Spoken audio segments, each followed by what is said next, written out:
Like, I don't care about nothing, man. Roll another blunt. Yeah. Oh, good. La da da da da da. La da da. La da da da. La da da da. La da da da. I was gonna clean my room until I got high. I was gonna get up and find the broom, but then I got high. My room is still messed up, and I know why. Why, man? Yeah, cause I got high. Because I got high. Because I got high. La da da da da da da. I was gonna go to class before I got high. Come on, y'all. Check it out. I could've cheated and I could've passed, but I got high. La da. I'm taking it next semester, and I know why. Why, man? Yeah, cause I got high. Because I got high. Because I got high. Go to the next one. Go to the next one. Go to the next one. I was gonna go to work, but then I got high. I just got a new promotion, but I got high. La da da. Now I'm selling dope, and I know why. Why, man? Hey, cause I got high. Because I got high. Because I got high. La da da da da da. I was gonna go to court before I got high. I was gonna pay my child support, but then I got high. No, you wasn't. La da. They took my whole paycheck, and I know why. Why, man? Yeah, hey, cause I got high. Because I got high. Because I got high. La da da da da da. I wasn't gonna run from the cops, but I was high. I'm serious, man. I was gonna pull right over and stop, but I was high. La da da. Now I'm a paraplegic, and I know why. Why, man? Yeah, hey, cause I got high. Because I got high. Because I got high. La da da da da. I was gonna pay my car note until I got high. Say what? Say what? I wasn't gonna gamble on the boat, but then I got high. La da. Now the tow truck's pulling away, and I know why. Why, man? Yeah, hey, cause I got high. Because I got high. Because I got high. La da da da da. I was gonna make love to you, but then I got high. Help me sing. I'm serious. I was gonna eat your pussy too, but then I got high. Now I'm jacking off, and I know why. Turn this shit off. Yeah, hey, because I got high. Keep going. Because I got high. Hey, do that over, Because man. I got high. Come on, man. Don't, Come on. Go. I messed up my entire life because I got high. I lost my kids and wife because I got high. Say what? Say what? Say what? Say what? Now I'm sleeping on the sidewalk, and I know why. Why, man? Yeah, hey, cause I got high. Because I got high. Because I got high. La da da da da da. I'ma stop singing this song because I'm high. Present tense. Baby. I'm singing this whole thing wrong because I'm high. Bring it back. Bring it back. And if I don't sell one copy, I don't know why. Why, man? Yeah, hey, cause I'm high. Cause I'm high. Cause I'm high. Are you really high though, man? He really is high, man. Shoop, shoop, shooby doo wah. Get jiggy with it. Skippity bee bop. Oh, bring it back. Bring it back. Bring it back. Say what? Say what? Oh, cause I'm high. Cause I'm high. Because I'm Hey, where the cluck at, cuz? Well, my name is Afro Man, and I'm from East Palmdale. East Palmdale. And all the tumbleweed I be smoking is bomb as hell. Yeah. Excellent delivery. I don't believe in Hitler. That's what I said. Oh my goodness. Yes. So all of you skins, please give me more head. Whoa, I've never heard this version. What a controversial take. He doesn't believe in Hitler. This is improbable. We can't have controversies like this. And he fucking doxed himself. Afro Man's been doxed. Actually, Afro Man is suing the sheriff's department or some bullshit over there anyway. Like, I thought of him today because it came up in the news. Hello, Pokemon, HIGHLOCKE.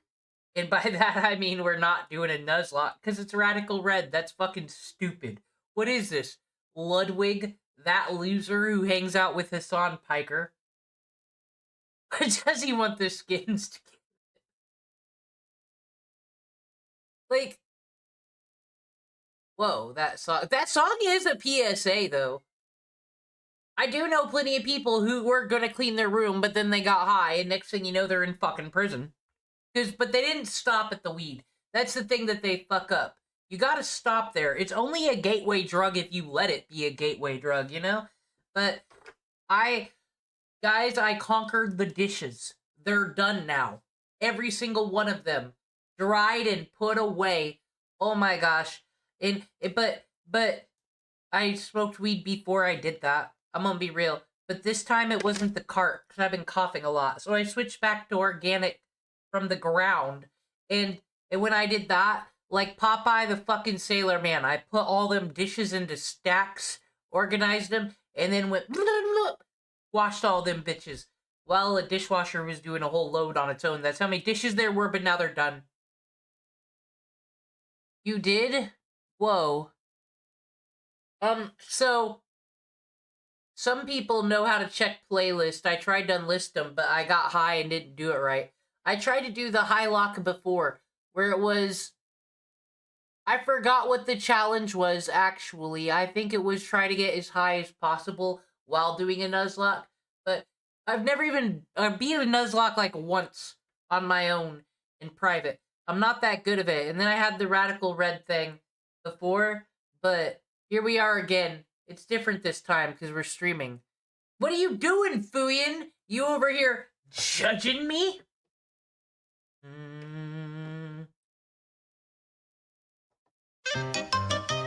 How very, I don't even know. We don't even have to start with no wars this time. We're not doing that because we don't have any news. We're saving it for later.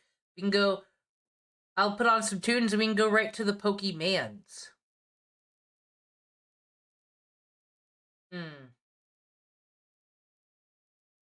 I gotta find a good starting song, though. What are we gonna do? Cookie Monster! That's better. We don't need to talk about the war today. They're still in Alberta, Canada, where they belong. There was no new Stoic Chronicles video, and I don't want to do other people's commentary. That's cringe. But I do have some... Every video we play today will be Pokemon related. I got some good bangers lined up. You remember that time that loser who invented Abracadabra tried to sue Pokemon? That was a thing that happened.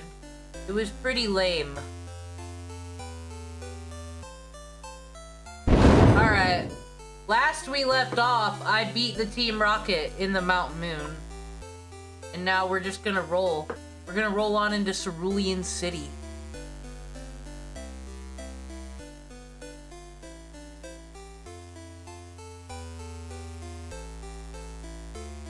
We played for a whole 8 hours and 57 minutes and accomplished not very much.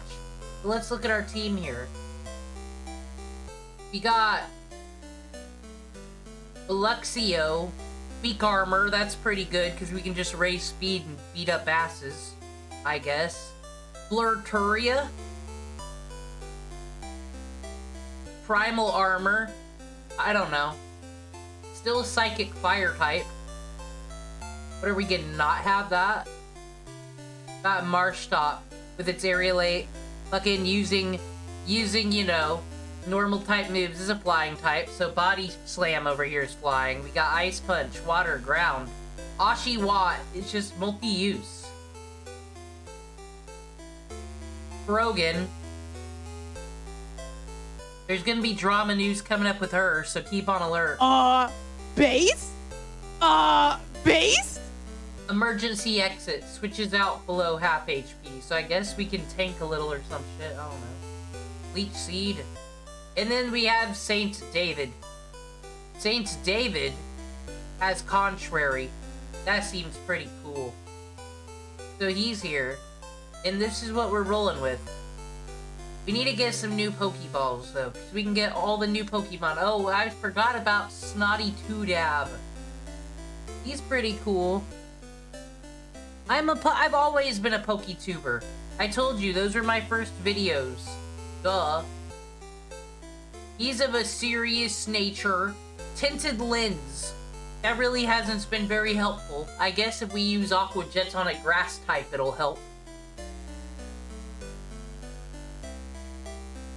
Well, now that we got Ice Punch, we can actually live without Snotty Toodab. Let's go get some Pokeballs and see what the offerings of the area are.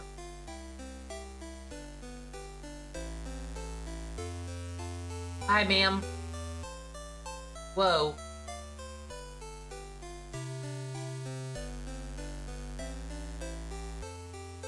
Everyone's talking too fast.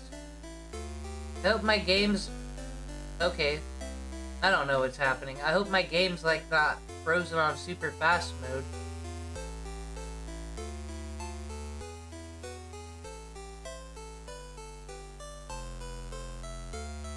Okay.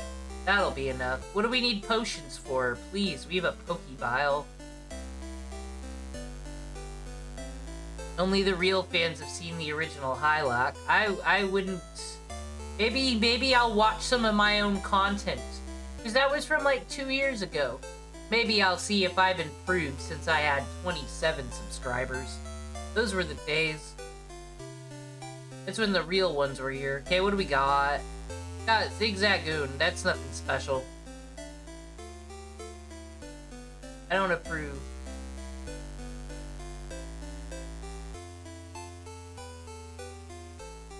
Squirtle, we have one of those already.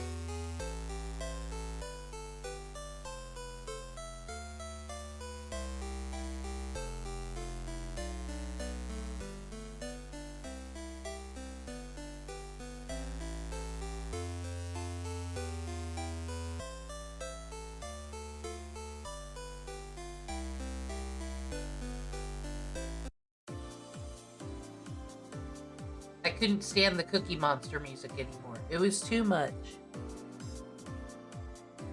What's the avatar to what Scuff Audio? It was beautifully done. I will have you know that one, I lived in a different place. It was a different time in my life, and I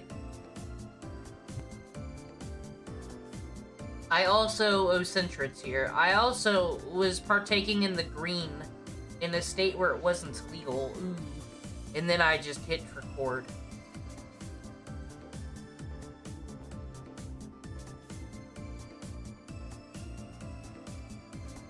You should ban all these extra subs. It was better when I wasn't mainstream.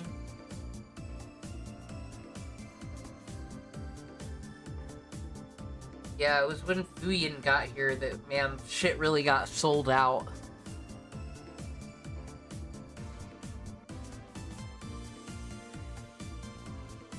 He's like, I am raised my special defense.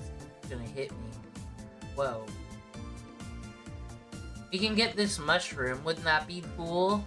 It's more lol. And it does moonlight. That's cool, isn't it?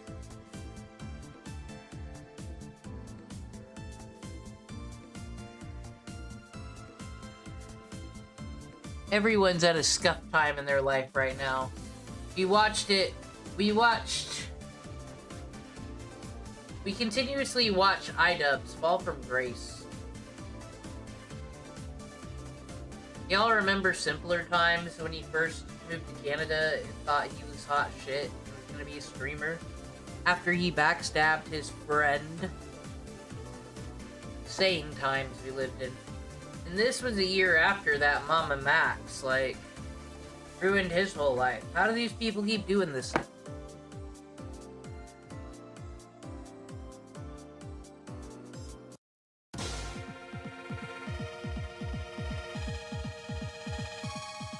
I am happy, though, that Pokemon is being enjoyed, because I really enjoy Radical Red. I've still never beaten it. But I just, you know, it's... We can get Clauncher. That's an option. But... I don't have to think about anything. It's fucking Gen 3 Kanto. What is there to think about? And it's just like, look at all these Pokemon that I can play with. And it's got the Nuzlocke shit built in. It's got the levelers, all that. That's pretty cool. I love this game.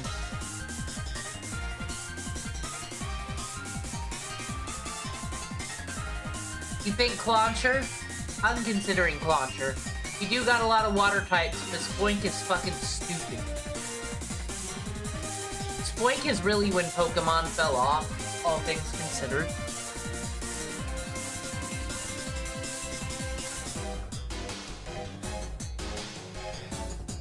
You're still not sure how Mama Max fucked it up? I don't know. I think once that Spencer came in. I don't know. Has anybody got any feelings about Dan Sobel over here?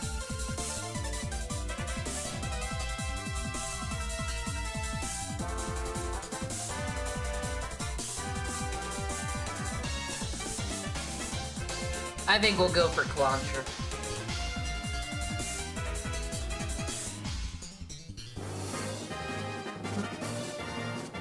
I only spread Gen 3 hate in relation to Ruby and Sapphire. They're fucking Pidgey. Pidgey's not getting you hype?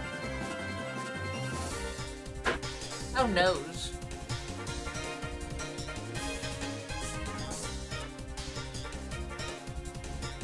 Did anybody else ever have the feeling back in the day that Pidgey's cool, but Spearow is like the evil fucking Pidgey? No one likes Spearow. Does anybody get hype on Spearow?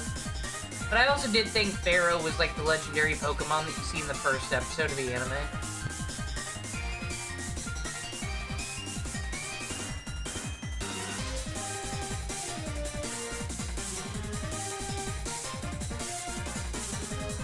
Hi, Osiris. I'm enjoying the high. Whenever I fuck up, it's time to take a toke. But we're not gonna fuck up. Not today.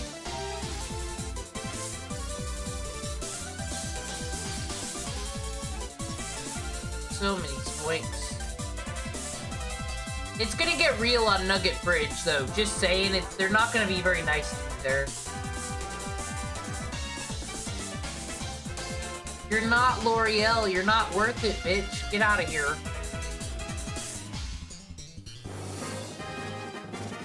Yes, Spoink is in Gen 3. That is when it fell off, dude. I don't know what more to tell you. Like, Shido Widow was already fucking pushing it.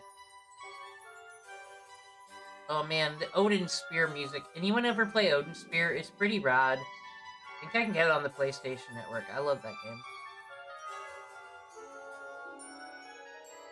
Out here, it did alternate plot lines, too.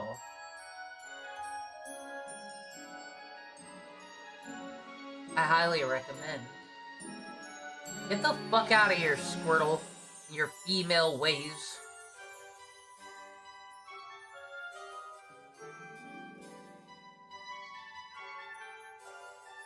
I think I did something to make it...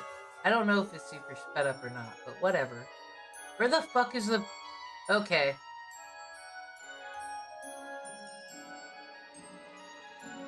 I forgot what the buttons are. Hold on.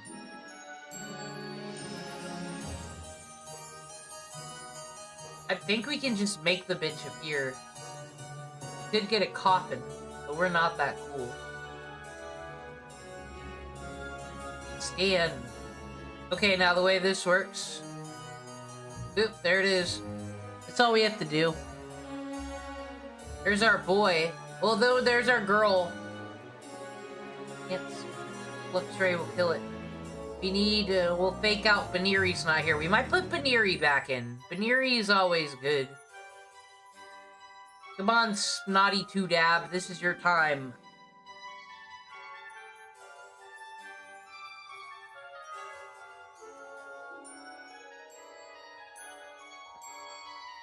See, not very effective, but it hit pretty good because of that fucking lens, I think.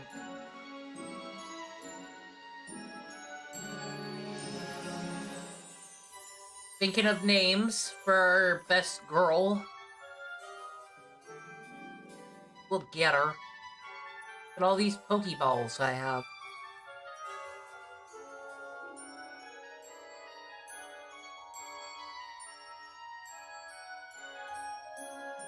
Launcher.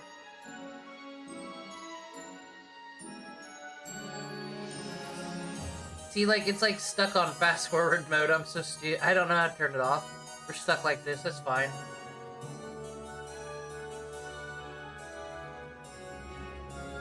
Sparrow's the player 2 of Gen 1 Birds. Yeah, that's pretty... Pearl? Yeah, we can go Pearl. Pearl Davies. Thinks men should be allowed to beat her.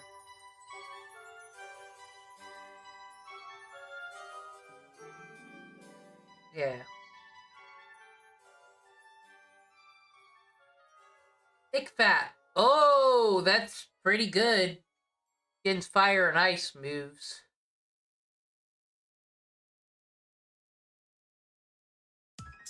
We have so much water going. Clauncher really known as being a tank? Well, I mean, why don't you know Thick Fat?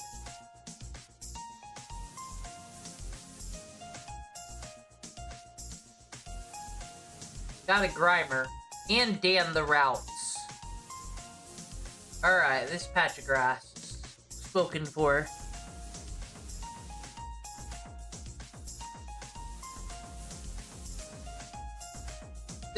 In case no one noticed, it's blue light, so like the cops don't bother us. That's what you're supposed to do if you're a drug dealer, right? You put like a blue light on the porch, so then they think your blue lives matter, and then they won't get you on a meth charge. Someone told me that, so it must be true. Oh, I got a sunstone. Huh. We could use this to turn Frogan into a beautiful girl. You think she's ready for such a thing? Should we turn Frogan into a beautiful girl?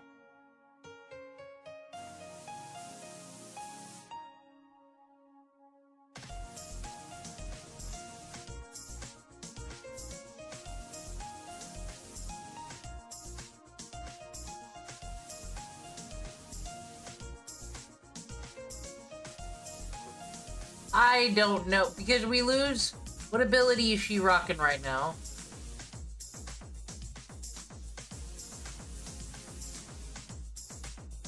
Emergency exit. Could just keep her Frogan for a little while. She needs it. She needs to lose that weight. You don't want to give Frogan HRT?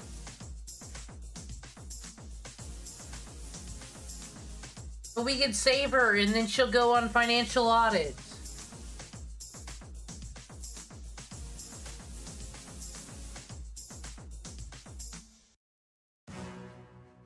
Booyan says we should save her with the HRT.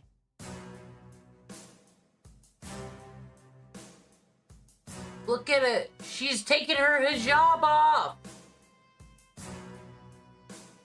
And she was Morgan all along. I used to think Belle Awesome was the coolest just because it wasn't oddish.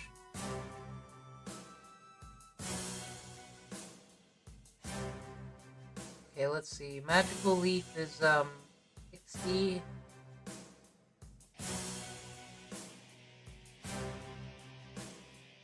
I'm sure we'll get some better than Acid anyway.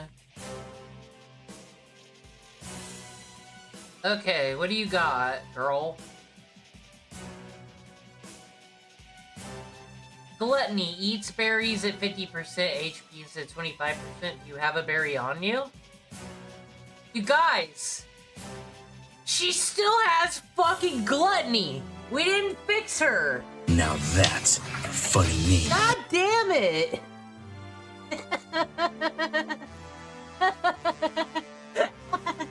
We didn't save her! No! Broken has gluttony!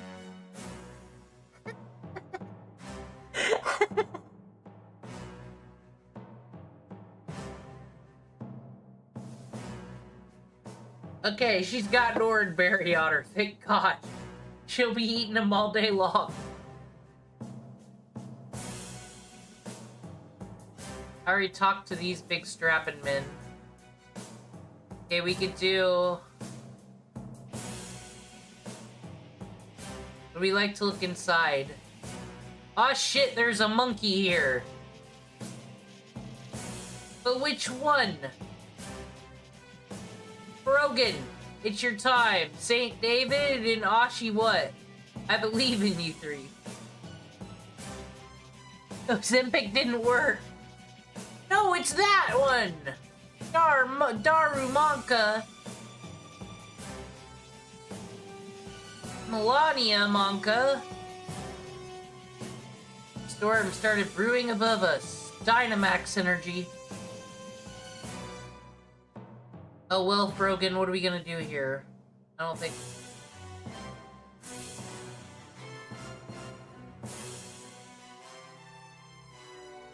Starman Monka, it's a female, though.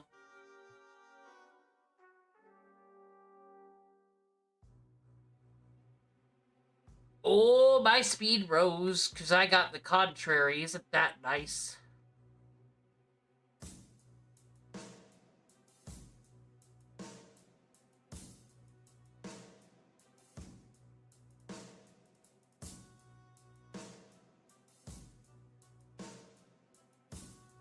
Oh fuck, it's burning the village down!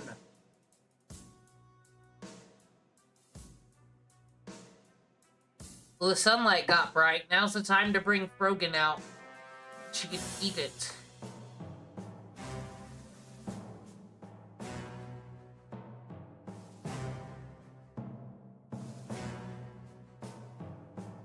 Luckily I got water type. Ashi, what?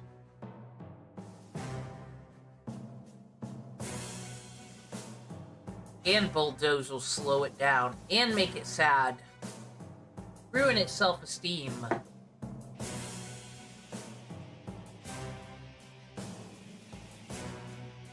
I have a hot take, and you can fight about this in the chat, but Mr. Pibb is better than Dr. Pepper. It's the truth, and they don't want you to know it.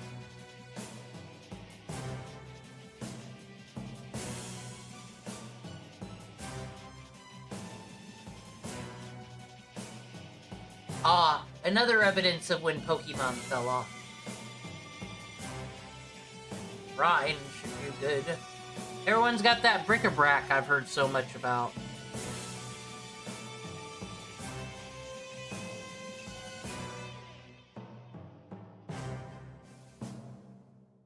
Alright, now we can throw the Pokeball at it. I'm only counting one of these per town. One of these per town and cave. So we don't get to do this on the other ones. I don't know why I put rules, but it's the HIGHLOCKE. We do whatever I want. Yes, Mr. Pibb is superior.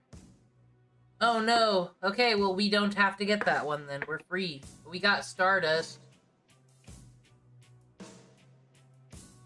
Oh, that's cool. I got the berry, so like if I can learn Rest, we can wake it up.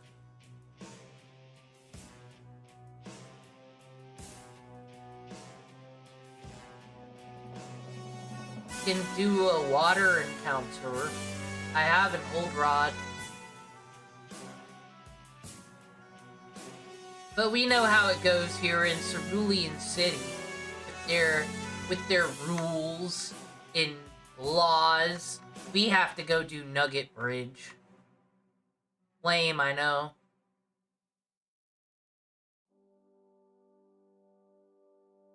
On the road to Cerulean City, what's back here? What do you know?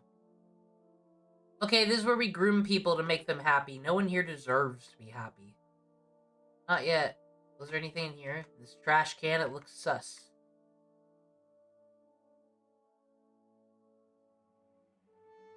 No hidden item back here. Hashtag not my Pokemon. Not the real one. God. Guess we'll go do crimes. Oh, it's this boy! We're just doing it right away, are we? Okay.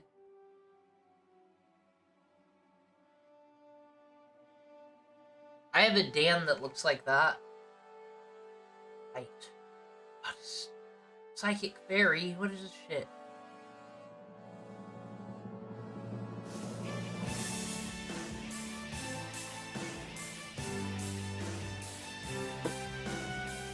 Ah! What are you gonna do? You know who will absorb your attack?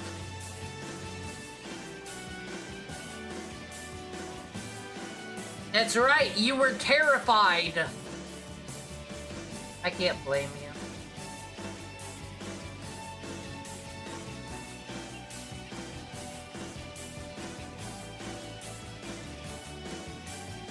I think that's its final form, is dark. Oh.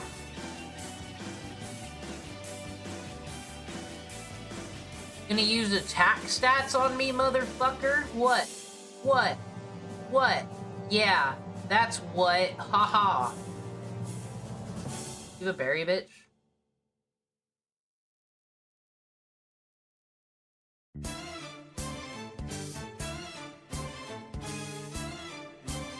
Last surprise indeed.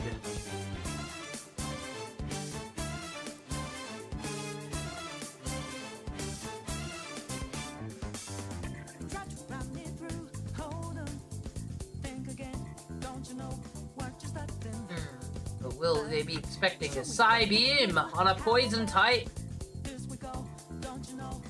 Didn't switch out for it or nothing. What? That? Sleep powder. We can do Leech Seed V? You would dare. I think they can only make us sleep for like... It would! It would dare.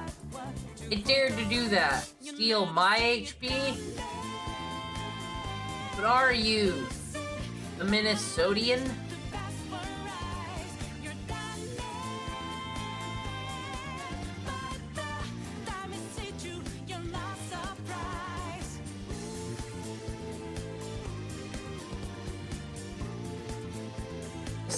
I'm gonna eat...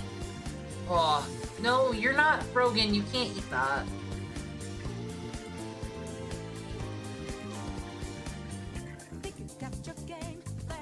Why are you leeching me, you fucking parasite on society? You foodie beauty? That's really who we should have covered for International Women's Day. This woman who lives in Canada and just eats until she finds some Islamic guy that's like all about her, and then she moves up there, and then he's not into her anymore. So then she comes back to Canada, where a guy named Pete's is always waiting for her. Always has a room waiting for her to come back.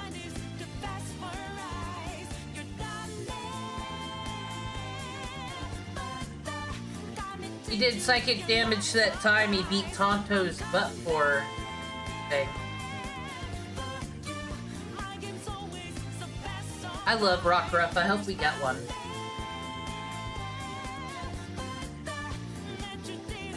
We don't need no roar.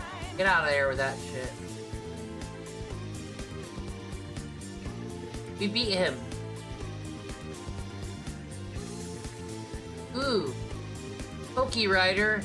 We can fly now. Already, they give us fly this early in the game, everybody. Can you believe that?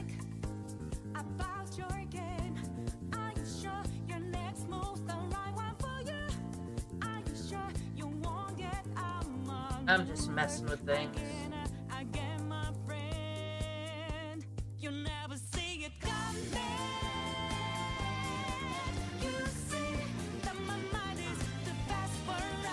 Anyway, I'm gonna heal because I'm a bitch like that. Who's a better opener here? I think Brogan.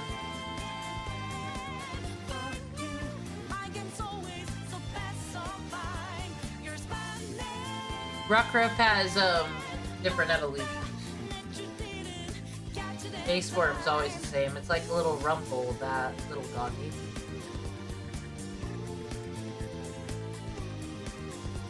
Alright, time to take on this short-wearing man.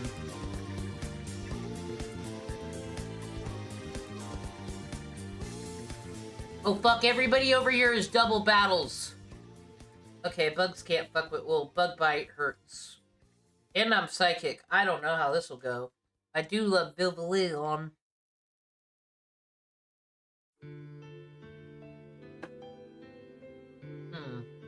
You get out of here, Frogan. This isn't the place for you.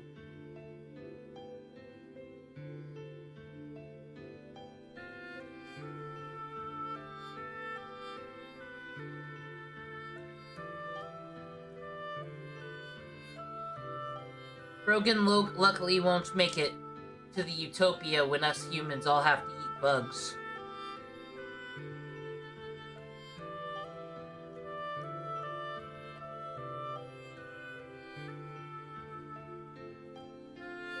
Well, the leak hero is already out. Pearl, you got this.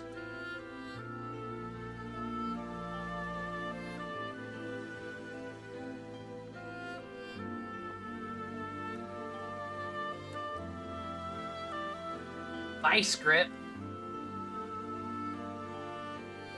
We had it anyway, don't you worry, Clauncher.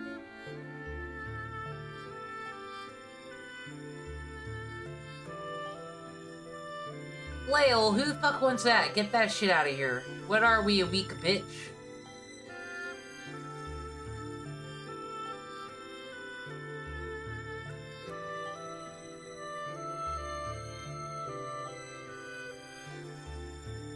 Poor Pearl, she tried. I still don't is this the thing that turns into Mothra? It's weak to water and fire.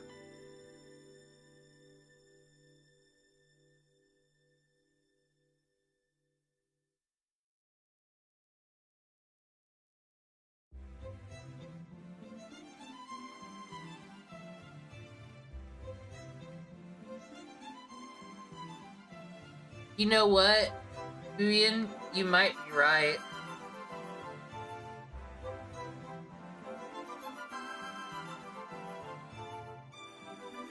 I did turn it to instant. That could be the problem. I'm second. Now it's serious. Okay, now I can read what these aliens are saying now.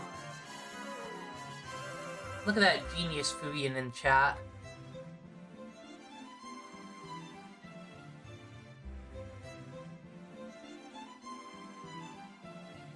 Oh, I didn't heal my mom. That's fine.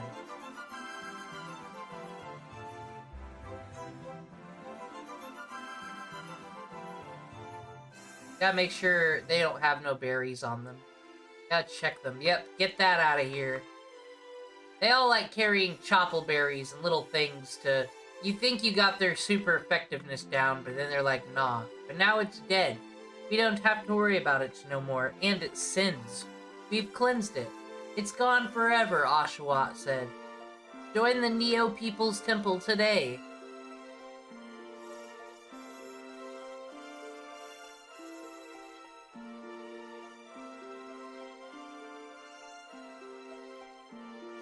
Are we talking about gender theory in Pokemon? Because if there's any place to have that discussion, it is here. Because Jinx and Mr. Mime have always upset me, and I can't explain why. And then they turned Mr. Mime into a rapper. That was really fucking weird, I'm gonna be honest.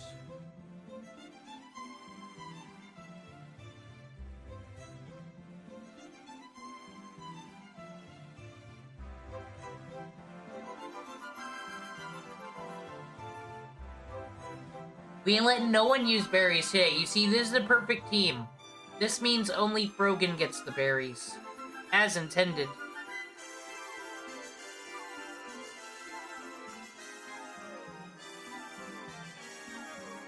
Did I just get a Frogan meme? Because you know the first thing I'm gonna do is I need to get a screen cap of that and send it to her on Twitter. I'll do that later. It's very important.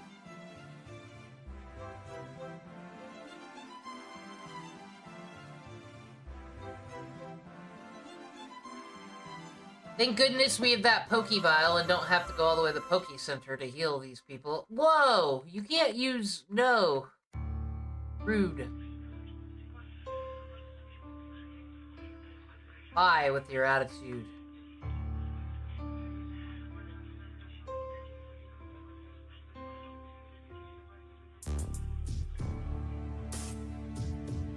I don't touch the poo. Who am I talking to? Just myself. Oh, no, I'm allowed to... I send mean things to Frogan on Twitter all the time, but I got banned on my personal account. And by that, I mean it said I had to log in and I forgot my password. All I have is my Demon Cringe account now. I don't use it very much. So I have to continue the bullying elsewhere now.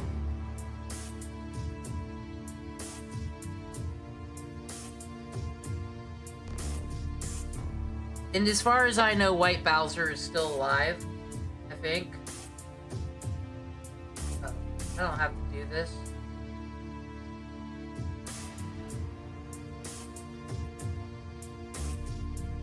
Except, yeah, I do, because I don't know what the L button is. Of course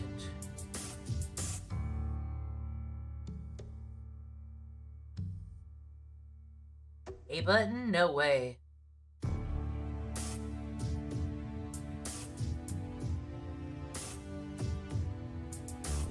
Okay. Ready to go. On a trip of memories and hope. Who would like to live in my basement? You orphans on Nugget Bridge, I asked.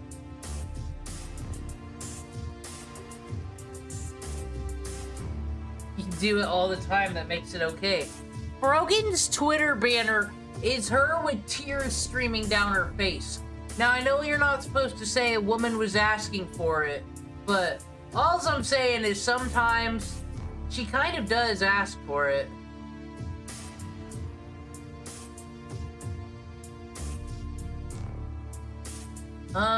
Well, you're ground type now, Oshawott. Pretty sure.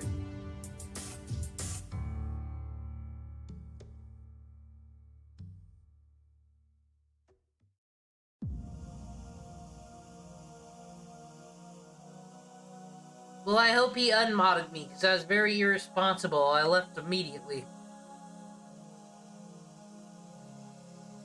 Thank you, Frogan. Don't you let them take your berry away. You need that.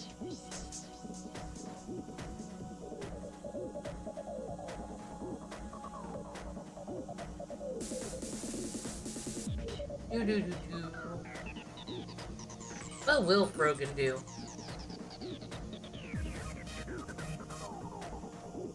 Get bulldozed. That's not. Are you serious, you little bish? That wasn't very Unlimited Blade Works of you at all. And then you hit me with a fiber. Shame, shame.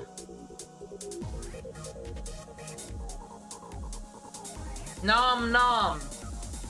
Nom nom.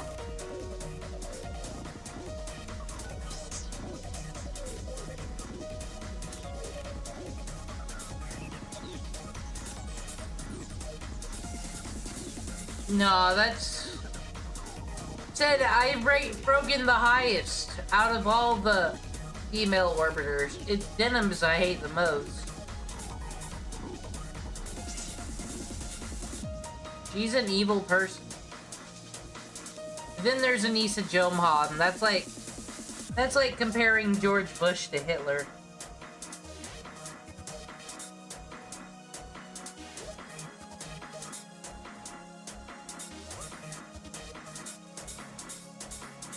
I'm getting destroyed. Goodbye. Take a hike, Electrite. Oh. Now that's a funny name. I'll give it to myself. I'm amazing like that.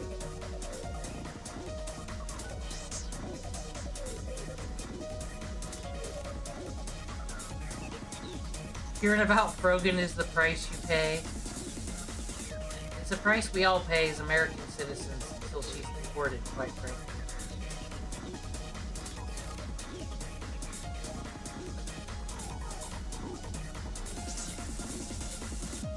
Anissa, no, she wouldn't be.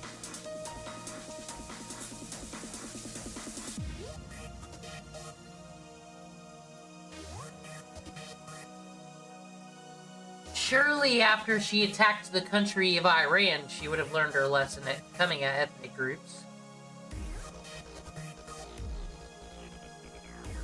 Fleur Turi is coming out due to this disrespect, Snover.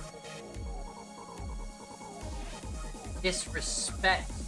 More XP for you, Pearl. Everyone's dying all around us.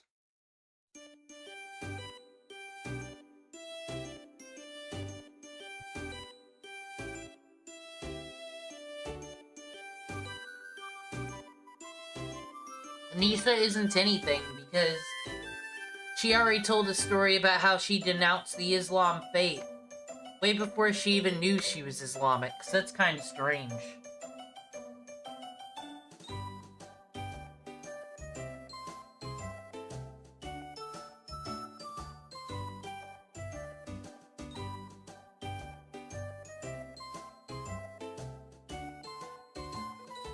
You know what? We're always here at night, so I'm always a late girl.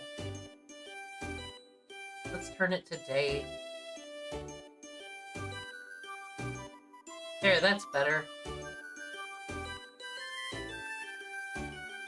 Yo, number 6 is gonna be hard.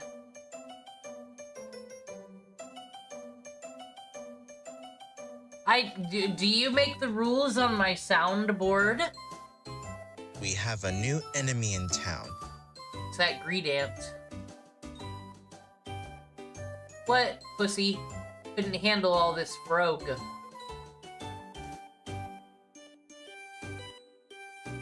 Everyone be terrified.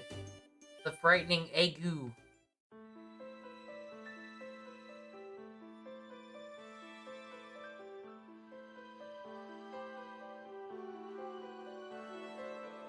Ha!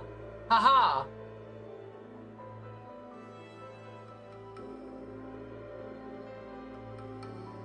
Look at that. Bitch is fucking frostbited, not frozen, because no one has time for that. We do frostbite now. It's the future.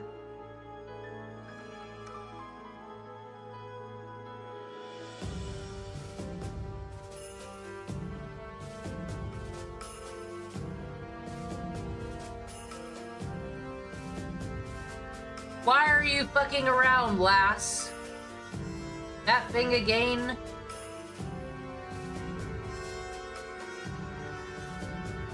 That thing's kind of scary, though, no lie. I'm a flying type, haha, from the sky. Now you're paralyzed from the sky.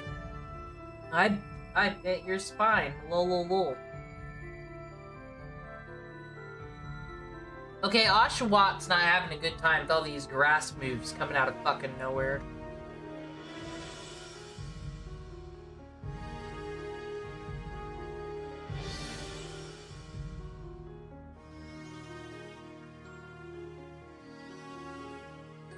That's the splash attack of procrastination.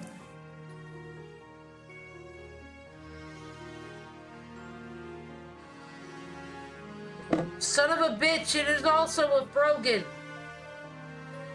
What? Oh, you son. Die. Please, go away. Why won't you just die forever? No, you're just gonna make me cry. Kill all my Pokemans. That's fine. Pearl, you got this.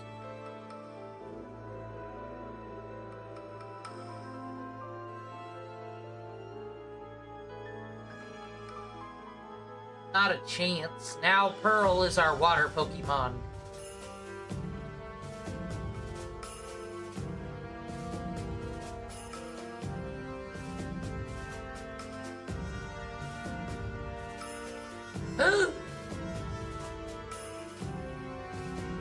Terrifying.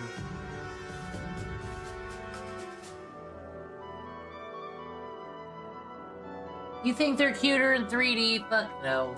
I love this art better.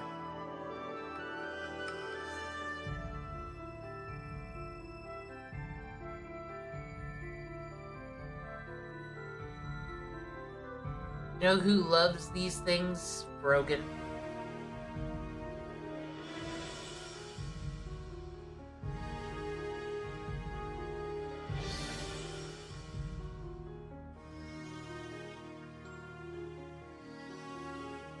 I have a capture card. I need to hook up my Switch. I love the new Pokemon Snap. They still update it once in a while.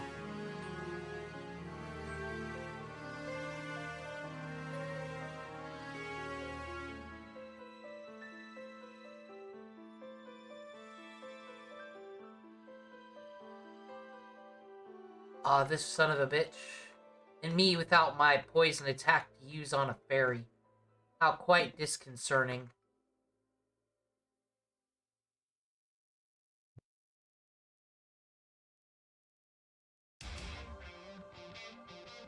I don't know why they don't cash in on, like, putting some kind of challenge, doing something for the players who played this shit and keep buying their thing. And nah, just do another Gen 1 remake thing over and over again.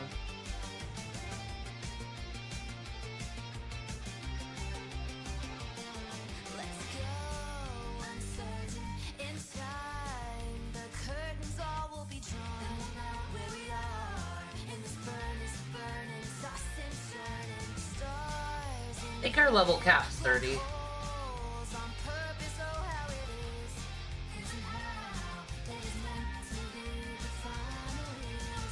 Yeah, you did lose. What about it?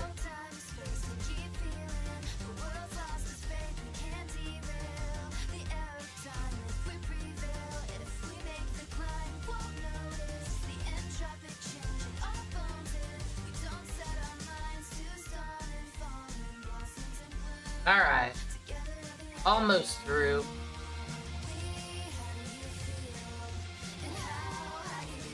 Camper Ethan! Oh, this fucking thing. Rocky Balboa. That is not a water type at all. I believe that is a fight type. What in none of this? Oh, fuck that thing. It is a poison type.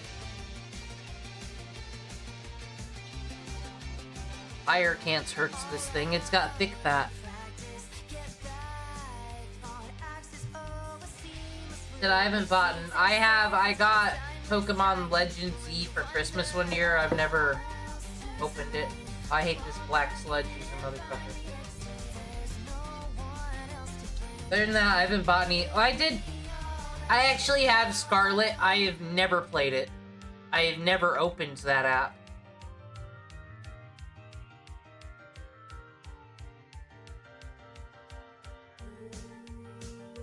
Man, I miss Snotty 2 Dab. I might need to put him back on the team. Could have aqua jetted and been done with this. Motherfucker.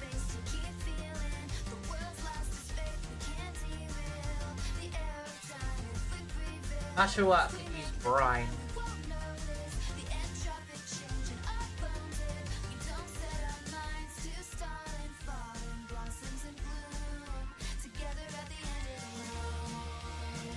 Okay, just keep doing it. Fuck it.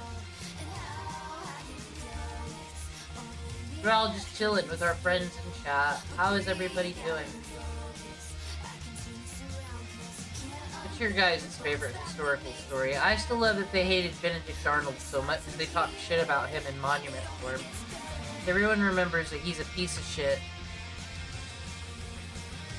Sandalit, it's not working for you. We're just gonna be here all day.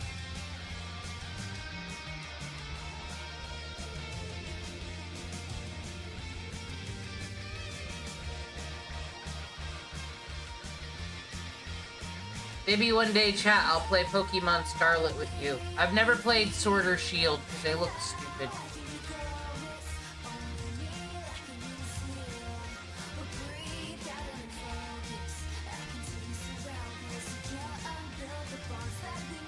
You did it, Pearl. You're a superstar. You know it.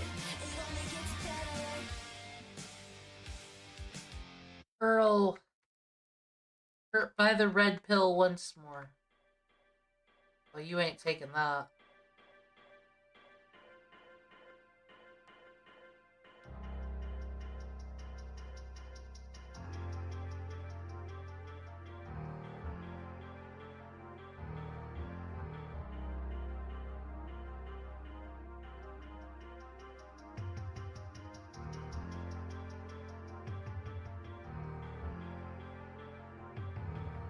I'm getting psyched for the next one. I remember the next one always caused me fucking trouble. There's a Garchomp.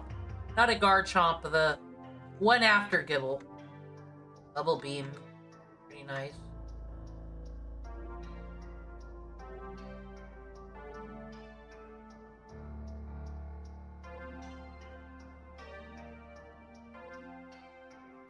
Yeah, I said I was there in 1997. Spoiled brat kid from one of those families where it was someone else's birthday. And they got Pokemon Red, and because it was someone else's birthday, everyone gets a gift. And I got Pokemon Blue, just to be extra. And then KFC had the Happy Meal toys, and everyone got addicted. Hello, Hikados. Hello, everyone who's at school here at 1 a.m. I'm on a Pokemon journey. I don't know what kind of journey. I'm getting hexed. Witchcraft is still allowed in Kanto, apparently. I thought that was dealt with through the purging of Lavender Town, but I guess not. I guess I gotta bring a bird to do a fox's job, as per usual.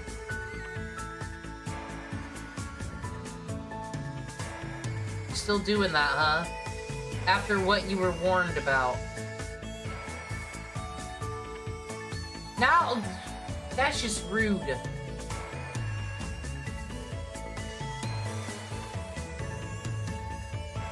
Fucking rude Pokemon.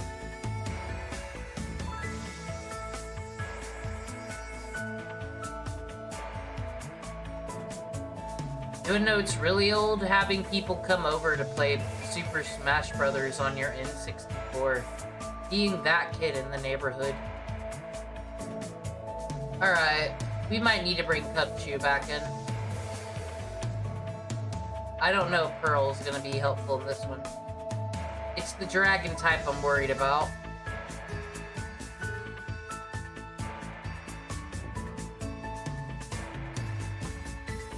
Hopefully I don't mess up. You know what that means. Alright. Ooh.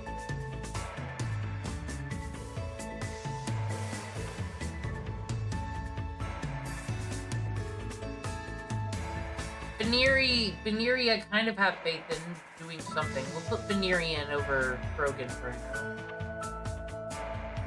Simply because of Fake Out. Fake Out is always great. And then I think it'll evolve if it loves us. We could get it groomed. We'll do that right now because we're a loving Pokemon owner who always treats our Pokemon with utmost respect. Unless they're ugly. Only 500? God, this is like, Great Clips, it's like $15. Give Aubrey all the love. No back problems for me. I still look like I did when I graduated high school. I'm a vampire, actually. Don't tell Tonto. Okay. Yeah, we'll open up with level 16 Veneeri. That sounds like a good idea. Congratulations, you beat our 5 trainers. By the way, would you like to join Team Rocket? Always. I'd be down. I don't know why someone won't make that game. I think you can make a good story for it and everything. This isn't battle poppin'.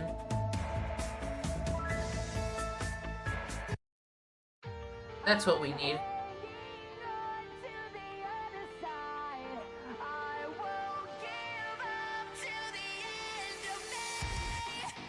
Whoa! Okay, Intimidate could be helpful, though, to get Contrary doing its thing.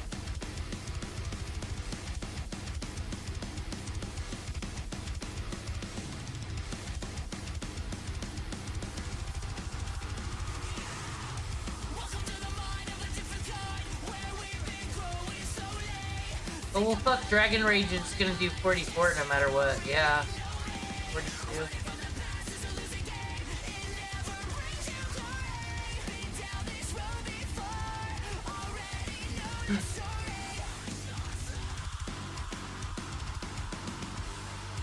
I already don't know what I'm doing. Oh, there's a music person here. Thanks for the sub, I'll take it. Then I'll trade it in at Aldi's for a ribeye steak, like the commercial said.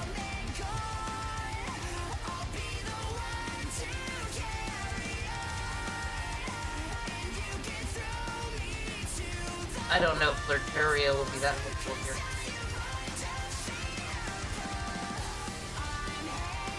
Oh, that did nothing. Uh-oh. Oh well, we'll get Oshawott out here.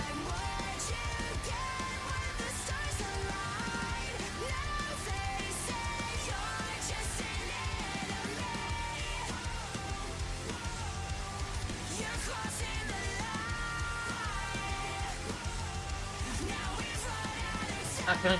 Yeah, you're just gonna go for that, huh? Well, I can survive that. Problem is later.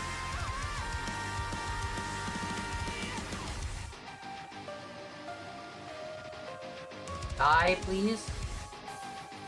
No? Here's... Ah!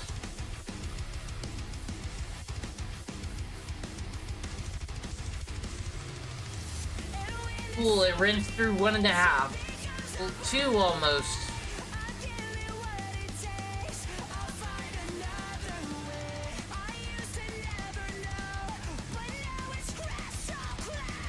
Blue lights matter. Oh, this fucker's the problem. This fucker is the problem. You can't hit it when it's asleep, I don't think. There's some kind of gimmick with this thing. I hate this thing. I don't know what to do. Can't protect.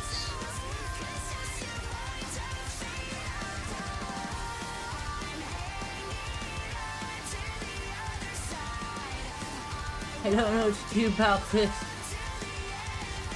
Midnight. Don't get kidnapped. Don't last resort. See? Sadi fucked me against the dragon type, because, like, maybe Fake Out will help. Fake Out doesn't do anything against the Fake Out. I'll do Endure.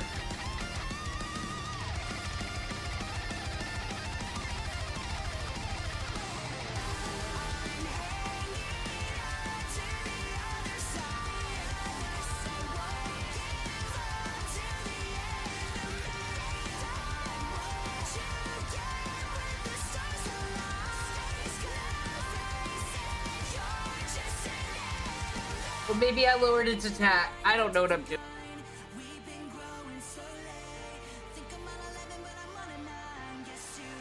I think I'm fucked.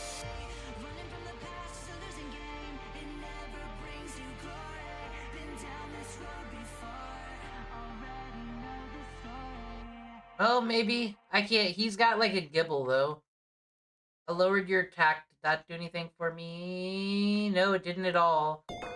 You cut my life into pieces. That was your last resort. You meant it.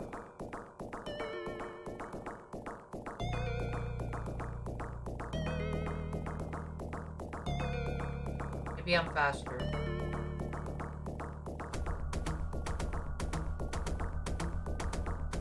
You better run that truck.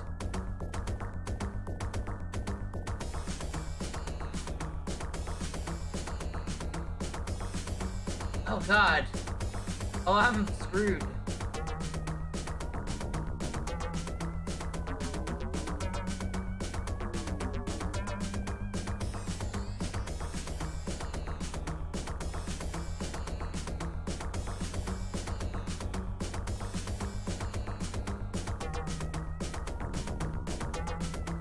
Okay, though.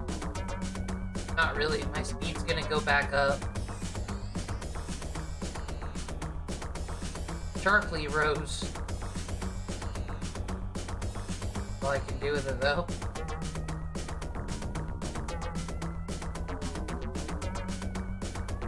I think that thing has an Eviolite on it. That's why it's the problem child.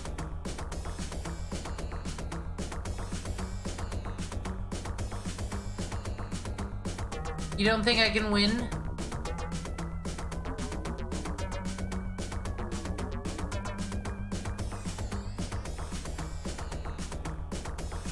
Okay, we gotta think about the koala bear and the Growlithe.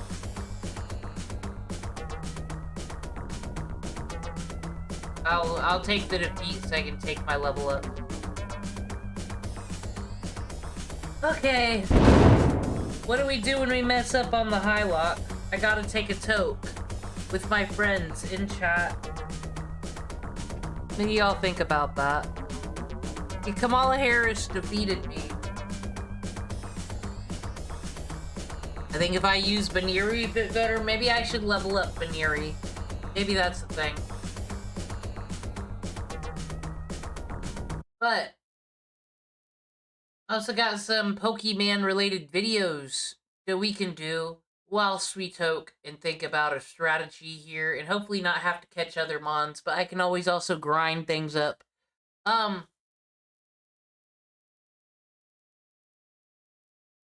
I've also got animal videos because those are like the same thing. Pokemon animals. But we got an incredibly short video detailing Pokédex war crimes. I think this is going to go over all the weird shit in the Pokédex. Pokemon is one of those. Yeah.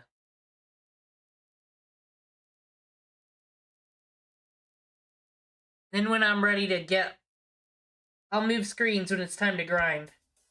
Pokemon is one of those series that is absolutely no stranger to weird controversy. Although like 98% of it is, admittedly, pardon my French, we're still in the first 30 seconds of the video, pretty freaking stupid. But one subject that's always been brought up frequently is violence. Thank God for all the insert Brutal and Moose or whoever's hard-hitting heavy voice here to talk about childhood nostalgia. Because there is a certain threshold in which you have to ask yourself, is it just me or is this entire universe kind of fucked? And nowhere is that more evident than the Pokédex. Are they gonna bring up that Raticate can chew through concrete? Alright, toke. Does Mikey No More have any Pokemon documentaries? I got some mini kudos ones for later.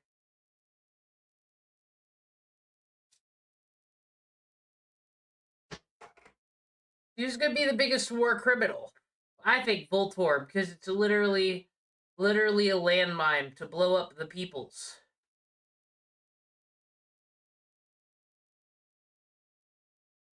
Y'all, can we be real about something, though? Butterfree and Venomoth totally got mixed up in the filing cabinet. There ain't no way Caterpie wasn't supposed to evolve into Venomoth and then Venonat into Butterfree. Like, it's just a fucking fuck-up, and we've all had to suffer it. What? Okay, hypothetical scenario. You're traveling through Hawaii, and you see a sandcastle Pokemon. Your first thought might be, geez, Game Freak really ran out of ideas for this one. Gosh, By excusing your fourth wall-breaking comic antics, you're also likely to go, hey Siri, what the fuck is a sandcastle? And you know, it'll cover the basics. This Pokemon was playfully built by children. It likes to shovel on its head. Grudges of the dead have possessed a mound of sand and takes control of anyone who puts their hand into its mouth to fucking consume them. Yeah, this is real, by the way. And on. Where's this ROM hack? I'd play it. On that note, for this reason, I decided to read every Pokédex entry in the games to find out the answer to the question that literally nobody was thinking to themselves but me. What Pokemon commit war crimes in the Pokédex? Now, unfortunately, I'm going to have to. Okay, though, but listen. Sudowoodo, do you trust it? Ask yourself. I look at Sudowoodo and I think to myself, suspicious. Go ahead and open up this video on a note I'm not particularly fond of doing, clarifying how I'm going to evaluate this. Because with well over 1,000 Pokemon, including forms, and evaluating them over the manga, the anime, movies, the main series games, the spin-off games, the card game, the fucking condoms, I don't know. It's goddamn everywhere. So in this video, in particular, we're just going over the Pokédex entries. And you're going to miss a lot of Pokemon.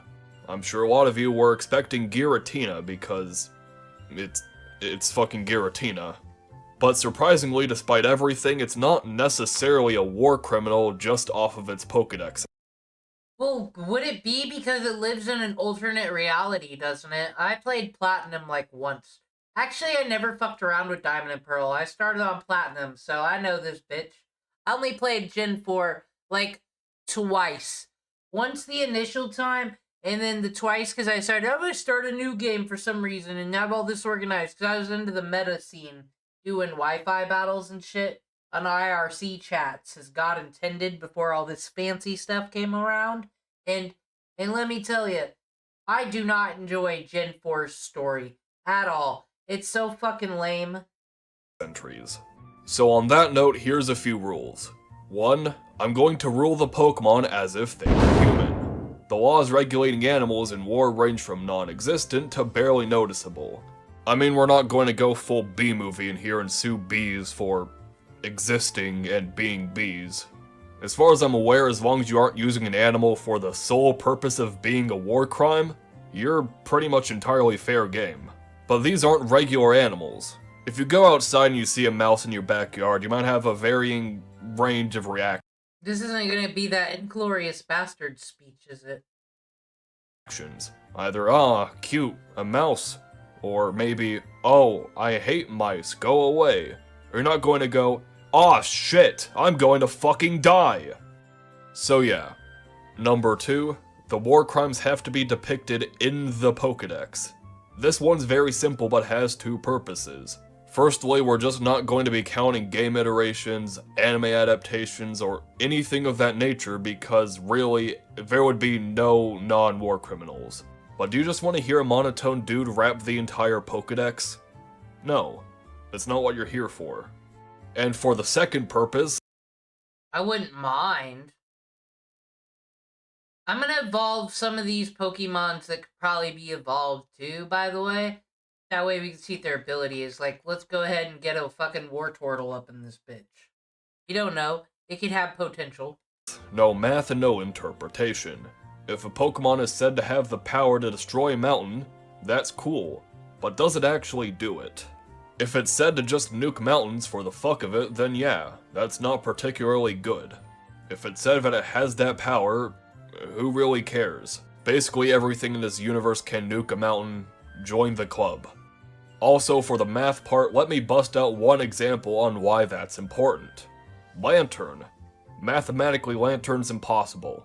The power that it generates is so ungodly overpowered that it's not only equivalent to that of the observable universe, but dwarfs it by an unbelievable margin. I'm not exactly a professional in law.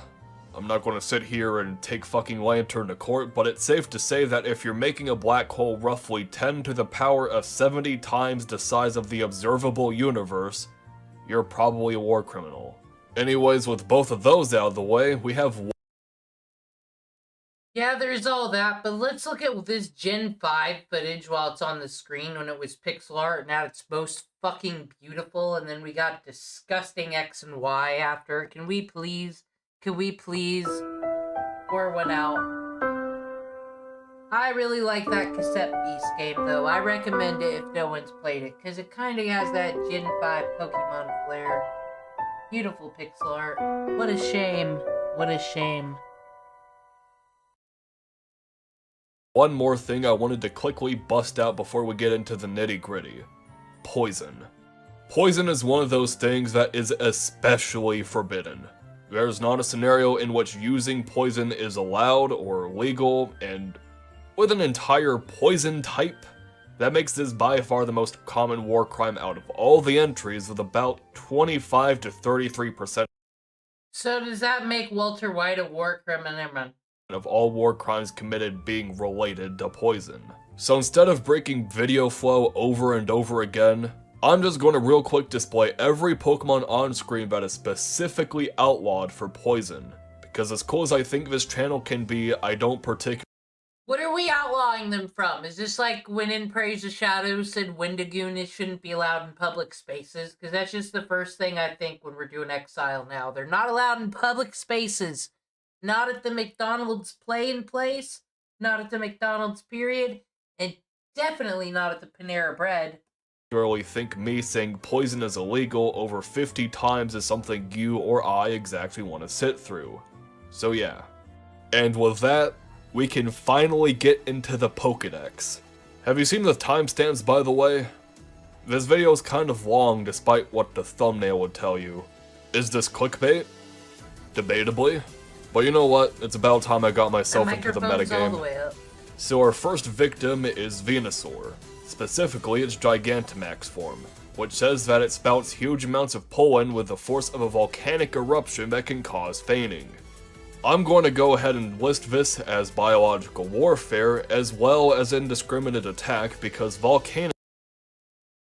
Did you want FDR to sound more entertaining when he denounced the Nazis, Mike? This is important. This is war crimes. This is Walter Cronkite shit.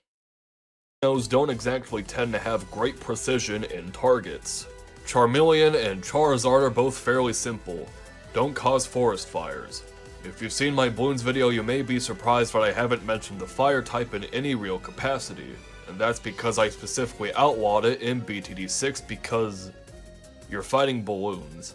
Those don't tend to have a really fun connection with fire. But for Pokemon, we're going with a standard restriction of incendiary weaponry. One of those restrictions being that you cannot cause forest fires unless it's being used to conceal a military objective. And not to have a rash assumption by any means, Suspicious.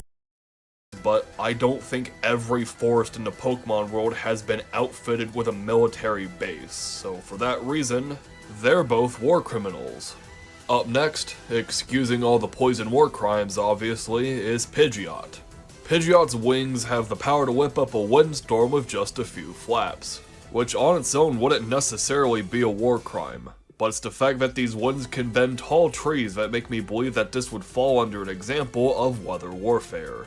Admittedly, this is a category that isn't all that well developed and elaborated upon in the real world due to limited testing. There have been tests and examples of this happening in real life, such as the Vietnam War. The United States military, to limited degrees of success, tried to manipulate the weather of that area to their advantage, such as increasing rainfall in a particular area by Wasn't one of you just talking in the Discord about the government controlling the weather? That's what the Pidgeys are for. Why do you think Donald Trump is so concerned with the windmills killing the birds? It's all connected, guys. estimated 30% to reduce the rate of infiltration.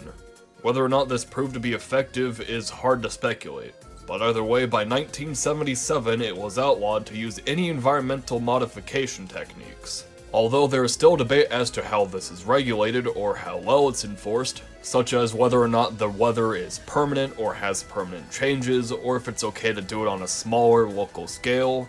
But for the sake of this video, it's going to be a flat-out ban because we're not dealing with 30% increases in rainfall or even a setup phase. You bust out Kyogre, all of a sudden rain is flooding the area. You bust out Groudon, droughts on an unseen scale instantly. That's not going to be acceptable. For a much simpler crime though, Raticate. This little guy needs to use its fangs regularly because they continuously grow, and if they're anything— Hey, I found out porcupines are the same way, and then that's why all them and the beavers got all the red teeth, because there's so much iron in those things. like their pre-evolution Rattata, it will literally die if its teeth gets too big. How does it solve this? Gnawing on rocks, logs, house walls, cinder walls, and concrete buildings. Of course, that's not particularly good, and is especially even more not good if Raticate decides to gnaw on a hospital, or a military base, or God knows what else. Ninetales is said to gain total control over their foe's mind if it shines its bright red eyes. And look, mind control is just a more advanced and effective way to say unethically taking hostages. And mind control comes— Interesting points. I've never heard of it as unethically taking hostages. Does that mean everyone who is wasting their precious times on Earth sitting in that chat, listening to my voice, are you guys hostages? Am I a war criminal? up a lot more often than you would think. So for now, let's go ahead and set this basis that it's outlawed. No, Scotty's the war criminal, you're right. That's not a Scotty told me that, actually. Is that a real thing? Did Hillary Clinton actually say that? That missed me. I didn't vote in that election, I'm gonna be real, and if I'd heard that, I don't know what would have happened. That's ridiculous. You don't use Pokemon like that. Dugtrio is another case of weather manipulation, but with the added bonus of indiscriminate attack because instead of a storm or something, it's an earthquake. Past a certain magnitude is going to cause severe damage to not only the natural environment, but anything man-made. And earthquakes come up so often, I'm going to go ahead and pray that every building in the Pokemon universe has one form of earthquake protection or another. Because if not, I do not see a conceivable way in which civilization could ever develop. Mankey and Primeape on the other. Apparently Hillary Clinton, because Pokemon Go was cool, told the young voters to go Pokemon Go to the polls. And they were so upset that they didn't vote for her. And that just sounds cringe, I'm not gonna lie, because I'm already anti-Pokemon Go. It ruined the whole franchise. Well, when people don't even go outside and play it, they sit in their fucking cars, these losers, the liars. If you're gonna play that game, go the fuck outside, that was the point. And then number 2, you can transfer your shinies from that to the game, that's not fair. And then, you leave Pokemon out of your mouth, Clintons. Your husband was president when it was hype, and he didn't help the hype train at all. Fake fans.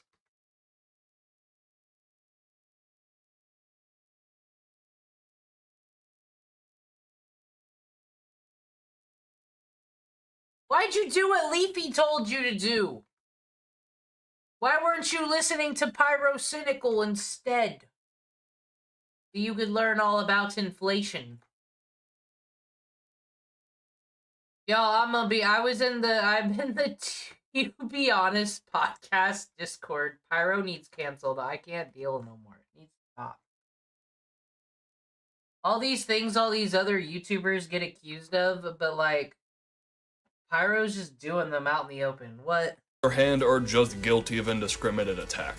Not a cool earthquake, no cool storms, just punch. Kind of boring, but yet kinda respectable. Kadabra presents us with an interesting moral question. Is it okay for a human to turn into a Pokemon? And I bring this up here not because Kadabra is necessarily a war criminal, it's kinda just weird, but I bring it up because there are a ton of Pokemon that are born or reborn from humans. And trust me when I say we are going to have an afterlife rant in this video. There are way too many contradictions, way too many random fucking Pokedex entries that throw a hammer into anything we could potentially know, and overall I am just confused. Machamp is strong enough to move mountains, with one arm. Now keep in mind that this thing has 4, and also it can throw 1,000 punches a second. It's kind of strong. Magnemite, Magneton, and Magnezone are, and I quote directly from my notes, complete assholes who keep making the power go out, magnets go burr, fuck power lines and can potentially blow you alive. Is this really a war crime, though? There was once a time in our lives where we didn't have electricity, and then everybody remember when Thomas Edison and fucking Tesla decided we're gonna electrocute elephants in the street to figure out what's better, AC or DC? That is something that has happened in American history, and everybody be acting like everything's so unprecedented before. You should all just think you're lucky stars. We're not killing elephants in the fucking streets no more. For what? For a man's ego and pride and electricity. Because fuck you. I don't know what I was going through when I wrote this, but it's not wrong. This is just about when I read so many Pokedex entries that my No, that Leafit is Leafy. That's when I was first looking at VTubers and I went on Leafit's channel, I was like, and then it turns out Leafit is trans. So I was like, well, no, it couldn't be Leafy, because Leafy said all those horrible things. But voice really seems the same. Note-taking became neat and organized to completely dead and sporadic. And little did I know, I wasn't even 10% through the Pokedex. Shit. Well, anyways, the Ghastly line. Ghastly already has poison, which is already, as the Twitch youth would say, Not very poggers, but if Haunter licks you, and Haunter will lick you, you'll start to shake constantly and uncontrollably. You think there's any addicts in the Pokemon universe that, like, want to lick Haunter for a good tripping time? You know, like, you can take rotten meat and put it in a jar, this is true, and bury it in your backyard. I learned this from the users on the internet. And then, if you unearth that jar of rotting tuna 3 months later and eat it, you'll get high and go on a psychedelic trip. Now, I argue you could just buy weed or do shrooms or something, but that's what they do. Uncontrollably until you fucking die. What's worse, Gengar not only indiscriminately No, I'm not. attacks people, because why not, I'm just but a its white Mega woman. Evolution will attack its very own trainer, and its Gigantamax form will literally beckon you to the afterlife by calling you with the mimicked voices of your loved ones. Remember how I said there was an afterlife rant? Yeah, Mike, Leaflet's trans. I think is that why Nux doesn't acknowledge Leaflet? Because then that would ruin his whole right-wing kayfabe. Keep this in mind. Gigantamax Kingler's bubbles are not very cool, and anybody hit by them will have their bodies melted away. Truly a classic comic antic worthy of the title, Chemical Warfare. Voltorb and Electrode are both interesting in the fact that they explode, but it actually isn't clarified if the explosion is like suicide, or if it's more so like an explosion radiating from the body. For one of my least favorite quotes I'm going to ever have to read in any video I'll ever make, suicide bombing. Well, this isn't funny right now, but when is it ever? But I hate Voltorb and Electrode. Like, for real. Because always, they can never go away, they can never expire, never become irrelevant or fall off, because it's always, haha, let's make the player play Minesweeper and give them anxiety. And then when I write a Tumblr post about how Pokemon stresses me out, I don't get any validation at all. Is something I'll get more into at a future point in the video, but since it takes so little for it to be pressured into the point of exploding, it's going under indiscriminate attack. Galarian Marowak has the really funny comic antic of burning you, but don't you worry, that burn will never stop burning, and thus will never stop hurting you. If the concept of not being on fire for all eternity is already a bit, a bit casual, it also causes intense mental pain that will never fade. Thank you. This is torture. Unlawful, abhorrent torture that is a complete breach on the restriction of incendiary weaponry. Whoopsie. Lickitung is said to lick you if you're unclean, which already in itself should be a fucking war crime, but funnily enough, that licking is also said to cause paralysis. Now let me just go ahead and say that this might be literally the only Pokemon I can charge with sexual assault, because you are literally getting paralyzed and licked all over your body. Why did you put that image there? Why did I pause on that? Let's not. I understand somebody out there just paused the scares video me. right now to use the bathroom, but I'm going to go ahead and hopefully assume for the better part of my sanity that 98% of you out there don't want that. Rhyhorn is just another basic case of indiscriminate attack, Magmar is forced fires, Gyarados is super indiscriminate attack, being said to destroy entire cities in a rage, Ditto is Ditto, and Gigantamax Eevee is possibly indiscriminate attack because it tries to play with anybody around it and crushes them because it's 59 goddamn feet tall. But it's also said that the fur I want to hug Gigantamax Eevee. I'll live in its fur mane. I'll build a house there. can capture a body and captivate its mind. I don't know how literal that last part is, but there's definitely a case to be made for hostage taking. Right Kabutops is desecration of the dead, and although you can argue that most Pokedex entries are desecration of the dead in one way or another, I wanted to specifically list Kabutops since it's said to slice its prey apart, drain them of fluids, and discard the body. Not very fun. Mega Aerodactyl will attack anything that moves due to the burden of Mega Evolution. And fun fact for any of you who haven't noticed, Mega Evolution is just completely fucked. Game Freak basically decided at a boardroom. I liked Mega Evolutions because when I played, with my Pokemon PVC figures in the backyard, but I was also into Digimon because I grew as a person and had more mature taste. But I still had all my Pokemon action figures, so what am I to do? Like, I can't realistically, is a Charizard gonna be able to take on War fucking Greymon? No! That's stupid! War Greymon could tear up Charizard with, like, dead, with its fucking claws that are made out of Chromazoid. It was something crazy. Chroma something. But it's nuts. So the only thing I could do was come up with using my imagination that Barney installed upon me. We learned that I could give my Pokemon Mega Evolutions.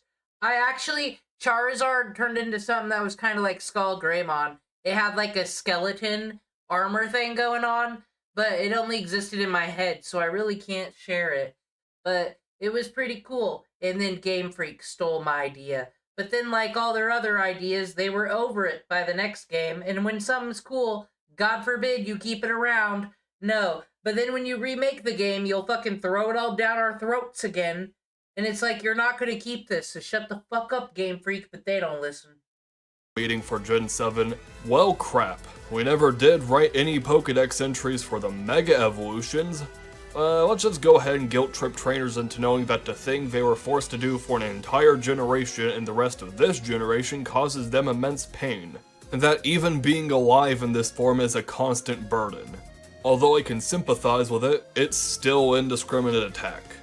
Articuno, Zapdos, and Moltres all have their very own flavor of weather warfare, with Moltres having the added benefit of consuming spirits. Dragonair also joins the legendary birds with its very own ability to change climate conditions and weather instantly. Obtuse, Rubber Goose, Green Moose, Guava Juice, Mewtwo, Generation 2. Starting off Generation 2 is one that I'm kind of confused about. Bayleaf.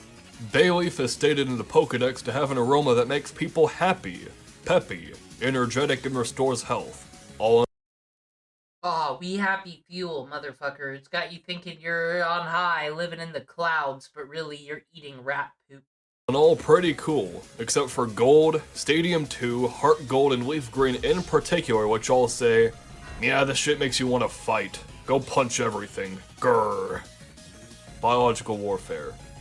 Lantern, despite mathematically being the most terrifying thing this planet has ever seen, also blinds people. Although it's never confirmed that this blinding is temporary or not, since it usually just finishes off its opponents after this, if it is permanent, that is potentially legal under blinding laser weapons. Although calling it a laser is a bit of a stretch, the sole principle is still there and, you know, I don't think I've said it yet, but Lantern can nuke the fucking universe. I think we can stretch the definition on what a laser is. Blossom performs a ritual to summon the sun.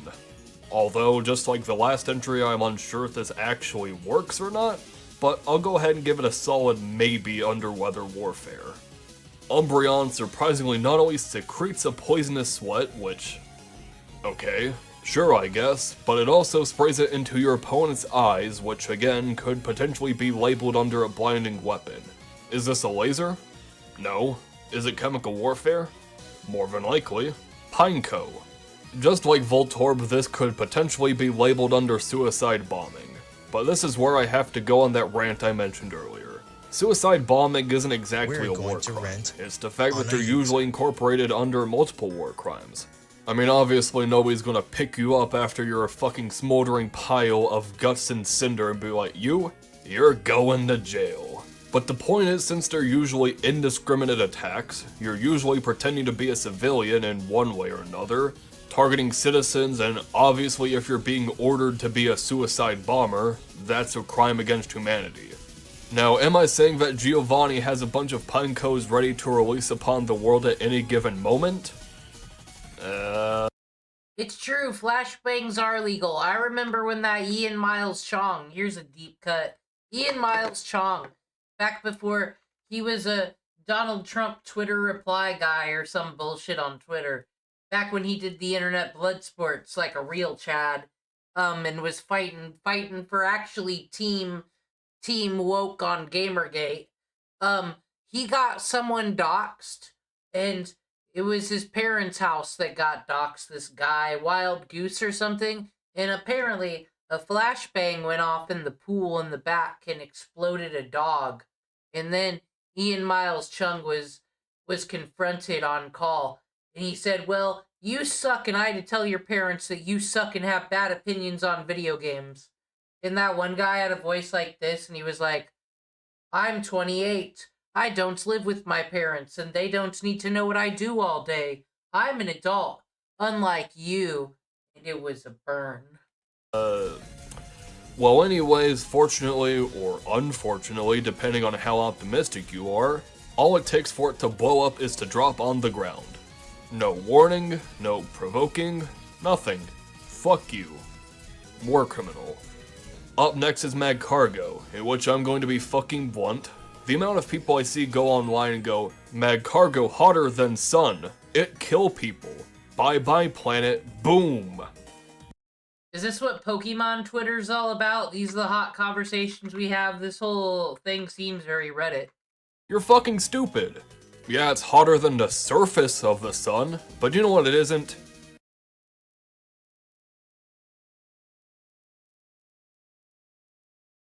What isn't? Mercury? Hotter than the core of the sun, or even close to as big as it. So here's a good example. The sun is about 27 million degrees in its core, yeah? That's already immensely higher than Mad Cargo's measly 18,000, but do you know what we have created on Earth? Just in a lab? Something a little bit hotter than 27 million or even 18,000 degrees. Try 9.9 trillion. That's about 360,000 times hotter than the core of the sun, and we're still alive. But to be fair, mathematically Mad Cargo would kind of make anything around it melt, but nowhere near the fucking global scale that some people will make it out to be. If you want to watch some good videos on this topic, I would highly suggest this one. Anyways, Hound. No, because when we watch nature videos later, they're gonna be about fish, and you're all gonna like them. Doom. Just like Alolan Marowak, burns you with a flame that contains toxins which, if you get burned, will cause a pain that will never go away. Chemical warfare, unethical incendiary weaponry, and torture. Fun. Kingdra is just a complete bastard. It creates whirlpools by yawning, which are said to swallow even entire ships, which gives it indiscriminate attack. But it also causes tornadoes as it wakes up, giving it that extra weather warfare spice I think we were all missing. Also, I guess. Hey Mike, when you be playing Pokemon, make sure to work on your weather warfare team. Alright, let's see, we got a Wartortle now. We need to see what its ability is. Fifth Turtle, that's its name. It's gooey. It lowers the foe's speed if it's hit by a contact move, and we do know Rapid Spin. That could be helpful. Giving it that extra weather warfare spice I think we were all missing. Also, I guess some people might have already commented on the fact that weather warfare or even weather manipulation isn't a good term. Although it's not necessarily wrong, the correct term would be hostile use of environmental modification techniques. But if you expect me to say hostile use of environmental modification techniques every time it shows up, you're a fucking idiot. Weather warfare and weather manipulation prevent me from sounding like a Redditor, are much shorter, and sounds a lot cooler overall. Rest assured, my priorities are about as straight as my lesbian ex-girlfriend. Porygon 2 and Porygon Z are just kind. Wait a minute, this is just a robot, just more low energy. Except for he doesn't defend groomers, so he's probably more successful on YouTube. Kind of weird in the fact that they're just there, existing in cyberspace, doing their own thing. I mean, even outside. The misgendering is a lot. But anyway, don't worry, Mike. It's all Pokemon videos tonight. Pokemon related, some TCG scamming drama maybe. I don't know, but all Pokemon, all day. The context of this video, we've never seen it in the anime because the OG Porygon gave people seizures. So really, it could just be doing anything in there. There's potentially a case to be made for illegal cyber warfare, if we ever find out whatever the fuck it's doing in there, but since Rotom sort of took up that mantle, I don't think we'll ever get to see that happen. Stantler is a very fun and interesting creature in the fact that its antlers distort reality. What? I don't even know exactly what to charge this thing with, I'm just kind of confused. What? Why? What the fuck?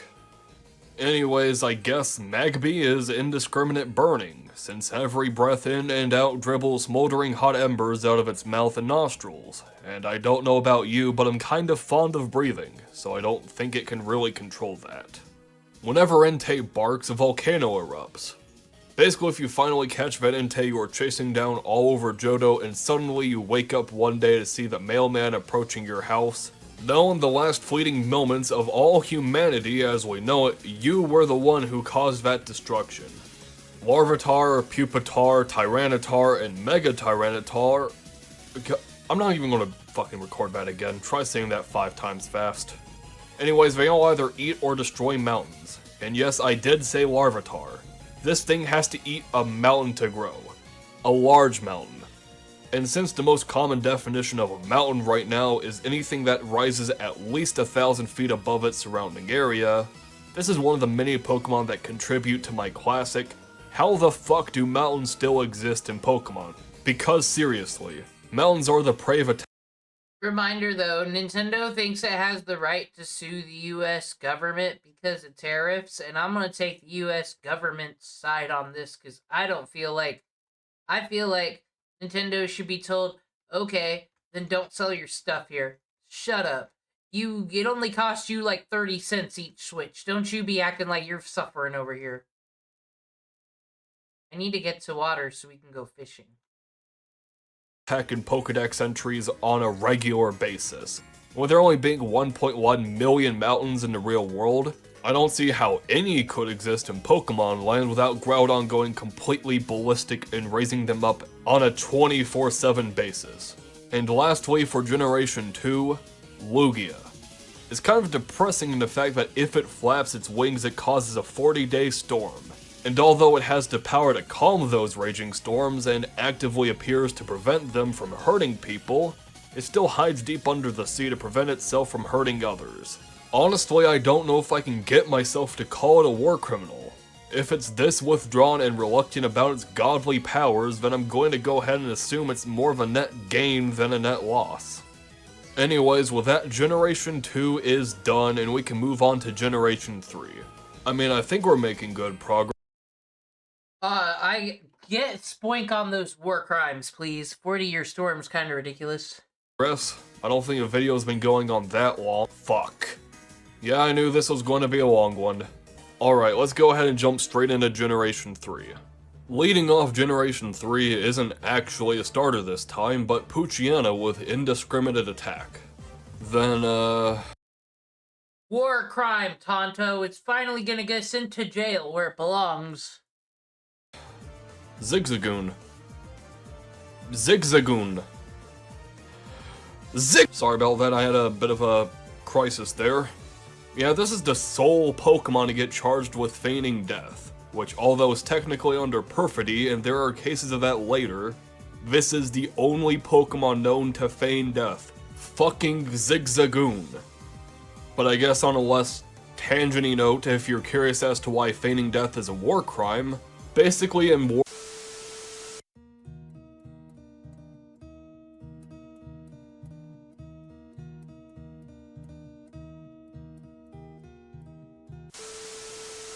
my favorite goon is a war criminal, and now I'm slightly depressed. Kirlia and Gardevoir can both see into the future, but while Kirlia just does some weird scenery mumbo-jumbo shenaniganizing, Gardevoir just casually summons a small black hole. Now here's the thing, summoning a small black hole is still summoning a black hole. Creating a black hole the size of even a penny would destroy the Earth. And you know, this is where most people would go, haha tee-hee, Gardevoir stupid. But you know what? No. It's a fucking nihilist, because it sees into the future. It knows what the repercussion of summoning a black hole is. Black hole that'll take us back to the universe where we have just the Wii again and we're not so stressed out, am I right? It wants everything and everyone to die. And I'm sure if you looked up Gardevoir on Google image search, you would too. Breloom and Shroomish are both under biological warfare due to their poisonous spores. But the reason I included them here and not necessarily the poison segment is the fact that they also cause great damage to the forest itself and makes plants wilt just by being near it. And Breloom is also not against punching you to death while you're choking. Is that a war crime? No. Is it a dick move? Yes. Shedinja is a classic don't steal souls verdict. Honestly, I have no clue what the hell you'd put don't steal souls under. Every category is a bit of a stretch, but I honestly think at the end of the day it's always a war crime. It also doesn't necessarily help that its way of stealing your soul is by peering into the crack on its back. And guess what When your roommate bought the Switch 2 out of curiosity, they fucking complain about it, because that's just still what I don't understand. Everybody be like, Nintendo has really done it this time. They're charging too much for their games and their console. They're gonna fall off. It's over, everybody. And I'm thinking, so says you, you rich streamer. You're gonna get one and get a fucking tax write-off on it, you son of a bitch. And then everyone bought one. It was like a big selling console. Of course it was. Sons of bitches, liars. fucking trainer who sends it out is going to see. So for this, I'll go for indiscriminate attack. Although really there's a case to be made for many, many categories. The Whismur line are all indiscriminate attackers. Even the quiet Whismur cries at the sound of a jet plane and probably blowing your eardrums out and potentially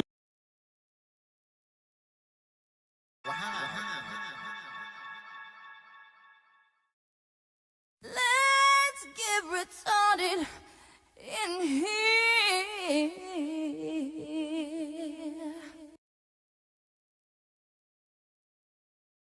You don't call him Whimser the jet plane. You don't do that. blowing your head up in big enough numbers.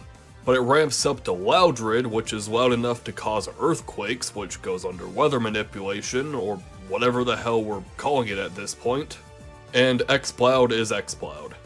Sableye is also said to steal your soul, so just copy and paste the same thing I said about Shedinja. Mawile lures its enemies into a false sense of security with its docile face, however docile this fucking thing can be, and then proceeds to bite them with their two chompy boys and or girls. I don't discriminate. Anyways, it's perfidy in one way or another, so yeah, war crime. Aeron needs to stop eating train tracks and bridges, and especially needs to stop eating fucking mountains. Although, since it's only after iron ore, you probably need a lot more to be on the same skill as even one Larvitar. Public transportation fuckery aside though, Aggron is actually pretty cool. It's said to claim an entire mountain as its own territory and mercilessly beats up anything that tries to hurt it. Honestly, we've reached some Pokédex paradox level bullshit in which I have to ask, is the reason we have not seen the complete and utter extinction of mountains Aggron? But that implies wild Aggron are— The molten core of Pokemon World is indeed something fascinating, because this is too many fucking earthbenders running around, and I never understood how that worked in Avatar either. How the fuck? Couldn't the earthbenders just be the number one, because they could just flatten everybody? What the fuck is fire and rain gonna do? Wind. Are in every region, which they aren't, and that implies that there's 1.1 million Aggron just walking around. What happens if there's 2 Aggron per mountain? What about 3 Aggron? I don't fucking know, and at this point I'm just going to go ahead with my fan cannon that mountains just respawn and no-clip every Pokemon in its radius to prevent spawn camping or whatever. Manectric creates thunder clouds, which is a fun weather manipulation war crime, but also since that thunders will ignite forest fires, that's a double whammy. My favorite thing about Fate Extra, there's not many things to enjoy about Fate Extra, except for the fact that the villain was a spawn camper. I love that. Swalot is, well, I don't like to kink shame. I'm into some pretty weird shit, I'm not even gonna fucking lie to you. But Vor in of itself should already probably be a war crime. But the fact that it's also more than likely Just an desecration of the RPG, dead, it's not and looking also up the for fact you. that it's a poison type. Yeah. No. Carvana in Sharpedo is just pretty basic indiscriminate attack, attacking any ship that dares enter its waters with absolutely no exceptions.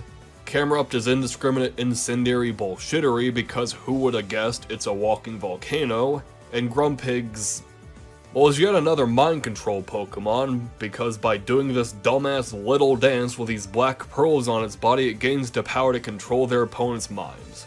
Again, that's just hostage taking with extra steps. Trapinch is a pretty basic booby trap. I mean, it's called a trap-inch. It's kind of implied. But its main issue is the fact that it can just set up anywhere and everywhere.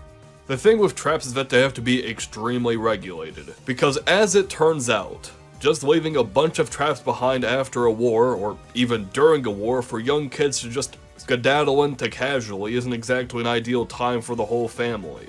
Hence, you have to disclose information such as the location of all mines, making sure they're away from civilians and civilian areas, and having a way to disarm them safely. When Trapinch just sits the fuck down, opens its mouth. And when I was looking for Pokemon videos, and I found a mainstream one, I did not think it'd be this autistic today.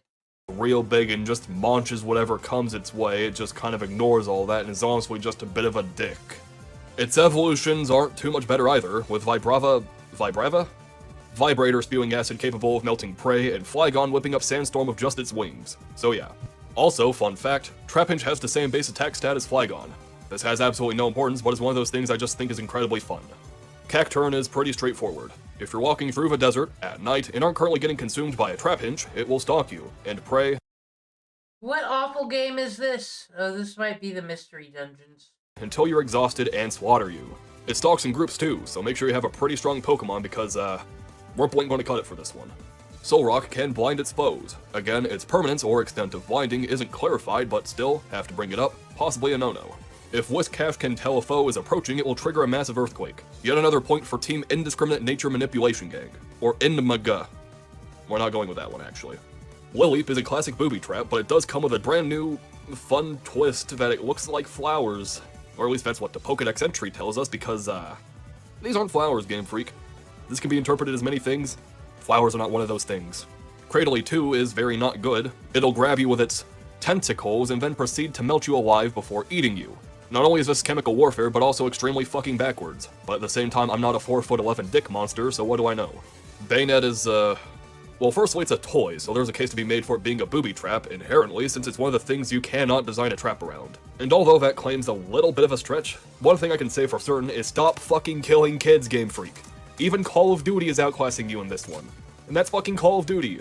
Dusclops is Kirby. If we get debunked Gardevoir for having a black hole, we get debunked Dusclops too. I'd say that sounds wrong, but I have a person who literally drew Gardevoir hentai on my server, and if it isn't evident by my tone of voice, I am just defeated. Glalie makes... So can this person get canceled then? That sounds fucking terrible. Cancel them like Pyrocynical, please.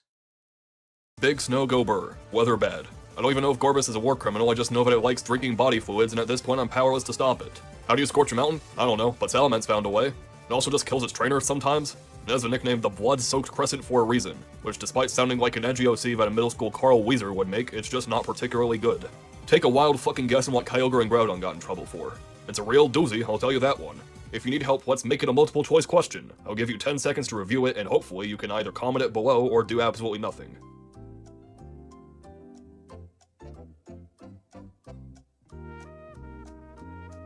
Wow, that sure was difficult. Make sure if you got it right to comment below that you befell this behemoth of second grade problem solving that I'm actually disguising as a way to boost the algorithm because this is an hour-long fucking video on Pokedex war crimes.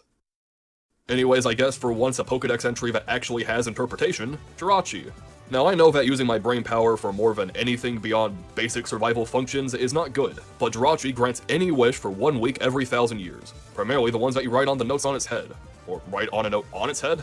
I honestly don't know if post-it notes were the intended route, but if the Pokemon Evil teams have taught me anything, it's that their leaders have a solid 60% chance of either being completely incompetent dumbasses that surprise me in their capability of even getting a Pokemon past level 7, or the remaining 40% chance of being a completely incompetent dumbass that has the end goal of, yeah, let's just go ahead and kill everyone. LMAO? Is this a common mindset? I don't know. But maybe we don't need some edgy middle school nihilist getting lucky with timing and wishing for the world to end because his E-Kitten blocked him on Discord after giving her a year of Discord Nitro with his allowance. And with that, Generation 3 is complete, and we get to move on to, who would have guessed, Generation 4. Skipping all the way to Rampardos, we've got yet another classic instance of fuck skyscrapers in particular. Although it's only been documented once, so maybe this is just a rare example rather than a norm. Either way, that one in particular is just a dick. After that is Drifloon and Driftblim, which are both in the iconic stop fucking killing children category. Although Driftblim doesn't discriminate. Does that make it better or worse? I honestly don't know. I feel like that's ultimately up for debate. But at the end of the day, if we could have a single generation without having at least one Pokemon have the defining characteristic of being an advocate for 8-year late-term abortion, I would be much obliged. Bronzong makes it rain. Although this does come with a caveat that it was referred as a bringer of plentiful harvests, meaning it wasn't going full Kyogre on everyone. On a similar-ish note, Hippowdon, but this time for Twisters and Sandstorms. Ironically, despite having the ability Sandstream for as long as it did, it only got the Sandstorm added in by Pokemon Shield. Which is strange because you'd figure it'd be vice versa, but whatever. After that, we got Abomasnow, which is actually our third fucking hostile use of environmental modification techniques in a row. Generation 4 so far has about as much diversity as a gated Minecraft YouTuber Twitter group. Licky Wicky is a bioweapon just like its pre-evolution. Do I really need to go in depth on What gated Minecraft Twitter group fucking pissed off this user? My gosh, what drama are we learning here? this one? Dusky is more afterlife shenanigans. But oddly, it seems to be more of a transporter rather than strictly a malicious being. I mean, hell, it gets radio waves from its antenna to take people to the world of the spirits, and it's not known if it actually has a will of its own. I'm not well versed enough to really know if this makes it a war criminal, but again, afterlife rant. It's coming soon, I swear. Frostlass is a pretty cut and dry case of desecration of the dead. If it finds a human it likes, God forbid, it freezes them to death and turns them into a decoration. We really didn't need Slanesh invading the Pokemon world, but whatever, the more the merrier. And surprisingly, that's actually it. Giratina and Darkrai, dare say, are pretty sus, and Dialga and Palkia need to be alive in order for the universe to not completely crumble in on itself, but that's not necessarily a war crime. Really, in particular, fuck Mesprit for giving me emotions. I want to be a robotic shell of a person. But yeah, most of the other war crimes in this generation are poison, such as Garupi, Drapion, and Roserade, so thus far this is actually the shortest generation, but still, progress. On to Generation 5, Gigalith is in Team Fuck the Mountains. I don't think we need to really elaborate on this one anymore. Excadrill is usually pretty cool. It likes to help in tunnel construction, and generally he's just badass. But the problem is that it also destroys subway tunnels, and we really don't need any more civilian casualties. Seismitoad is said to paralyze enemies with liquid that they shoot from their head bumps, which I'm going to go ahead and say is probably some sort of chemical or biological warfare. But it's also said to cause earthquake-like tremors, which is, as to Twitch Youth would like to say, kinda sus. But I also can't exactly fault it since it's only earthquake-like. Scrafty has acidic liquid that it can shoot from its mouth. That's cool, I guess. Chemical warfare. Kafagrigas has been very cautious about potential claims of being a desecrator of the dead, so in his free time he decided that grave robbers that he consumes aren't just dead or sent to the afterlife, nor did he decide to eat their souls. He turns them into mummies. I think this is literally the only case of reverse desecration of the dead, but isn't morally ethical. I don't know. The law's stupid. I have nothing to comment on. Do you want to see a video of my dog getting a treat?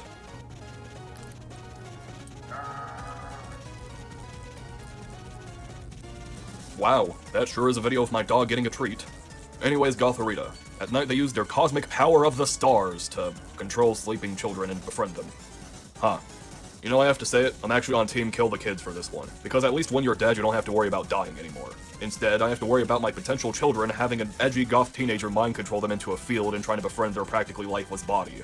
I believe there's a Japan word for this, but I don't speak anime, so I don't know what it is. Vanillux makes blizzards, but not the kind you order at Dairy Queen and see people whose souls have evidently left their bodies flip upside down because they're legally mandated to or something. Just blizzards.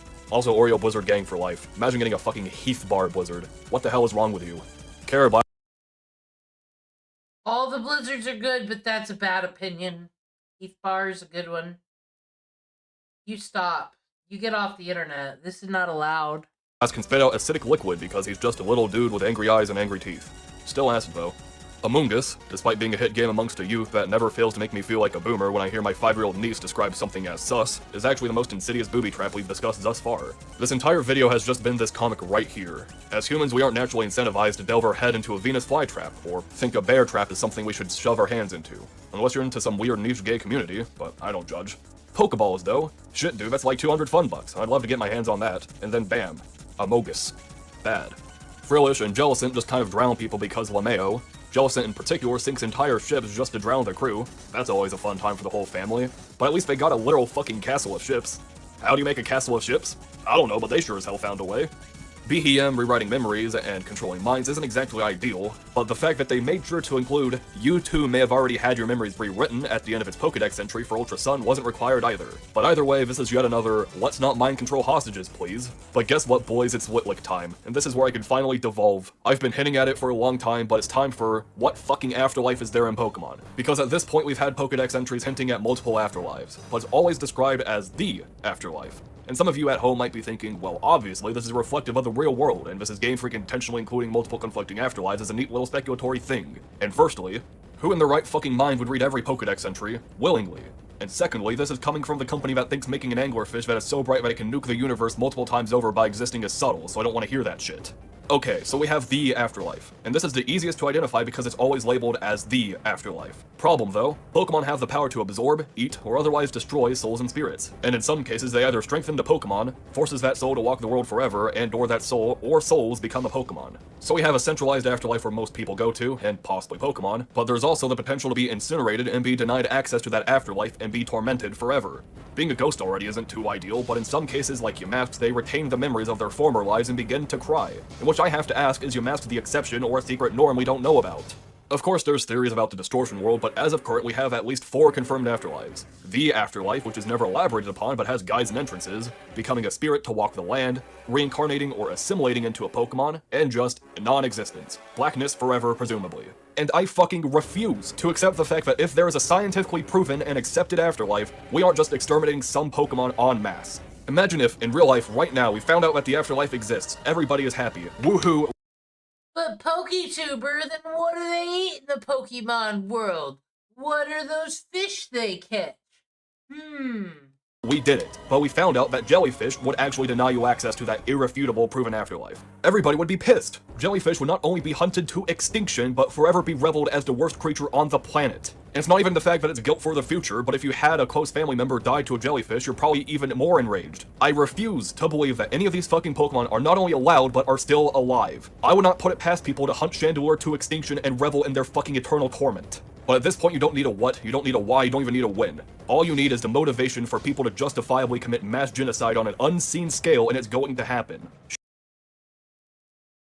Is he gonna do it? Is he gonna do it? There's this video from but no. Chandelure should not exist. Most ghost-type Pokemon should not exist. It is a scientific impossibility that these things are allowed to be alive, and the fact that they're not currently fucking dead. Cryogonal is a snowflake. It takes hostages. Whoa. Galarian Stunfisk is a booby trap. Just like Amoonguss, it has a Pokeball as bait. But unlike Amoonguss, it's just going for more of a standard bear trap approach. So no poison mumbo-jumbo bullshit. If the seal on Golurk's chest is removed, it makes its internal energy spiral out of control and turns the entire immediate area into a pile of rubble indiscriminately. I mean, it's there in the Pokedex entry. I don't really need to elaborate on this one. Buffalant and Hydreigon are both the same thing, except Buffalant just targets trains because fuck public transportation. Me and my homies hate public transportation. Tornadus is, well, weather warfare, causing severe storms powerful enough to blow away houses. Who would have guessed that one with a name like Tornadus? Thunderous is a bit more unique though, being said to throw lightning bolts indiscriminately and frequently causing forest fires, and apparently it is therefore disliked. I really like this one because this is one of the few Pokemon that's just flat out said to just be disliked.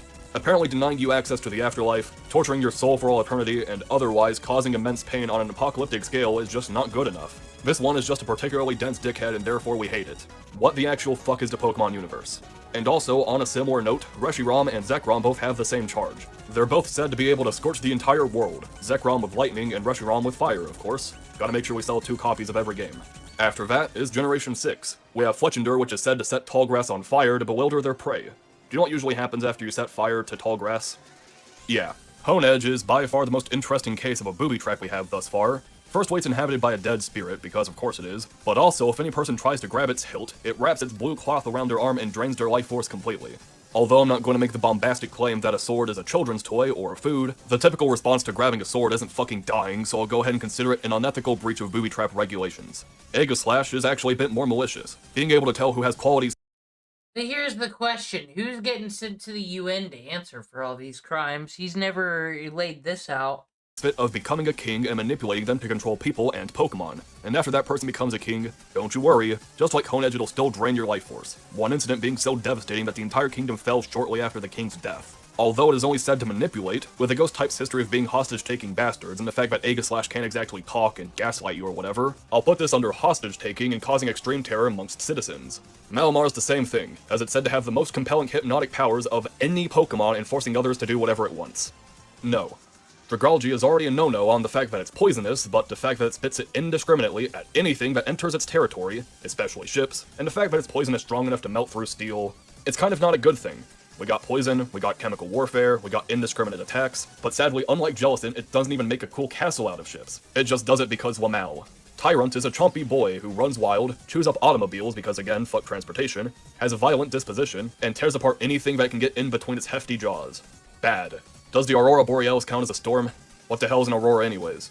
This is too much boring science stuff for me. Just so everyone knows, I do plan on going to Alaska, and this is on my bucket list to see this fucking Aurora Borealis.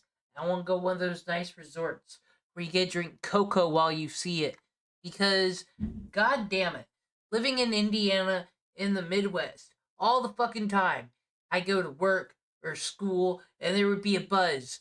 Guys, there's gonna be an Aurora Borealis in the sky tonight. Oh, there's gonna be a shooting star. Just, you have to look at it at a certain time in a certain amount of darkness, and maybe you'll see it. And everyone would get all hyped to never see nothing all the fucking time. I am like, I will just go to the bitch. And since I put it on my bucket list, I don't have to listen when they're saying, you guys, if you look out the sky, you might see a rainbow. Now go to the fucking bitch. Me, Captain. It looks pretty, so fuck it, this thing gets to stay. I don't know. Sliggoo excretes a sticky liquid that can dissolve anything, which is already a solid 0 out of 10 for a slimy guy, but the fact that its eyes devolved and is now unable to see is not a particularly good combo. Phantump is a dead kid. If it isn't evident by this point in the video, I have no clue how the fuck I'm supposed to rate this thing on a war crime scale. But Trevenant goes full Treebeard and kills anybody that wanders into its forest wanting to harm it. Now's definition of harming the forest is a bit vague. Some definitions mean ravaging the forest and some just mean cutting down trees. I mean, deforestation is cringe. I do much like the concept of breathing and seeing the color green outside of my Mountain Dew addiction, but if a dude's just making a house, isn't that a bit far? I don't know. If we can have a trainer figure out the extent of bastardry you have to go through in order to get Vord, I'd be much obliged. Pumpkaboo is another dead kid. Tim Allen's home improvement grunt.mp3. Gorgeist, on the other hand, is just a grand old time. Small Gorgeist pretend to be children to kill adults, which despite sounding like a solid development for a season of To Catch a Predator, is still illegal. Large-sized do the same thing but vice versa, putting on the guise of adults to kill children, and super-sized aren't picky and will just forcefully drag anyone off to the afterlife. I was going to say, maybe average. Look guys, he thinks pedos should get eaten by pumpkins. Therefore, all those weird comments about Discord servers, we'll forget about those. Sized were safe too, but even they knock on doors just to kill anyone who answers the door. As it turns out, size does matter, but not in the sexy way, just the war crimey way. But I mean, if that's what you're into, I'm not gonna stop you. Noivern is just a bastard. It attacks everything it sees with ultrasonic waves that can crush boulders and ruthlessly torments their enemies while they are helpless in the dark. Yveltal is going in the don't fucking cause the apocalypse please category. If it dies, it absorbs the life energy of every living thing and turns into a cocoon. There's a few reasons 2 billion lions can't ever win against every Pokemon, and this is one of those reasons. Moving on to Generation 7, Crabominable. It punches indiscriminately, and instead of doing that helpful thing called thinking, it starts blasting. And if their punches are strong enough to smash walls of ice to bits, you're not getting out of that one. Oricorio, specifically its Sensu style, is the only Pokemon that's a goddamn necromancer. They summon the dead while dancing, which is blatant desecration of the dead, and... Tonto, go outside, you'll see the Aurora Borealis, but you have to go 5 miles down the road where there's no light, and you need to bring a red LED light too. Wait, you know what this means? There's another fucking afterlife. Literally a 5th one dedicated just to Oricorio. Game Freak, you can't just develop an entire fucking afterlife and dedicate it to a single Pokédex entry for a dumbass bird. One. What the fuck? Anyways, Sandygast is, as I said in the intro, it mind controls anyone who puts a hand in its mouth, and then proceeds to consume them and anyone else who dares make the same mistake until it becomes a palisand. And buried inside those castles are literal masses of bones from those who were unfortunate enough to stick their hand into a fucking sand castle. Also, add in sandstorms in there because as if we weren't already going to jail for literally eating dozens of people by existing, we might as well throw in weather manipulation as a third war crime. Turtonator's shell is chemically unstable, and explodes very violently and probably falls under an illegal form of bomb. But also highly volatile poisonous gases exhales from its nostrils, so chemical warfare on top of already being poisonous. Fantastic. Drampa, and I quote, "This Pokemon is friendly to people and loves children most of all. It comes from deep in the mountains to play with children it likes in town. If a child it has made friends with is bullied, Drampa will find the bully's house and burn it to the ground. Okay, honestly, I do not care. Your Honor, Drampa is innocent. This thing is excused from war crimes off of the simple contradiction that it is based as all hell. Tapu Koko causes thunderstorms. There's not a whole lot to say here. Weather warfare. Fucking Mega Bloks over here infests people and causes them to become violent, which is obviously an illegal case of biological warfare and possibly psychological warfare. Celesteela just burns down forests casually. And although that on its own is already a war crime, the fact that it's said to do so with gases inspecific give it that special chemical warfare edge. Kartana has one documented case of just 9/11ing a giant steel tower with one stroke of its blade. Although, since this is one documented See, it's okay when we make those jokes, but now you're being a real Hassan Piker, sir. case and it wasn't confirmed what type of steel tower it was, I can't exactly give it a proper verdict. But if this thing does it on a regular basis, it's 100% a war criminal. Guzzlord, being the wholesome 100 chunker redditor that it's always strived to be, is said to gobble mountains and swallow buildings, constantly eating and always devouring something with absolutely no regards to what it's eating. Although it never shits, which, good, I guess? Thanks, Game Freak. Lastly, for Gen 7 Necrozma. Already its base form has an extraordinarily vicious disposition and constantly fires off laser beams indiscriminately. But also its Dawn Wings form is hilarious in the fact that it reads, yeah, this thing is vicious, seeing enemies everywhere it looks. Yeah, that's probably a good cause for indiscriminate attack. But then it just casually nudges in the sentence, it will burn the world with lasers. What the fuck? Don't you think it's a tad bit helpful to put more importance on this than one sentence at the end of one specific Pokedex entry? This is a threat. It's not just saying it can burn the world with lasers, it will. Can we, like, not do that, please? Anyways, after this is Generation 8, which sadly for us is one of the generations with the least war crimes, so not a fantastical note to end this off on. Although, to be fair, this video's length is already immense, so let's just go ahead and finish this. Gigantamax Corviknight's wings can whip up winds so powerful that no hurricane could compare, and it blows everything away. I honestly don't know if this is qualified as weather manipulation technically, but either way, whipping up gusts of winds to completely demolish an area indiscriminately isn't particularly good. Gigantamax Orbeetle, on the other hand, has watched so much Rick and Morty that its brain expanded to the point that it can control the minds of every living being in its vicinity. Granted, it doesn't have any documented cases of doing so, only saying it has the potential to, but really that just might entail that any trainer that has seen it and has any hint of scientific contribution to the Pokedex are just rotting away in some corner against their will. Flapple is just pretty basic chemical warfare. Since it ate a sour apple, it can store an acid in its cheeks capable of causing chemical burns. Not a whole lot of elaboration needed on this one. Gigantamax Toxtricity, on top of it and its pre-evolution obviously poisoning stuff, loses all of its control after Gigantamaxing due to its own poison penetrating and injuring its brain, which causes it to rampage across the land and contaminating the earth itself with toxic sweat. Lots of no-nos on this one. Sinistea is actually the best example of an illegal booby trap in the entire series. For this in particular, you can't design a trap after food or drink, children's toys, or portable objects designed for feeding and taking care of children, as well as kitchen utensils. Sinistea falls under all of these, and since it actively uses this to absorb the life force of anything that drinks it, this is a completely unethical and entirely illegal booby trap through and through. Morgrem is known to get down on all fours as if to appeal for forgiveness, and then tries to lure their opponents so that it can stab them with its spear-like hair. This is an obvious example of perfidy, specifically false surrender. Good job, buddy. You did awful, you angsty preteen fuck. Frostmoth causes blizzards to any of those who desecrate its homes over fields and mountains. Although Team Fuck the Mountains need to be— No, we haven't, Speets and Misty. I'm gonna put on the tunes and we're gonna try to beat this Nugget Bridge again, because it's getting kind of hard. But I think I've got it figured out.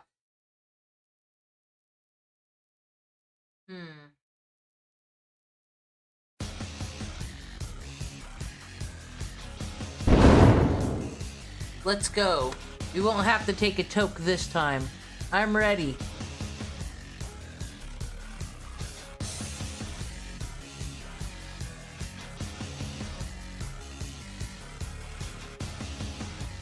Okay, he's gonna start with the Growlithe, but I'm gonna start with Farfetch to use Contrary to up my attack, because Intimidate's gonna try to lower it.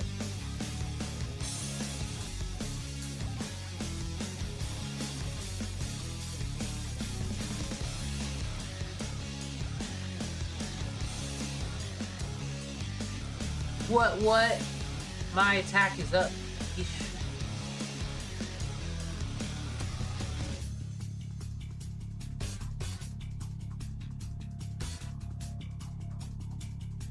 Your defense is down, silly Billy. You're not doing this Dragon Rage shit again.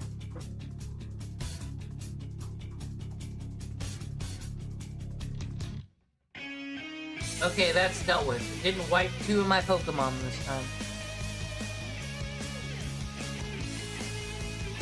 I don't think I want to get past Nugget Bridge so we can get more Pokemon, because I don't got much for Misty Deactivate. I mean, okay, this is a problem.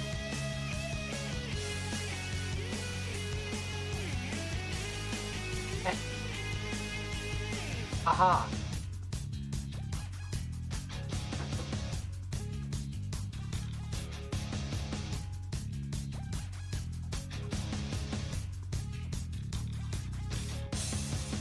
Dual chop, huh?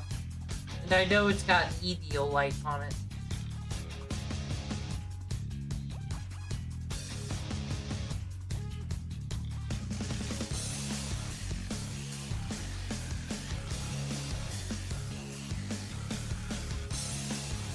Rough skin.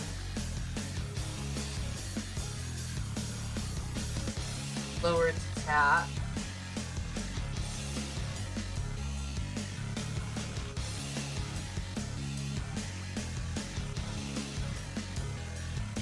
No, I don't beat Nugget Bridge in one go, but I gotta beat the Rocket Member.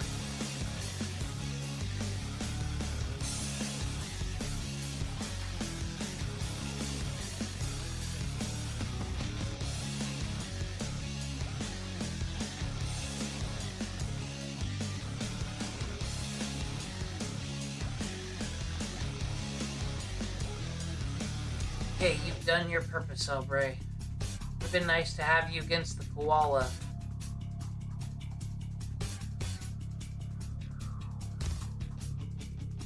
Alright, it's your time, Wartortle.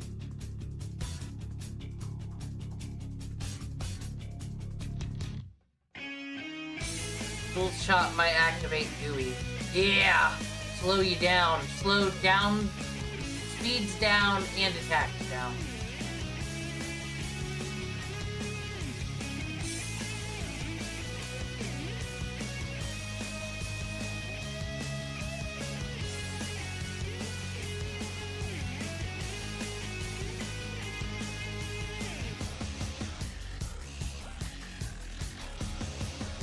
Y'all be like Kenny from The Walking Dead, fucking planning your escape from the walkers, I see.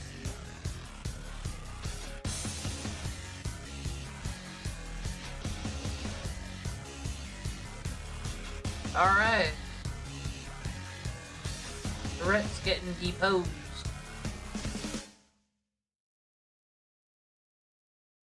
Fake out. Yeah, I don't... Rapid spin's too important, though. Oh, we already have Bite, I guess. Dewey was helpful there.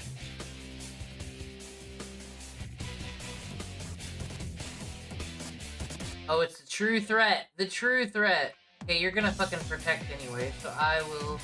You're gonna rest or protect. Use Facade. I know your game.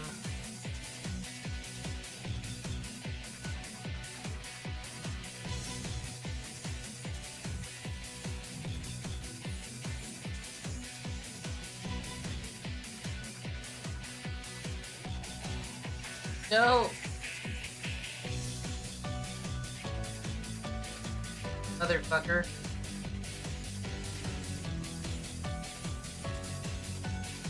You're getting it. You're getting it.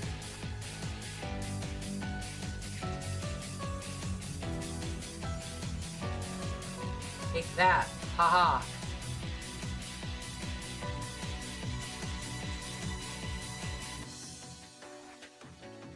It'd be helpful if Baneri was still alive. There. Haha. Take a gift on your way out, I guess. Problematic. Snotty 2-Dab, what you got?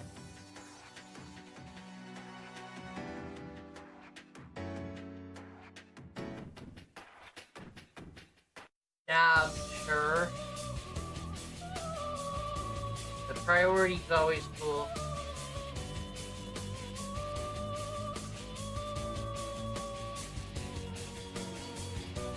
God, I think I'm screwed without Baneri.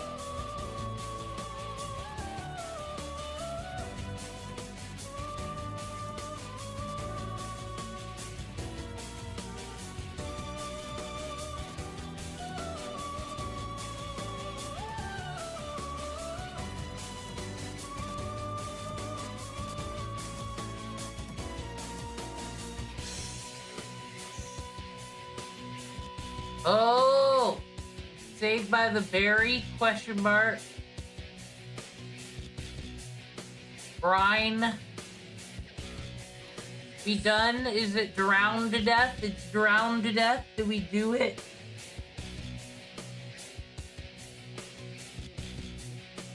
Are you fucking serious? I forgot about someone. Not you! Well, we're fucked. No, wait.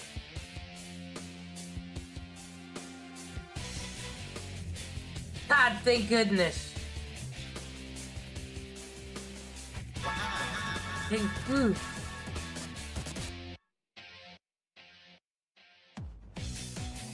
We did it! Oshawott leveled up to new world. We can move on. Woo! I got a big nugget. We'll sell them all for the slots. I would be the best Team Rocket person. Okay, this means we got all these losers up here. Let me go see what the level cap is anyway. But actually, I think we have to ruin Misty's date. I think it's like that shit. I think we have to go up there. Anyway, they said we can get a couple more. We can still go fishing for an encounter.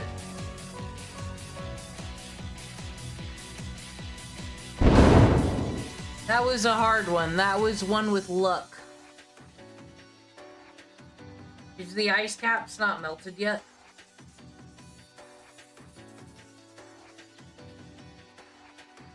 Alrighty. I'm at the 2 hour 30-minute mark. That means I get a new coffee, and when I come back, we're gonna work on our new encounters and do some more of those battles and fine-tune our team. That's what a lot of this Radical Red is. As you can see, these battles are actually challenging. They're actually like meta battles and shit. It's no joke here. So it will be, speaking of the Velvet Room music that's playing now, it will be kind of like that, you see. We're gonna have to always be working our team. I've got to evolve things to see what their abilities are. It's a whole to-do. Anyway, your new state of Yukon. Can I put the Neo New People's Temple there?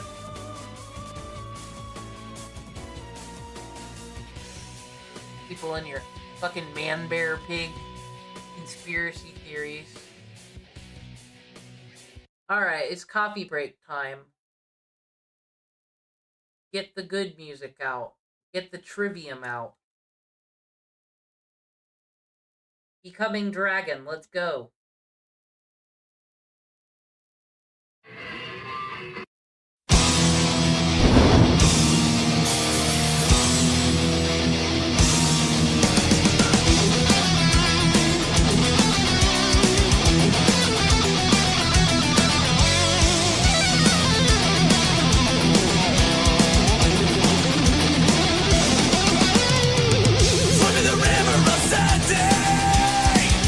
Free and fair, filled with purpose. Misty God,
Hello, it's me. I was wondering if after all these years you'd like to meet to go over everything. They say time's supposed to heal, yeah, but I ain't done much healing. Hello, can you hear me? I'm in California dreaming about who we used to be when we were younger and free. I've forgotten how it felt before the world fell at our feet. There's such a difference between us and a million miles. Hello from the other side. I must have called 1,000 times to tell you I'm sorry for everything that I've done. But when I call, you never seem to be home. Hello from the other side. At least I can say that I've tried to tell you I'm sorry for breaking your heart. But it don't matter, it clearly doesn't tear you apart anymore. Hello, how are you? It's so difficult for me to talk about myself, I'm sorry. I hope that you're well.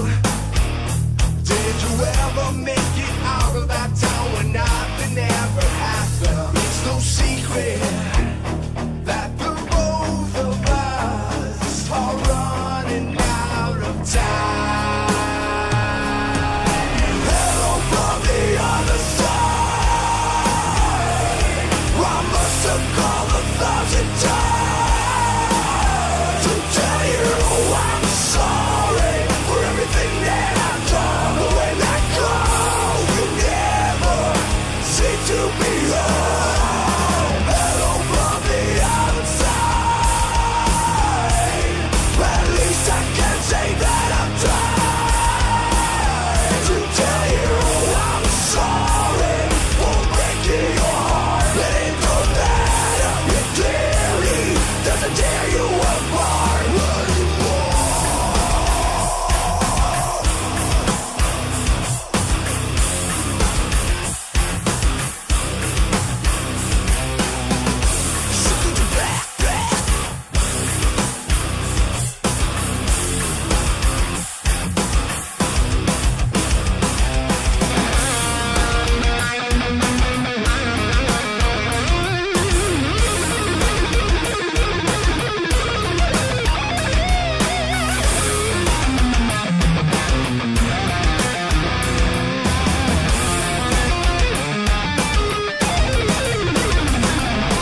Hello from the other side.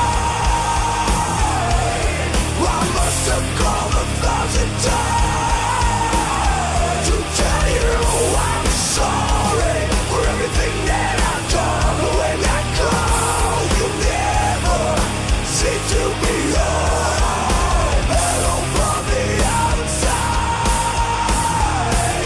At least I can say that I've tried to tell you I'm sorry for breaking your heart. But it don't matter, it clearly doesn't tear you apart anymore.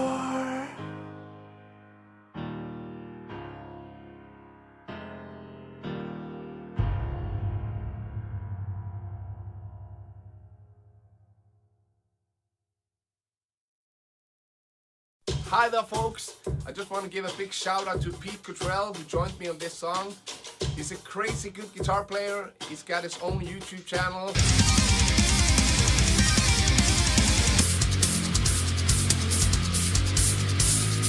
got a link here somewhere. He does a lot of great videos, funny and tutorials, so please show him some love from me. And I also sell my songs online like iTunes, Amazon, and Google Play. I have a Patreon site where you can support me and get every song in an instant download. And remember, I'll see you later. See you later. See you later. See you later. See you later.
I'm broke, but I'm happy. I'm poor, but I'm kind. I'm short, but I'm healthy. Yeah. I'm high, but I'm grounded. I'm sane, but I'm overwhelmed. I'm lost, but I'm hopeful, baby. And what it all comes down to is that everything's gonna be fine, fine, fine. 'Cause I've got one hand in my pocket and the other one is giving a high five. I feel drunk, but I'm sober. I'm young and I'm underpaid. I'm tired, but I'm working, yeah. I care, but I'm restless. Just to clarify, I plan on going to a nice vacation in Alaska. One of those, get to go on a tour, Alaska to Scandinavia, and you get to watch the Aurora Borealis and drink cocoa. I'm not gonna go live in Alaska. What am I, an ice road trucker or a Canadian or something? Disgusting. Disgusting. How dare you even? But I got incense going for if it gets a bit crazy. It's getting kind of late, but we'll at least do some more cerulean fun times.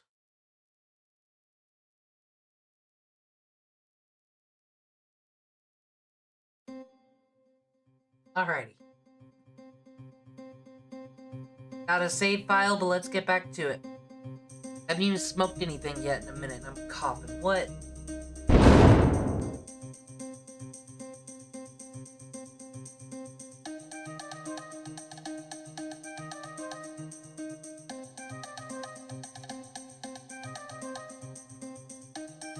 We'll keep on daytime. Hopefully something exciting will pop up. Takes a while to save on Radical Red. Own engine, it's a beautiful game for beautiful people. But you know what I love about the GBA ROMs? And I'm sure you know if you check Amazon, there's like 1 billion bootleg consoles that just have 1 billion GBA ROMs on it. So I can take this and play it on my little bootleg console. And I love that. I wish more people would make GBA games. Use those engines. But they won't, because they're cowards. They want to make games that work on PC so they can pay $100 to sell it on Steam and make $2.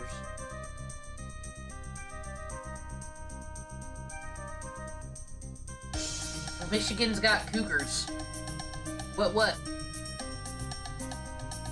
You're no good against this fairy. I don't know who is.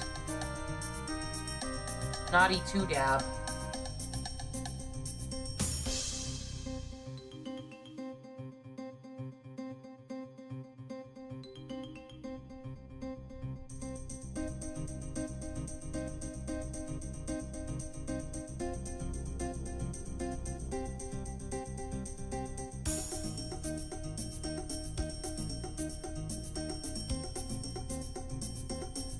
Which I do believe Radical Red don't have the stupid trade evolution shit. They've all got like stones and their own thing, their own evolution guide. Or are we talking about Clifford the Big Red Dog?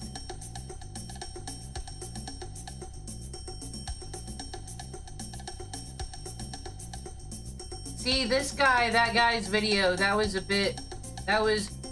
pretty autistic, not gonna lie. Duke, every fucking question that's been asked about the Pokemon universe has been asked, haha. Where do they get food? But can we talk about Clifford the Big Red Dog? So is Clifford like an X-Men, like a fucking mutant?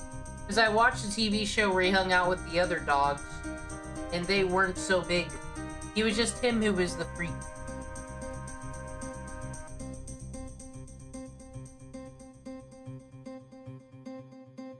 No, my mom needs to go save all those cougars.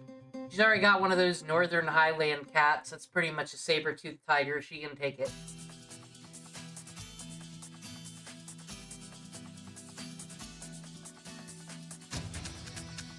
Camper Shane didn't stand a fucking chance. Okay, what do we got around these parts? Snubble. Snubble is a fairy type. We do got Krill over here, but I don't know. How useful is she, really? Can you put Brogan back on the squad? What is this?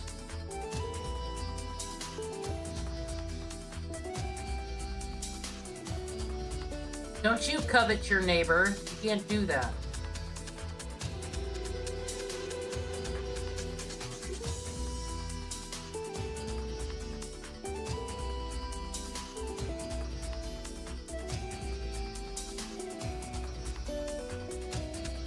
Tonto, is it still count as adultery if the dude dies? Is there any special rule for, like, widows? Is it less of an adultery if that person's married but then fucks a widow? Is there any special sense about that?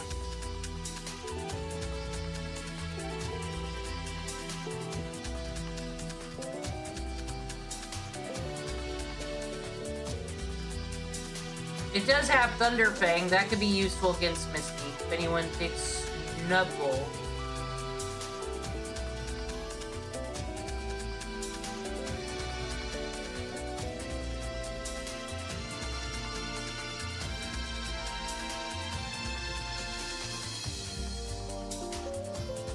Ooh, a TM for us. Oh, we don't like these. I don't know if we want that. Disgusting. What's this? Ooh, Drain Kiss. We do got a fairy type move with Brilla. She does got Drain Kiss.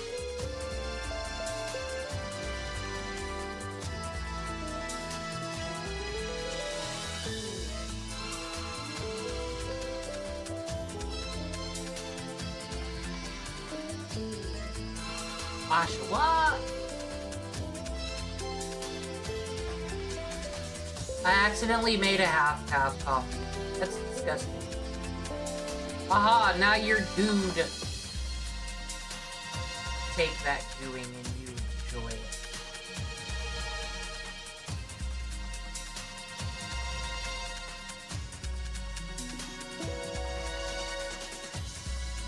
It's a till death do you part, but like the person who does have a living wife still around, like it's not okay because the other person's husband died.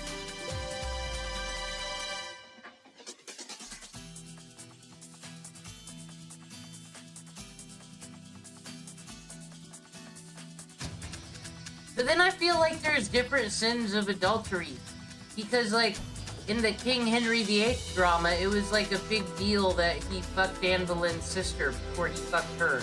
Like there was some kind of special sin, and then he thought he was cursed because Queen Catherine, his first wife, was actually his brother's wife that he married because like he died. That was a hot alliance to have. And he thought God cursed him, and that's why he didn't have a son, was because he married his brother's wife.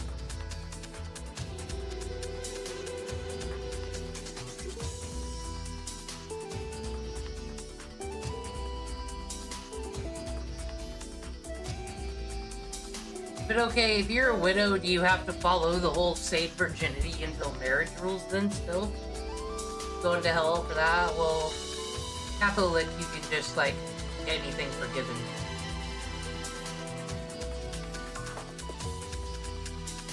England is just one giant floating trailer park? That's true.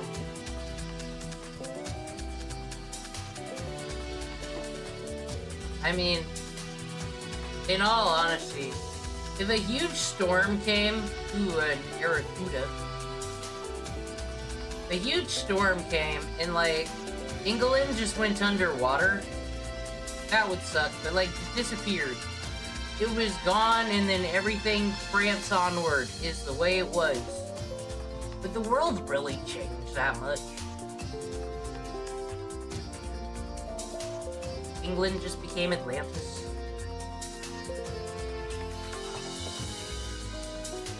Oh, we can get one of these things. Okay, any Pokemon here looking appealing for people?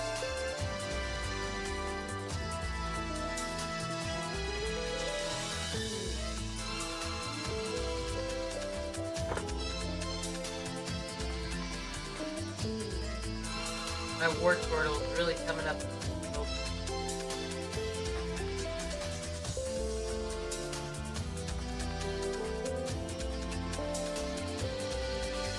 Snuffle's just kind of appealing because of the Thunder Fang.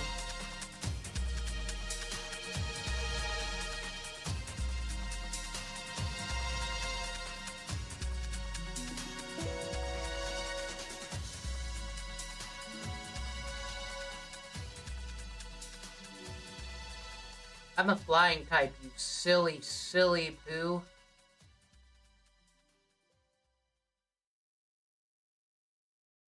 I think it's either gonna be the dragon.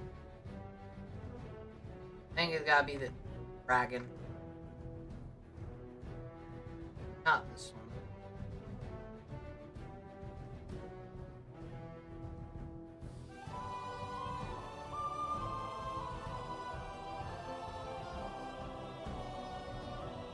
There's two more Pokemon we haven't seen here. Asmarill, then we got normal fairy. We'll turn to water fairy, won't it? Honedge, but then we'd have a steel and a ghost. Why is... Here's a different kind of Clauncher here.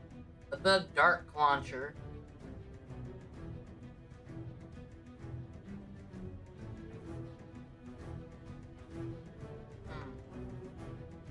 Let's let it be chance.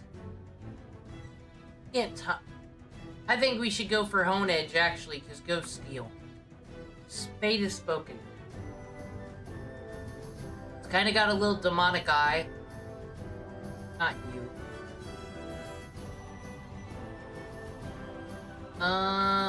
You.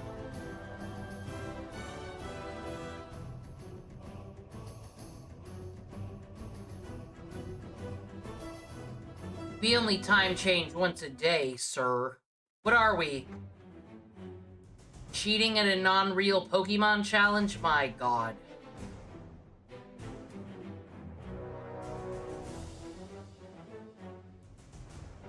That seems like catching damage right there. And it's good.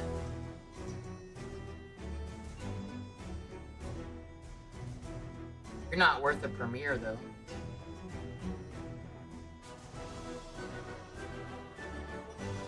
Okay, it's a female sword. What's your favorite? We could name it Saber. What do you all think?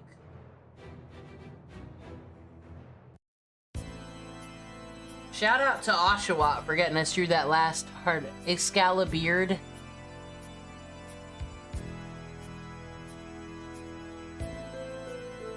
But it's a female.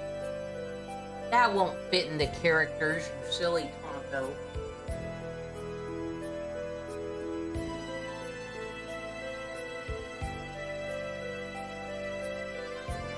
I think Saber would be the easiest.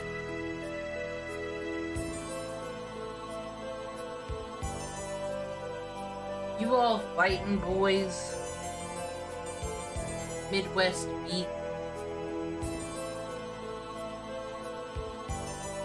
Saber works indeed. Unlimited Saber works. She's one of the 1,000 blades. Okay. Let's see what's going on with Stone Age over there. I don't know how to evolve this thing. Leaf Guard protects from status in the sun. Meh. Meh. There's a different kind of launcher, but we can still go fishing. And I remember where my rod is. You got the dome fossil, it's very important.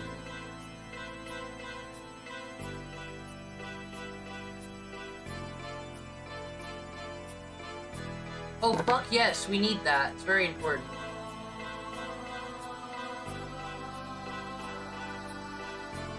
Do you all even know about Crobat and how powerful it is?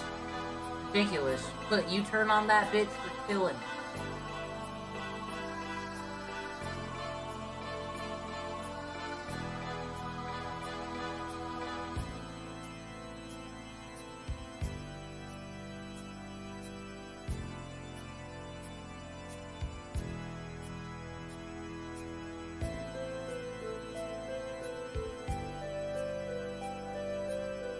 Come on, Terry McGinnis, get in the ball! You're gonna be our Batman Beyond logo. I don't have any of the fake out people ready to go.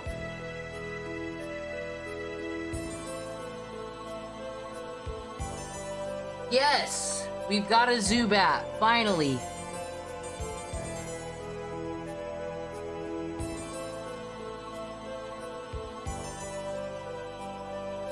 But Zubat's also trash, so who do you know is trash? You can name it I Show Bat. Is the speed advantage.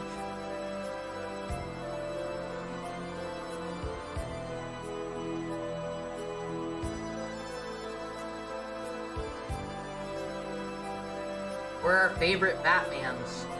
We're our favorite Nightwings.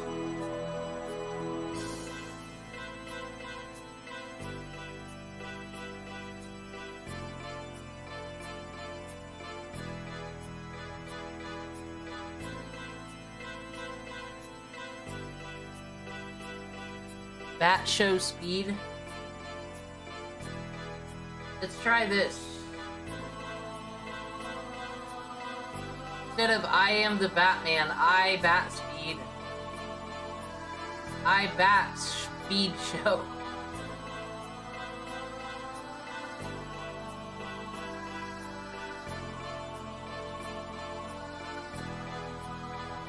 There, and now we don't ever have to worry about Zubat bat again, because species clause. I bat speed, Osho don't fit. Alright, now time to continue our journey. with our Pokemon pals. We could get a Dynamax, but not right now. How about to celebrate our victory? Route 25, oh boy.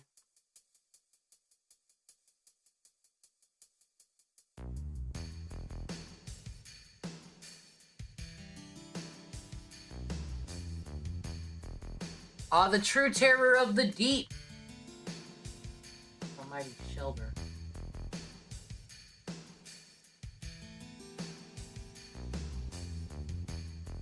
Withdraw from life, please.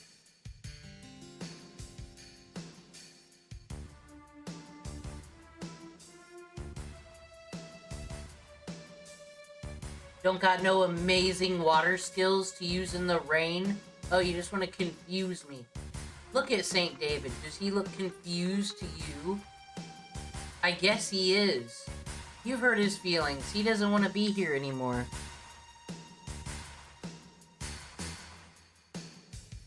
Heart's breaking. I guess it's up to Dan.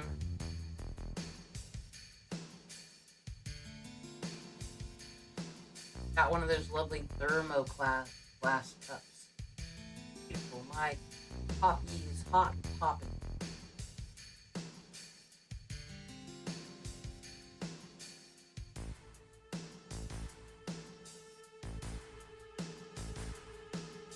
One day I'll also play Final Fantasy VII, like the original, because I've never beaten it. I've only really beaten Final Fantasy X. That's why I've got strong feelings on that.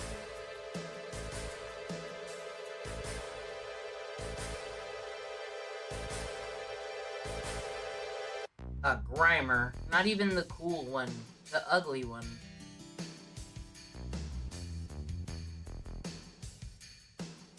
But we do have Calm Mind. That's pretty cool.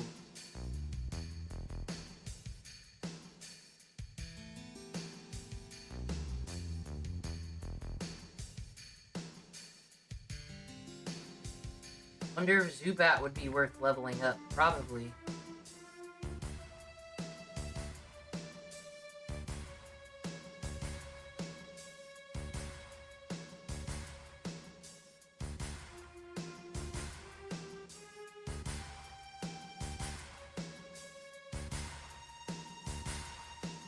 The Alolan one, that's the ugly one. Duh.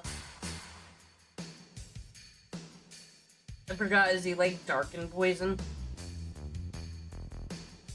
Oh well.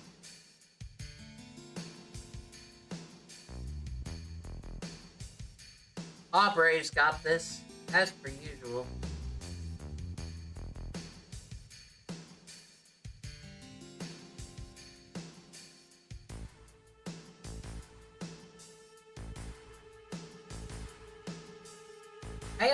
I think there's a way just to get berries to make him happy, but... Ooh, we got a leaf stone. We could have had Vile Plume Brogan instead, and we ruined it. Okay, we got this guy. Everything after Gen 3 is still fake monsters. And you should be happy Krill over here.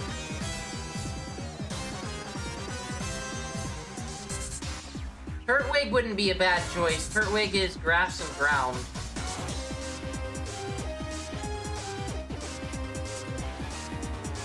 See what we can do.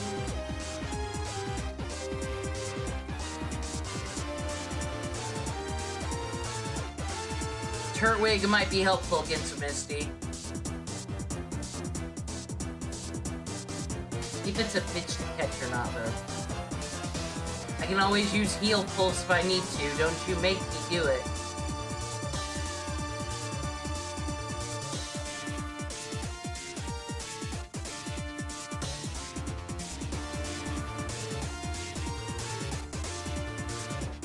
Why does it always say odd appeared to be hot? Like, it's wrong. It's grammatically wrong in its translated form. And never in all these years has anyone ever fixed that. Does it actually heal it? I never use this move. Oh my god. Perfect. Now we'll do the battle for real, Turtwig. I told you I'd use my heal pulse fucking test, and you kept doing it.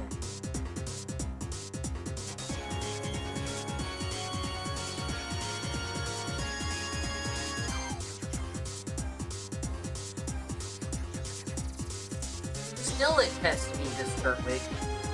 Testy Turtwig. It didn't appear to be caught, though.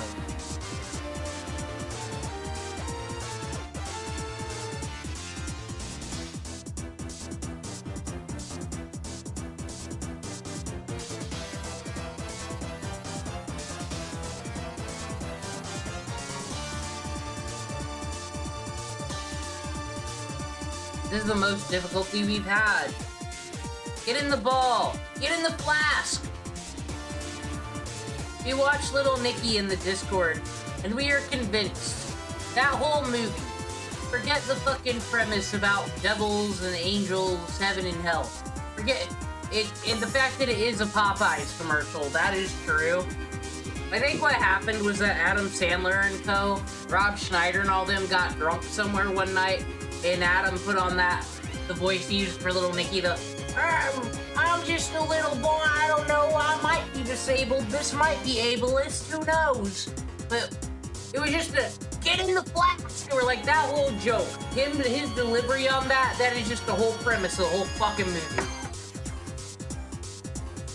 Still always just gonna have a happy place in my heart, because when people talk Adam Sandler movies, you know, who the fuck ever brings up Little Nicky? Just us, the real ones. It was a Popeyes chicken commercial, you say.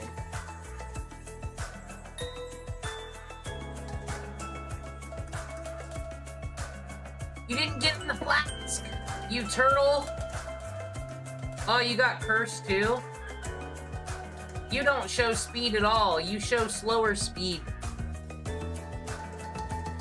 Longest yard I actually watched this year, it's not that bad.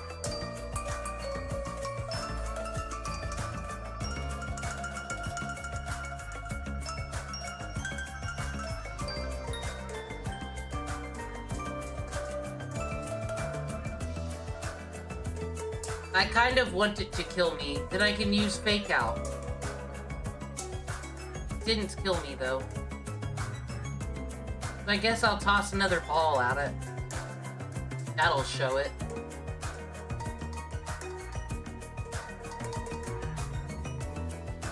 As long as we got one to throw at a Dynamax. Thank you, Turtwig, you're a credit to the Force. Truly.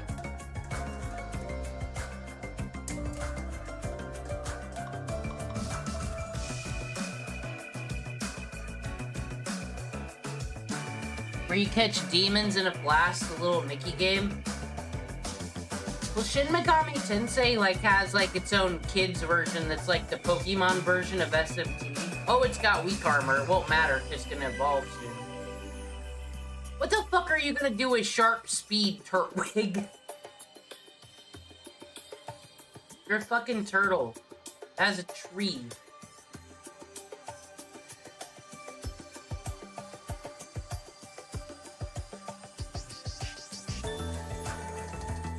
Okay, we got a tree turtle. Add it to our other turtles. This is a 4th gen starter, in case you didn't know, Tonka. And it's a boy turtle.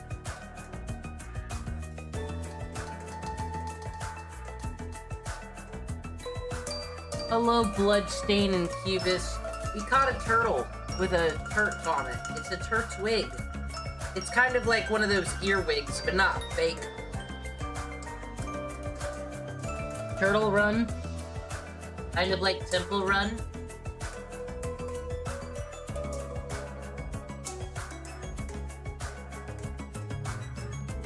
Alright, we got this, and now we can just battle.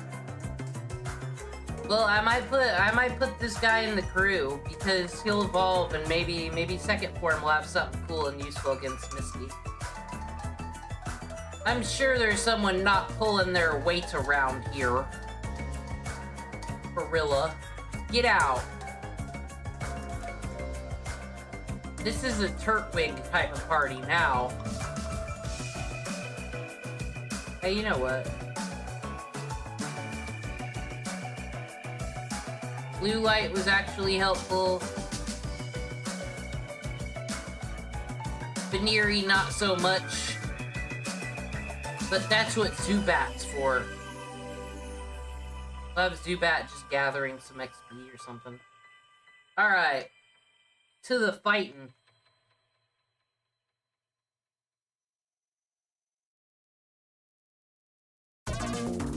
Fast past these trainers.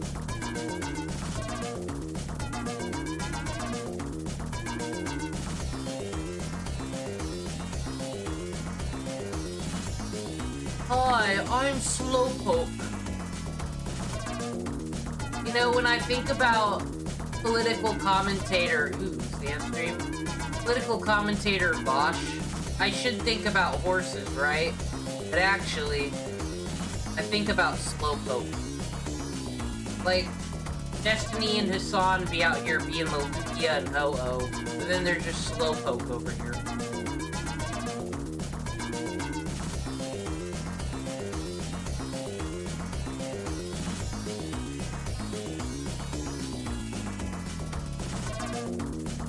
Buffeted by your own sand. Poor Slowpokes never see it coming.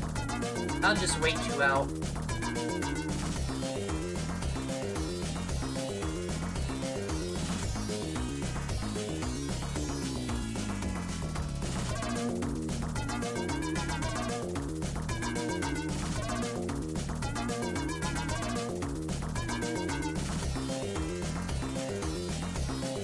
Thank you. I bat speed.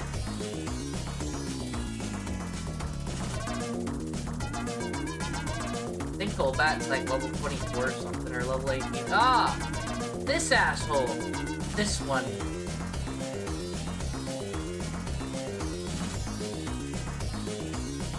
I think it can get taken out by this boy. Icy Wind.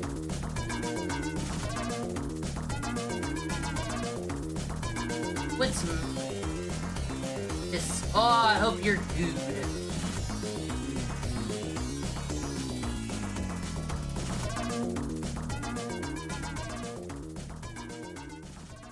Like, Snivy is my favorite of the grass starters, though. I'm not really happy with any of the other Gen 5 stuff. Like, well, Samurot's kind of cool.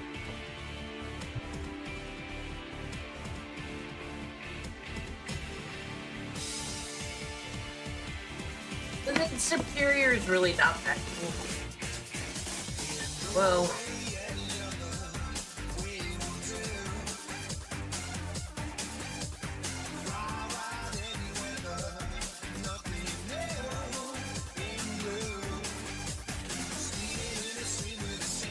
I'm a pretty fast turtle, actually.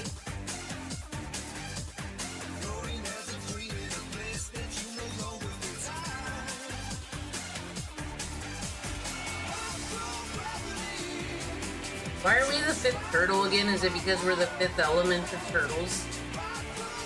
Oh, astonished, thank God.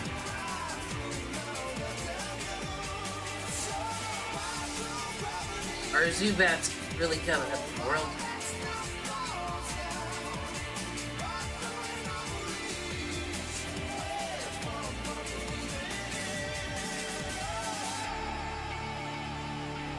But they all love Snivy.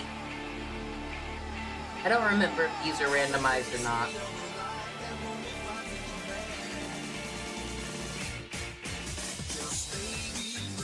Turtle Run.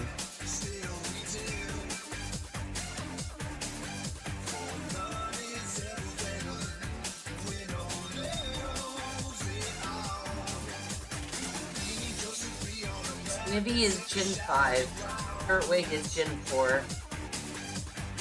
I can't tell you anything after Sun and Moon.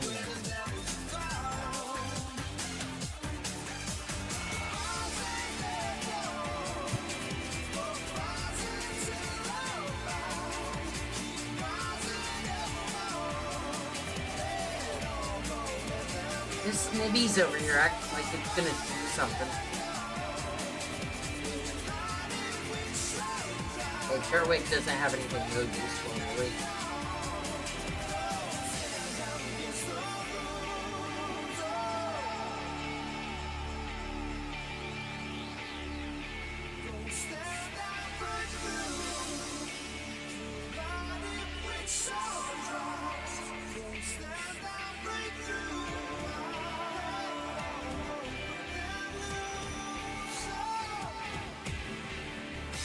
I actually should probably put my fire type back if it's gonna be this way with all the snivvies. Good, get paralyzed, bitch.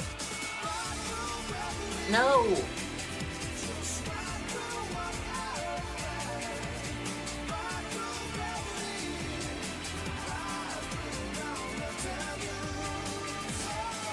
So we're not at the level cap yet, though. That means we need to work harder. I think Misty might be on a date.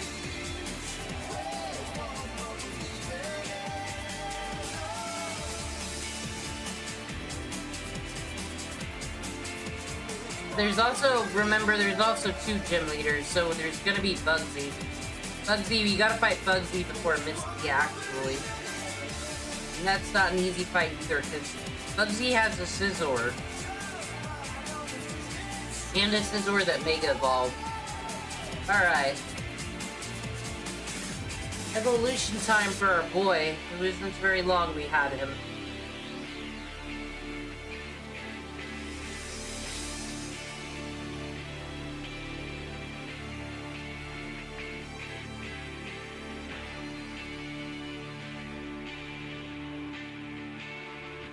Second form of Tortwig there, throw Tile. Bulldoze. Going to learn Bulldoze like everybody else, huh? But you got Cursed, so it's actually useful for you. Withdrawal, get that trash out of here.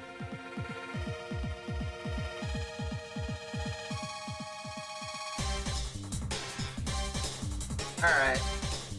But is your ability useful, Turtle Run? Contrary, yes, that is great. And since Contrary is what we're using St. David for, we'll sit him out for a bit. Maybe put Flirturia back in there. Then Brogan's definitely gotta come back to Misty's hip.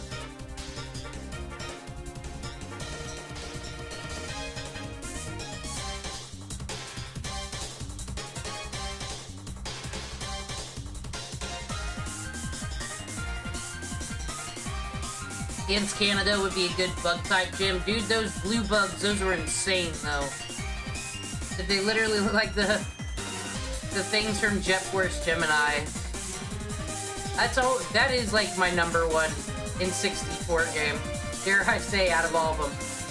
Pokemon Stadium and Pokemon Snap, that's up there, but... I had a lot of great times with Jet Force Gemini. I never had GoldenEye, so I was like the multiplayer FPS I was used to.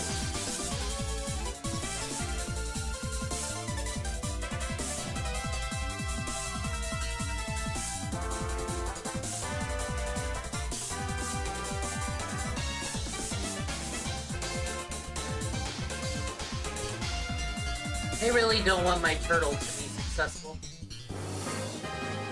They really want to see Flirturia again.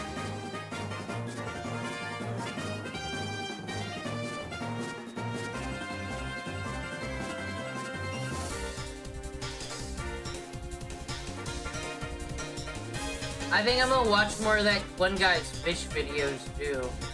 That's ridiculous. I just can't believe that some of them fish be worth like $5,000. Yet they make the risk of putting them in the fucking plastic bags to transfer them to the fish show.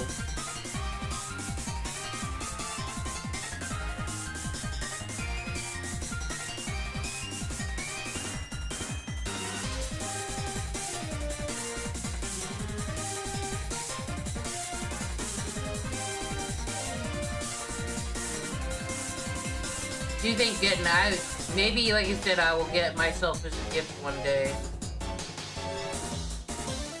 That little desktop saltwater starter thing. So I always wanted a saltwater tank, but not a difficult one. They are kind of hard. Yeah, 50,000 on some of those. What are you, little alien bro? Psychic.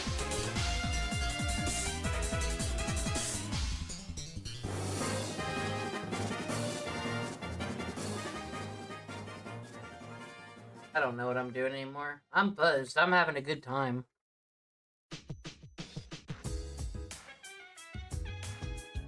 Imagine you were like a mafioso in like, I don't know, any time from Prohibition Prohibition to fucking the 80s or whatever. Like Italian mob, OG, or like racketeering and stealing everything. Fucking robbing the fish truck of all their exotic koi. It's the real heist.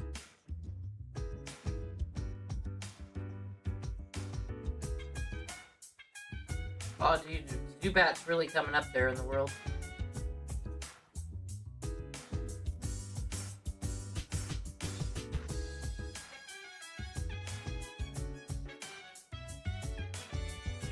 No, not auto run.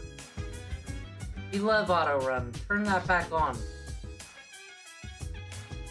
Even though I did get confused earlier. We need the Pokeball. What you got for me, Big Hurley Hiker Man?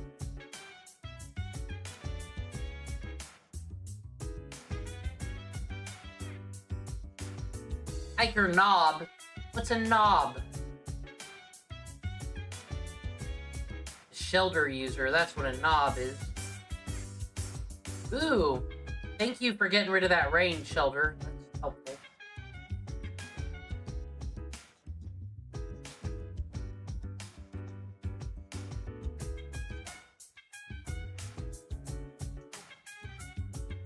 Now, this would be useful if I had someone with Solar Beam, but that never happened.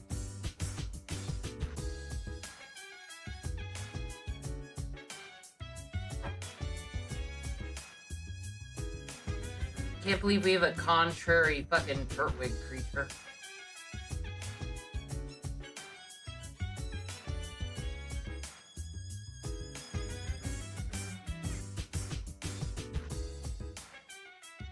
I feel bad for all these burly hikermen fucking coming out here with shelters. Kinda demasculating, really. Are they even gonna eat them later? Oyster on the half shell?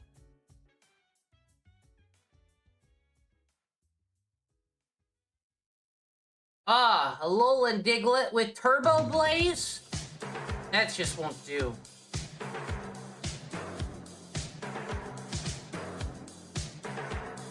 You're still a ground type. I won't beat the Alolan Diglett. Alolan Diglett, if we can get one of those, though. Not bad. Oh man, you made my thing slow, yay.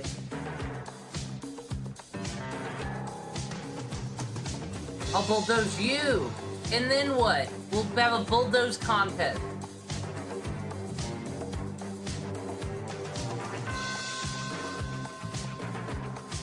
Song seems similar to Raptor from Blondie.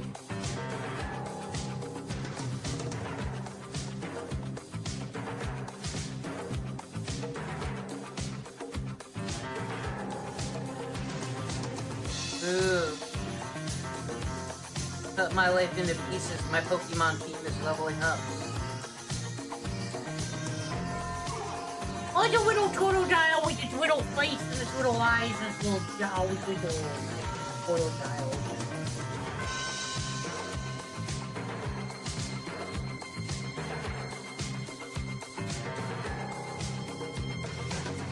Why do I start these chill streams so late? Oh yeah, because I did my dishes today. Well, you shouldn't have done that. Now you made me fast and angry. You know what's cool though? Aqua Jet and Belly Drum.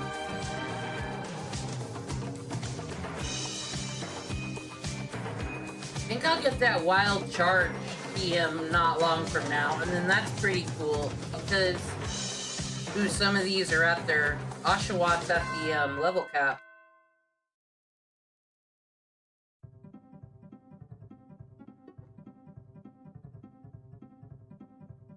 Switch it out of the team, so don't need no more levels. That thing! That thing!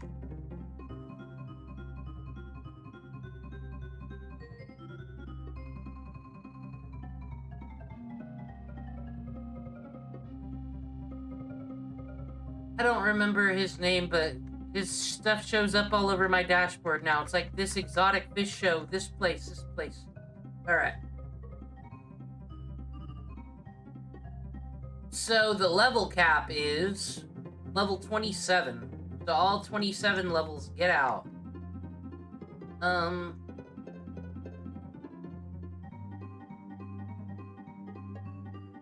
Honedge in the squad.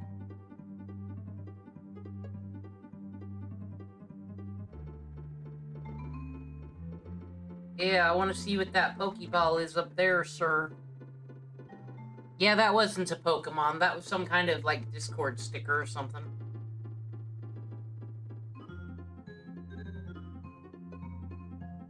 If Turtle be killing it lately. Are you gonna do a sturdy on me, bro? Because you won't, because I got this. Ha!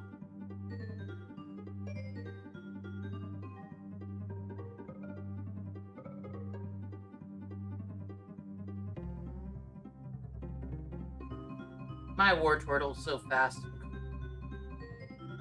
It wouldn't have had sturdy anyway, though. Would have had a random ability, because I made the game trash like that.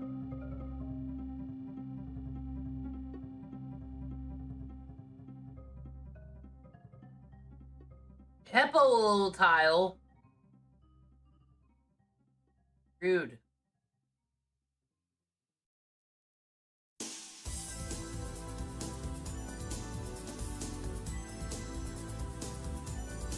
Oh, is a fish tank starter kit $600? Fuck that.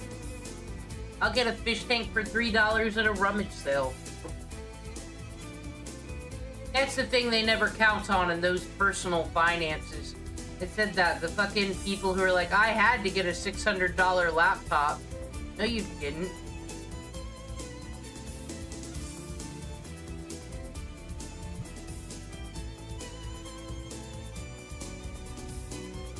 I could have a MacBook Pro instead of a fish tank.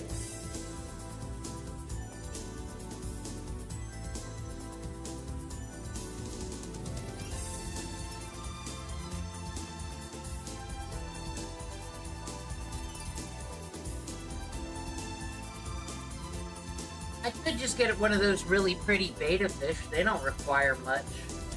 They're beta fish after all. Detect anchors?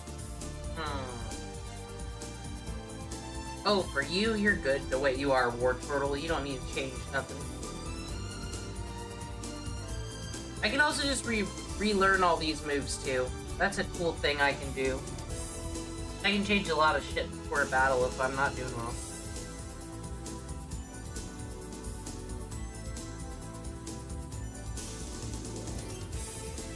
That is one thing. So there's the ability to just, like,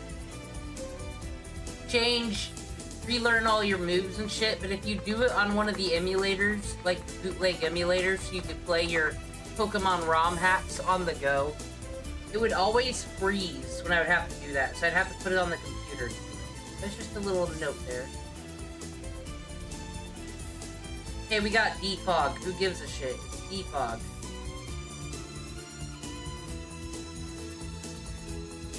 Alright, you. 2 more battles. Then we can meet Bill in his Pokemon manipulating ways.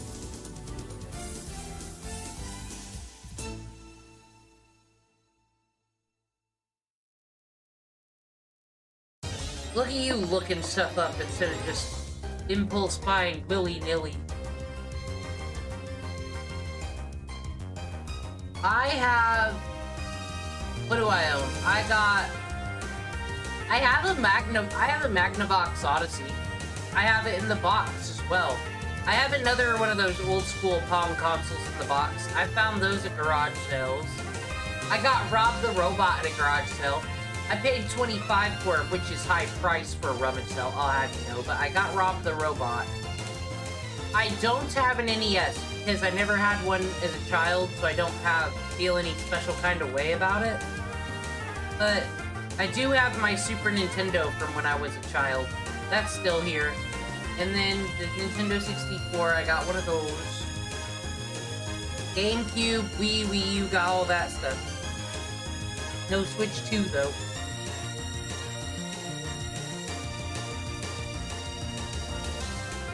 It's my PS2 I really want to get up and running again. But I am gonna buy me a copy of Viva Pinata for the Xbox 360. I love that game.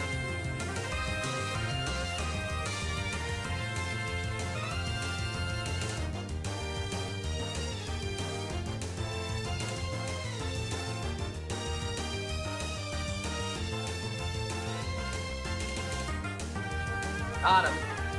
Dead.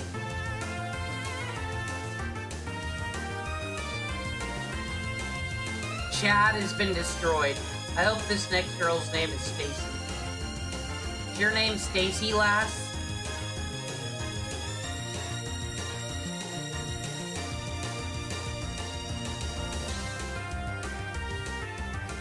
I actually have one of those Raspberry Pi things. I never did anything with it, though.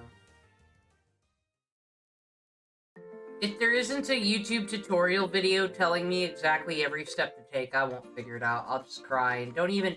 And we've seen how well AI has helped me with RPG Maker. It'll just give me the complete wrong information. And then I'm supposed to be threatened by it and act like it's the devil or something.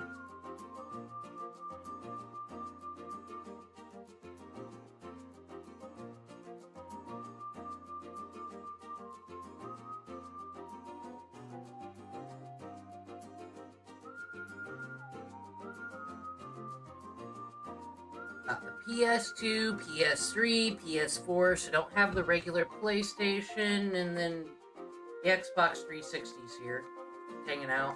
It's there for Modern Warfare 2. That's its purpose right now. I have one game for it.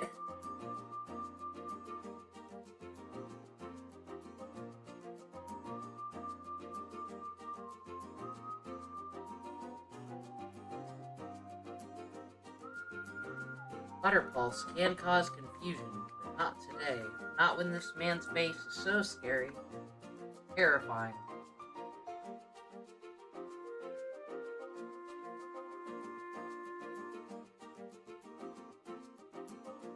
Rapid Spin also clears stealth rocks. Those were only here. I remember Rapid Spin being like one of the most worthless fucking moves. Until everyone started setting up fucking stealth rocks.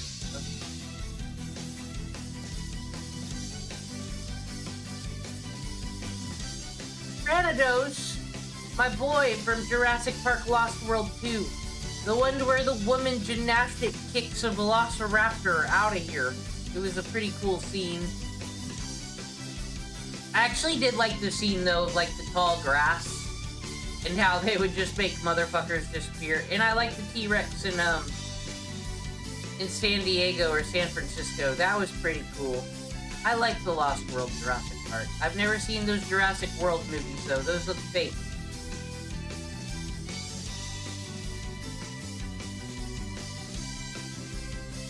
I had a Wii that I hacked so I could attach the hard drive to it and then it would like load all the ROMs and stuff. And I had the Nightwish version of Guitar Hero. It was all worth it, you know? Okay, Haley. It wasn't just Haley, not Stacy. Alright, and then Bugsy's down there. This cave is a famous date spot. Hello, are you here alone? If you're at Cerulean's Cape. For couples? Alright. We'll do the Dynamax, and then watch a video, then wind down. Probably an animal video. I decided animals and Pokemon. Pokemon inspire animals. Alright, oh. This actually doesn't mean anything, this is random. So it really doesn't matter who we pick. You got a Charmander.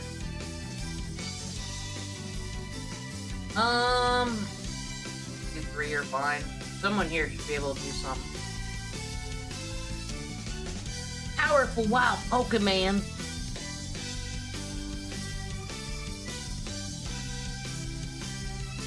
It's a fucking Diglett. Diglett can be helpful though, it's steel ground.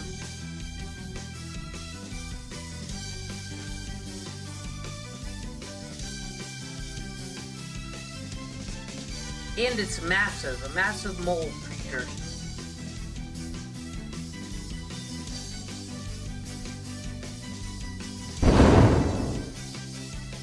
I'll find this while that happens.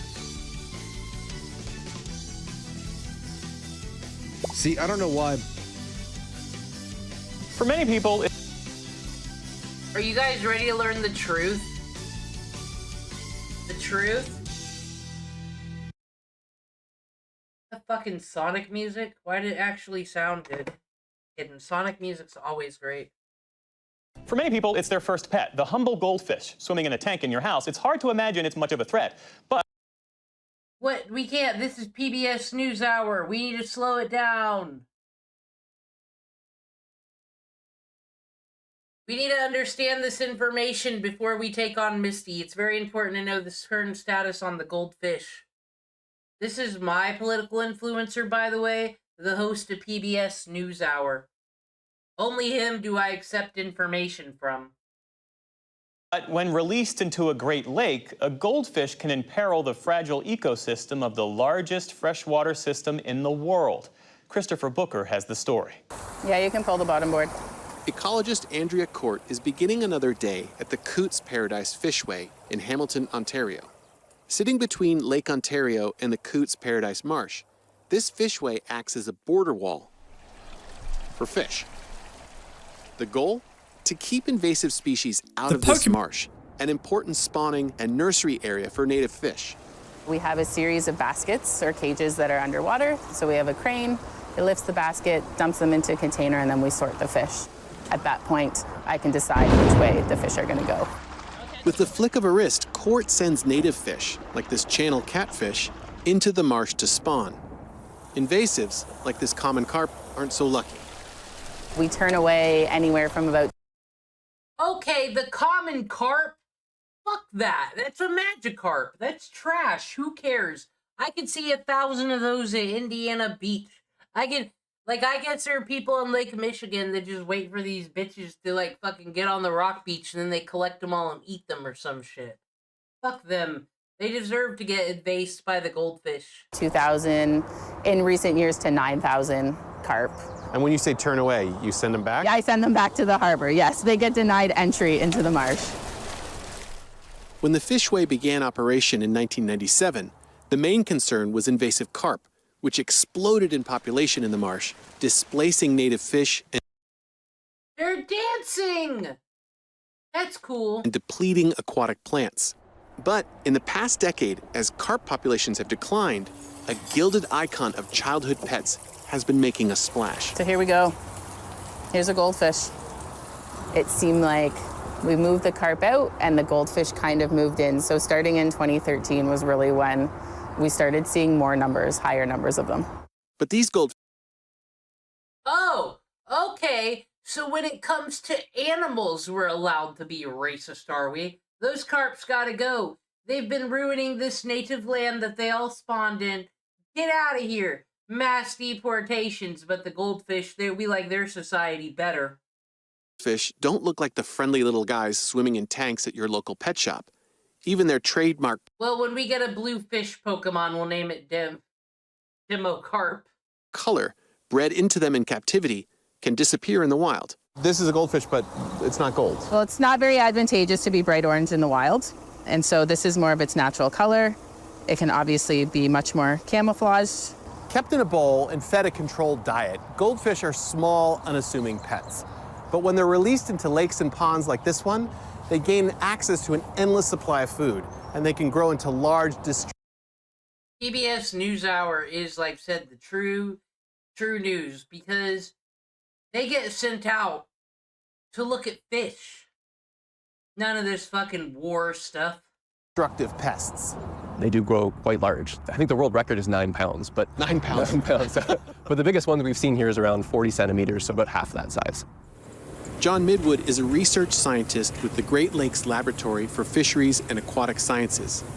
He says these feral goldfish, which researchers estimate could number into the tens of millions in the Great Lakes alone, most likely originate from home fish tanks. But what we think is happening is that people have goldfish at home, have them in their aquarium, and when they're done, they don't quite know what to do, and so they'll release them into the natural environment because they don't want to, kill that fish that they...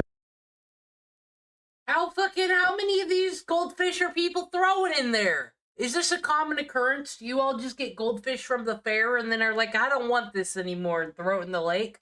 do love. The same features or adaptations of goldfish that let them really thrive at home in that bowl that sits on a shelf and doesn't get any new water for a while, isn't cleaned, those same adaptations let them thrive in these systems that are pretty degraded. He says goldfish are not only competing with native fish, but literally muddying the water around them. And what goldfish can do is they'll actually disturb the substrate or the sediment and mix it up, and it gets all murky and turbid. Little carps go out there with their tiki torches. They will not replace us. And that stops the vegetation from growing. They're one of the most challenging fishes to have in this system. There's other aquatic invasive species here, but we think goldfish are likely to have in the near future the biggest impact on that goal of trying to recover the aquatic vegetation. Midwood says he would like to see these invasive goldfish euthanized, but there's simply no safe and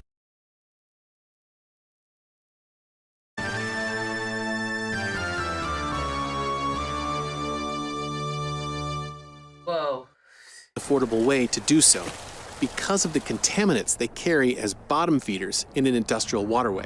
Those fish pick up a lot of those contaminants, and so if you're trying to remove them, there have been challenges in the past in terms of where you dispose them, because they have heavy concentrations of things like PCBs and metals.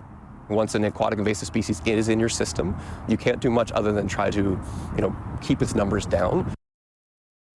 Goldfish genocide. These Great Lakes surround our homes. And so the best path is really prevention.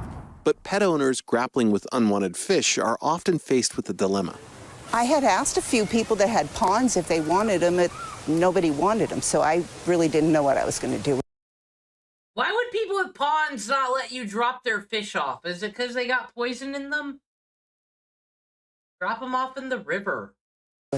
Across the border in Erie, Pennsylvania, Neely Irwin was the reluctant owner of an unusually named goldfish that was quickly outgrowing its tank. He was named that one because every time someone would come in the house, they would just go, that one. And that's better than fucking Birdie naming her cat Stupid, or their cat. I'm like, yeah, that's his name. He's the hugest. Under the right conditions, goldfish can actually live up to 30 to 40 years. And this can leave their owners in deep water. That's why the Erie Zoo started a one-of-a-kind pet project last year. This is our Last Chance Lagoon. This is the main pond. This is the Last Chance. There's a fucking, so if you're a goldfish suffocating in your fucking bag that they put you in from the lake that you were just free and growing and thriving in, you've been recaptured. And then this is the sign you see. Fucking fish work will set you free, son of a bitches. This is it. There is no more trips after this. This lagoon gives unwanted goldfish and koi a luxurious new home, a 23,000-gallon tank in the heart of the zoo. But according to Erie Zoo's Heather Gula, the primary function of the project is to educate the public.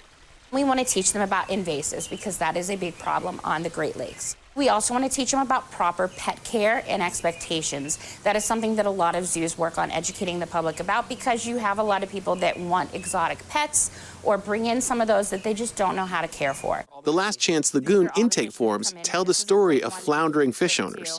This one's name is Pumpkin Bob. The owner did not realize how long they would live. They did get Pumpkin Bob at a fair, and he was living in a 1-gallon tank. Y'all got places to drop off your goldfishes now. There's a home. Along with about 50 other fish, Pumpkin Bob is now tank mates with Irwin's fish, that one, who's been living in the lagoon since last fall. It's that one! Be free! They needed something better. I was very, very grateful that I could put him in here and now I can visit him.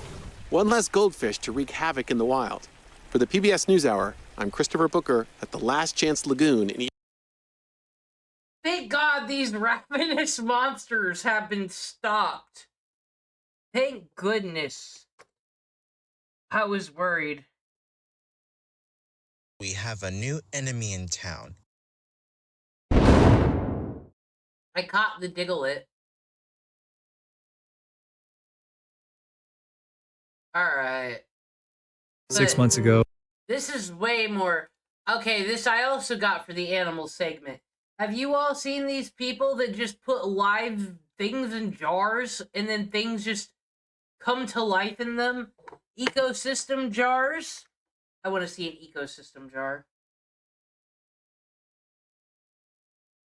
6 months ago, I put together this jar using nothing more than rocks, sand, and river water. I didn't add a single extra thing, but within just a few days, creatures I'd never seen before started to appear. Insects, worms, tiny crustaceans, even animals whose behavior made absolutely no sense to me. Then I sealed the jar. I left it on a shelf and completely forgot about it for more than 180 days. Today, I opened it again for the first time, and what I found inside honestly shouldn't be possible. The jar isn't just alive, it's filled with new creatures. This shit is interesting to me because I argue as long as bacteria exist, and bacteria is a whole bunch of variables of whatever was sitting around and gathered, as long as water plus bacteria can equal anything, what the fuck do we know about this planet, really? What answers do we really know? What should we name this Diglett that's a woman in metal and lives in the ground? That weren't there when I first built it. But to understand how this happened, we must go back to the beginning. I started at a river just outside my city. Flowing water carries nutrients, which helps algae and aquatic plants grow. I looked for a shallow spot with just enough current to make sure the ecosystem would stay active. I took out a jar and began filling it with river sand. I tried to collect sand and gravel with different textures, along with a few algae-covered stones. I also grabbed some loose algae, which would serve as food and produce oxygen for whatever ended up living inside the jar. I filled the bottle with river water. Once I got home, I reorganized everything. Now it was time to assemble the jar. I started with the sand and gravel as the base layer. This would allow a bacterial colony to grow and give small insects and worms places to hide. Next came the stones coated in algae, which would add structure and provide shelter. I also placed the loose algae on top so it could keep growing and producing oxygen. I'm a huge fan of plants, especially aquatic ones, so I always try to include them in the ecosystems I build. Finally, I filled the jar with the river water. I didn't want to use tap water or aquarium water because I wanted to keep the conditions as natural as possible. Right after finishing it, you could already see tiny creatures moving inside. The first one to catch my eye was a bladder snail, but let's not get ahead of ourselves. Let's wait a few hours for the water to clear so we can see everything in detail. The next day, the water was crystal clear. As I rotated the jar and looked closer, more and more things started to show up. One creature in particular stood out, a much larger aquatic insect, a Dytiscus. This is a diving beetle, and without doubt, the largest animal in the jar. It's a very effective predator, so it helps keep the population of smaller insects under control and might even attack newborn snails. To breathe underwater, they trap an air bubble under their wings. Here's another species of diving beetle, but much smaller. Another interesting insect in the jar is the back swimmer. As expected, one of the largest and most numerous animals in the jar were the bladder snails. Just a day later, they were already laying eggs, threatening to become a full-on infestation. But it wasn't just insects. There were crustaceans too, like scuds, which look a bit like tiny fresh. You're right, I do have jars. I might go do this. I feel like I need to have a little magnifying glass, though, and I can tell everybody about my jar journeys. I don't know if I have the patience to leave it alone for 6 months, so... Freshwater shrimp. And one of my favorites, the ostracods. Tiny creatures that swim around carrying their shell like a little seed, filtering the water and feeding on suspended particles. There was also a wide variety of worms and a few other organisms that, honestly, I can't even identify. But not everything would survive. Some species would disappear forever, others would become the rulers of the jar, and surprisingly, some species would appear later that weren't visible at the beginning. I sealed the jar and left it on a bright shelf. I wouldn't open it again for more than 6 months. 190 days later, the jar had changed dramatically. At first glance, it might look dead, lifeless, but as soon as you get close and focus on a single spot, a whole constellation of microorganisms starts sparkling like stars. Some algae have lost their bright green color. They're not dead, but they've weakened over time. Others have sprouted fresh new growth. A layer of sediment has formed at the bottom. Algae and bacteria have built colonies under the sand, and you can even see tunnels carved out by worms. On the surface, duckweed has taken over, helping to oxygenate and filter the water. But let's move on to the most interesting part, the animals. The diving beetle survived for months. The rules of nature are the same inside this jar, so eventually its time came. Its shell is all that remains. As expected, most species went extinct and diversity decreased. This is normal and necessary for the ecosystem to reach balance. The species that has clearly become the king of the jar is the scuds. They're everywhere. No matter where you look, there are always several. And it makes sense. They're extremely hardy crustaceans with a fast reproductive cycle. They even self-regulate. If food becomes scarce, they resort to cannibalism. Some have died, but even dead, they contribute to the ecosystem. Their shells release calcium as they decompose. They seem to have figured out how to balance themselves. Where they once laid dozens of eggs at a time. Oh yeah, we do a jar marathon every time I get a jar together. Do you think the jar would do better outside, or does he stick them in like a dark closet? Now they rarely lay more than 10. It's fascinating to watch the snail embryos in time lapse. They never stop moving inside the eggs. One creature I hadn't noticed at the beginning were these worms gathering on the water's surface. I've seen them before in aquariums that are still cycling, but they didn't appear when I first built the jar. They seem surprisingly social, always clustering in the same spot. Going further down, we find ostracods again, though this species is smaller than the ones I first saw. They have darker spots, while the original ones were more pinkish. If the clip of them attacking the snail goes here, these ostracods stay close to the bottom. I also managed to record a few copepods. Another creature I hadn't seen during the initial setup. I guess with so many larger insects around, I probably overlooked the tiny ones. They're the smallest crustaceans We're getting hyped because I'm gonna try to fight Bugsy after this video. And I'm probably gonna lose. I'm able to film. The two little sacs attached to their back are egg pouches, which they'll release once they're ready to hatch. The last creature I filmed was shocking, a flatworm, like the ones you find in aquariums. But this one was the biggest I've ever seen. Aquarium flatworms are usually tiny. This one was over 1 centimeter long and surprisingly wide, and it moves incredibly fast across the glass. In shrimp tanks, they can be considered pests, but here they play a positive role by regulating the population of microinvertebrates and snails.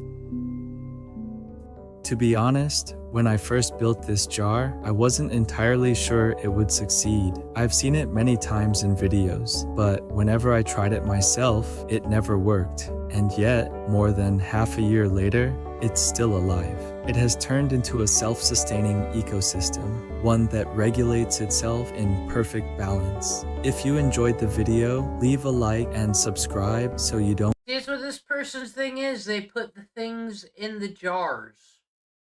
Isn't that cool? Let's get the battle music ready and fight some real bugs. They're probably gonna beat the shit out of me. I'm gonna be real. I don't think this is an easy battle.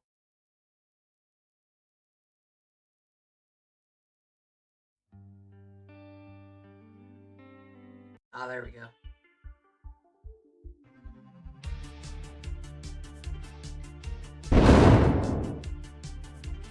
Time to get destroyed. Think the guy's too excited over the jar? Alright. Just going to conveniently sit here in the weather that benefits my team until some random trainer decides to challenge me. See, they're gonna be using water on me, even though it's the bug trainer. Name's Bugsy. Oh, you've met my colleague Falconer too? Yeah, the Johto gym leaders decided to pay Kanto a visit, so there have been talks of a new cutting-edge technology being researched here. Since you're here, I'm assuming you want to battle, sure. Don't consider me weak just because I use bug types. I'll show you how fearsome they can be.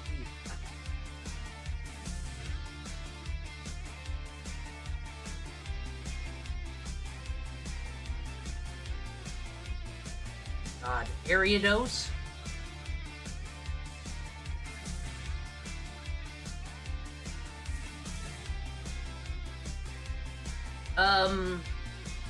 Take that.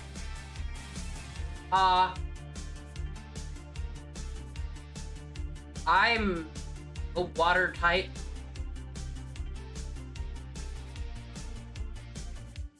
I thought you were gonna do poison spikes now. Gyarados' speed is like its thing, so that's helpful.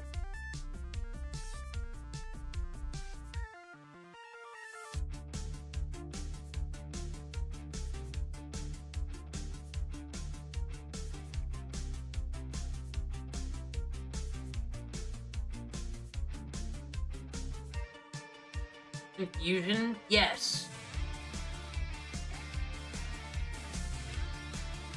Hats? No.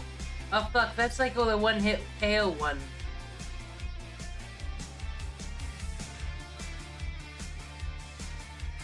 Okay.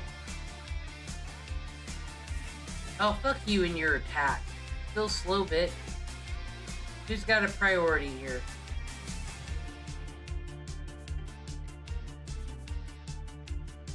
You look like he was about to lean into that jar.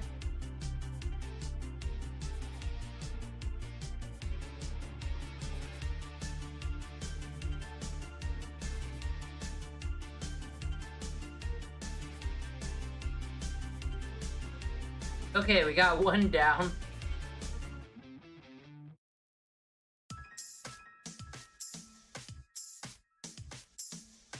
A snotty 2 dabs coming up in the world. Only 4. Oh god. I'm gonna use Doll Eyes, because that's gonna turn into a Scizor. I think it might be a U-turner though. Maybe that was a waste of time. I deserved that.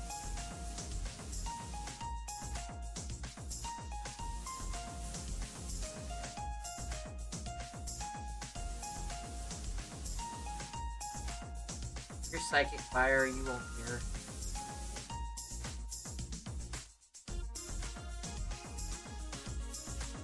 Aerial Ace. You and your priority fast move. Oh, you setting up for something, bro? What are you setting up for? What are you setting up for? What are you doing? Better you have a Mega Stone, not a berry, I'm sure. Critical, and that's all you give me, huh? Oh, you did have a berry. Now you don't have one. That sucks. Gonna do it again? No? That's fair, I guess. Just trying to get over that hump, are ya? Alright, we're 2 Pokemons down.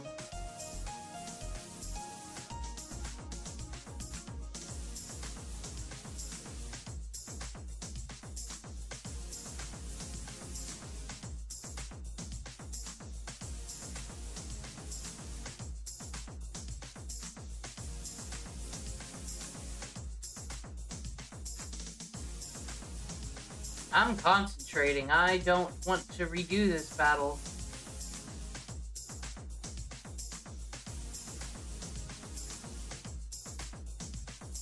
Over here, attack some more. Fuck you.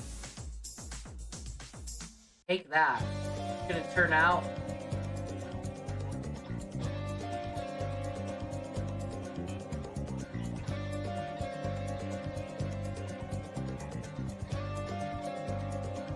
Alright,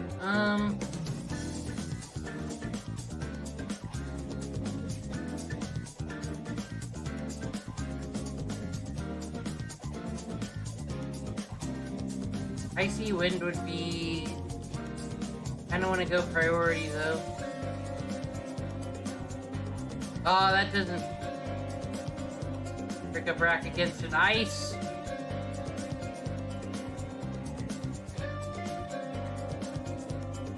Son of a bitch. Got 2 more Pokemon against 2.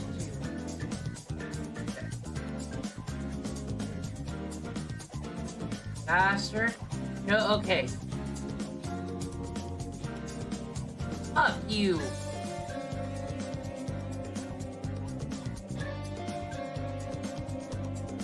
Okay, that's a good thing. That's a good thing.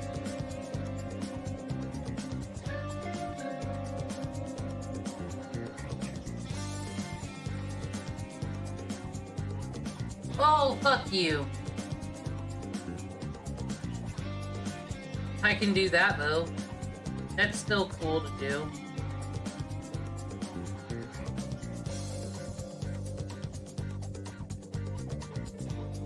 And I may see you or eat a berry me.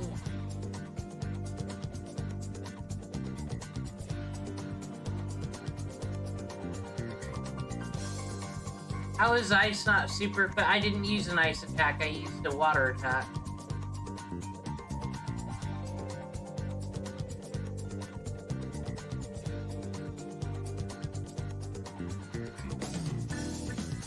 Oh. Still a fast one. One Pokemon left after this, and it's a Diglett. Ah, bitch. And I can at least Baby Doll Eyes the Scyther again. It wants to set up for some ungodly reason.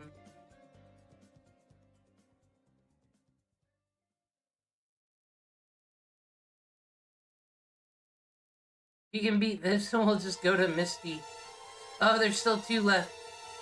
Oh, this son of a bitch.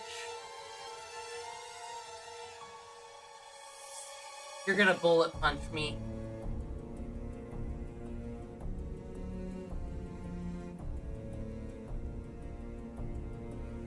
Diglett's a steel, so that's not great for it either. And that's a flying, so what's my ground gonna do?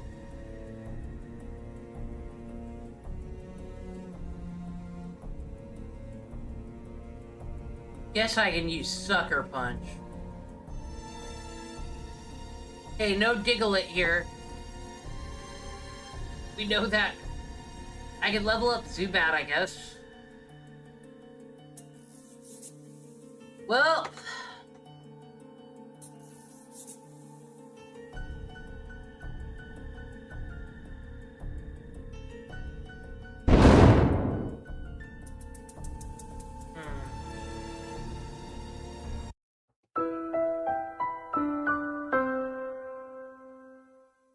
I guess it's time, dare I say, guys, to toke it. We have lost a battle in the HIGHLOCKE. I didn't use Icy Wind, I used Aqua Jet. Alright. Let's do it. Smoke 'em if you got 'em. And now, you all want to learn about the predatory world of Pokemon cards? Y'all been keeping up with the drama that is the TCG? Y'all know that they beat each other up for Pokemon cards and stuff now? Insane. I'm gonna smoke this. I'm gonna work on making a team. To most of you, it probably looks like I'm about to do something illegal. I'm standing in the toy section of my local Walmart, pacing the aisle, looking around, acting suspicious, and then I did. But I'm not shoplifting or committing a crime. I'm trying to buy Pokemon cards. And this is what buying Pokemon cards looks like right now. Somewhere along the way, what used to be a children's card game has turned into an absolute nightmare. Pokemon is not for children anymore. Damn kids. It is reserved exclusively for the greasiest, slimiest, most loveless losers in your local neighborhood. Oh my god! I'm not crying over it. There's so many gotcha things now. They got the mini brands toys, there's all the blind box things for all this custom shit. Like, Pokemon, they really had to make like glittery, shinies, all this shit to really keep it popping up in here. Because I've never been that impressed by a Pokemon trading card game. Kids don't care anyways, Moist Critical. They don't know how to play this shit. They're going to the playground carrying their counters around, are they? Doubtful. Oh my god, is that real? I'm a scalper. I wear it with pride. Really thought that 5-item quantity limit was gonna stop us? Just do your job. You guys want some? I'll meet you outside in like 5 minutes. No prismatic evolution packs, really. How many packs of prismatic until I pull an SIR, please? It's pretty well known that over the last few years, society has reached a new level of degeneracy. If you watch professional sports, games are filled with ads for sports betting. Most AAA video games are packed with gotcha mechanics and loot boxes. In my own hometown and across America, these mini casinos are popping up everywhere, contributing nothing to society except addiction. It's honestly depressing. It feels like society is pushing everyone to be speculative, gamble, and treat everything like a way to make money. And one thing that isn't getting nearly enough attention in all of this is what's happening with trading cards, specifically Pokemon. The level of predatory behavior surrounding this iconic trading card game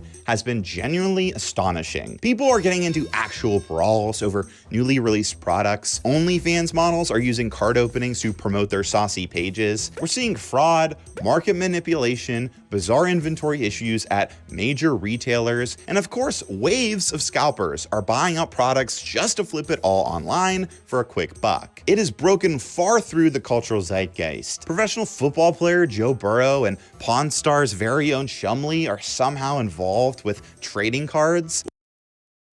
Fuck Chumlee, dude. Ever since he lost all that weight, and did you know that everybody on that show, Pawn Stars, him, Corey, they're on this fucking show on History Channel. Everybody knows fucking Pawn Stars, but they were like selling meth and shit. Like, I guess there's body cam footage of them going through fucking Chumlee's house and there's scales and shit everywhere, and I just don't understand why. Dude, you know who unironically played this card game and loved it? Chris Chan. What the is going on here? I promise you, in my entire life, I've never seen anything quite like what's happening right now with Pokemon. And over the past few months, I've been intensely researching all of this.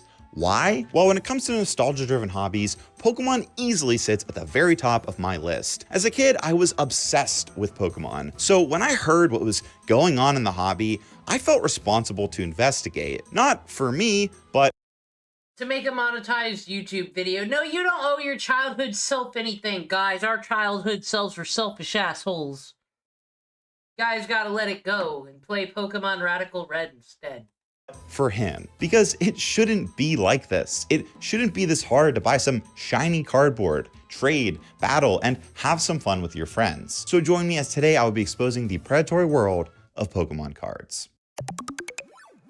Our story begins on October 30th, 2024, when Pokemon TCG Pocket was released worldwide. The app is essentially an on-the-go loot box simulator. Users pay real money to open digital packs and collect cards that exist entirely on a screen, which is kinda wild because I always assumed the fun of a Pokemon video game was the whole catching, battling, and training part. Well, apparently not. The app I wonder if anyone's done a ROM hack of the TCG Game Boy game. That was the only time I ever played the card game because that game was kind of fun. That was an interesting one.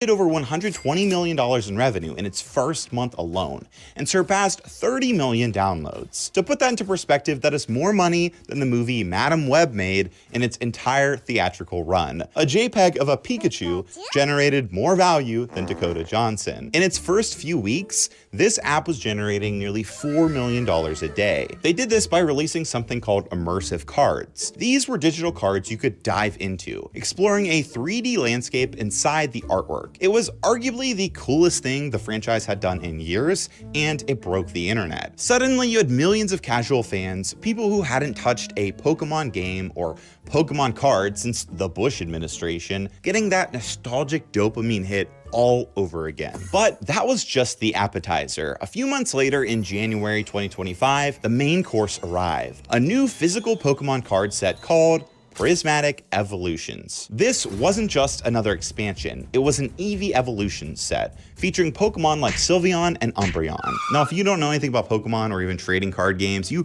probably have no idea what I just said. Umbreon and Sylveon, those sound like they belong on the periodic table of elements. In the hierarchy of Pokemon fandom, you have Charizard at the very top. Now, it was different when I was into Pokemon in my Midwest town. For some reason, no one gave a shit except me. It was a whole thing. But, like, we're so many gens in. Everyone's got a different gen as their childhood game. Do you really need to explain? Now, you might think this on a periodic table. Don't you talk down to me, sir. Shaggy from Scooby-Doo looking motherfucker. With maybe Pikachu sitting right next to it. Sitting just below them is Eevee and its evolutions. For a long time, the Eevee evolutions have been considered fan favorite Pokemon. Why? Well, back in the day, in the early Pokemon games, you received an Eevee midway through the game and had to make a choice about what type of Pokemon you wanted to evolve it into. This was a serious discussion and led to countless debates on playgrounds around the world. Because of this, over the years, these Pokemon became beloved by gamer guys, gamer girls, and an alarming number of furries. I'm not judging, I'm just saying the sheer amount of people that dress up like I am, and I have wolf ears and everything now.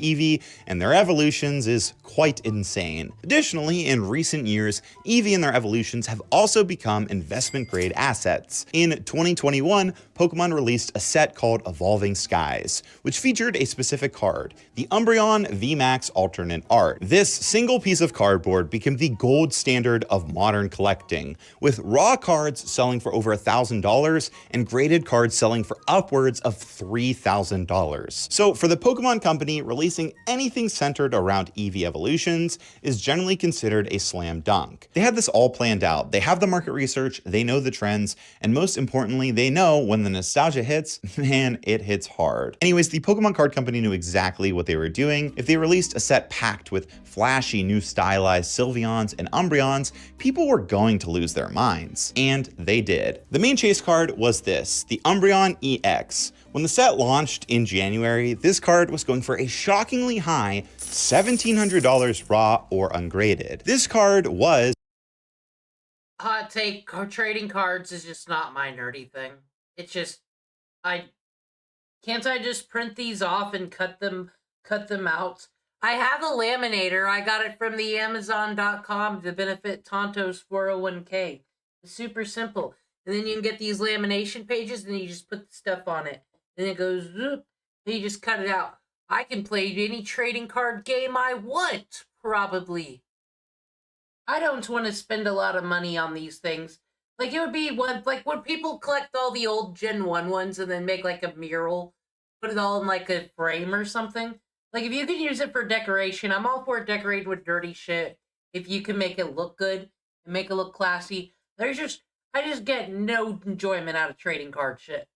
And is expensive for numerous reasons, but the main one is it's mathematically almost impossible to find. You see, the Pokemon Company treats their pull rates like state secrets. They almost never publish official odds for English sets, so the community has to do the dirty work. Data aggregators like TCG Player and massive card breakers crack open 10,000 packs, burning tens of thousands of dollars just to build a reliable spreadsheet on pull rates. In this case, the actual drop rate in Prismatic Evolutions is actually pretty standard. But the problem isn't the drop rate, it's the dilution. This set is massive. I had a roommate that he didn't like go fucking beat up children and like line up at the vendor machine. He'd get one of these once in a while. He had like 2 good cards and they sat on a shelf in a plastic sleeve. Containing 180 base cards and 318 additional cards with multiple variants. Even if you get a hit. Wait, Tonto, you printed the Egyptian god cards? You can't fucking do that. You can't fucking do that. Did you remember what happened to Pegasus? The odds of it being the specific Umbreon EX you want are microscopic. Current data suggests a pull rate between 1 in 1,400 or 1 in 2,000 packs. To put that into perspective, in 1999, if you wanted a base set Charizard, the Odds to pull one were roughly 1 in 48 packs. You could realistically buy a booster box and find one. With Umbreon though, you are statistically more likely to find a 4-leaf clover. Scalpers saw all this coming a mile away. They looked at the TCG Pocket revenue numbers, saw the Prismatic Evolution leaks, and realized that combining millions of new casuals with the most popular Pokemon characters created a bottleneck they could exploit for profit. It got so bad I just don't see Pokemon fans, they're being like, oh, these are the real ones and these are the casuals. I just think it's too big for that. the Pokemon Company had to do something they hate doing: admit they lost control. On January 15th, 2025, just days before the official launch, they issued an emergency statement on social media explicitly stating that they were printing cards at maximum capacity to meet demand. But maximum capacity didn't matter to the guy waiting in line at Target at 4 a.m. The reality on the ground was brutal. If you're a normal person who just wanted to buy a pack or an elite trainer box, you were out of luck. You know, so I talked about my experience with the COVID thing, where the news kept talking it up, and I was like, I remember when the news told me about bird flu, and West Nile comes back every year, and then there was the whole swine flu and MRSA, and I lived through all those. I'm not falling for it again, news. And then I went to work at a grocery store, and then one day, all the shelves were empty. And I just couldn't understand. But then came the toilet paper drama. Because you would bring out a pallet of toilet paper and it would just get snatched up immediately. Every single fucking person, though, when this was happening, needed to tell me, needed to let me know, oh, I'm not one of these people who's just coming to grab all the toilet paper. No, I was going to buy this 32 pack of toilet paper anyway. I need you to know I'm not a crazy person.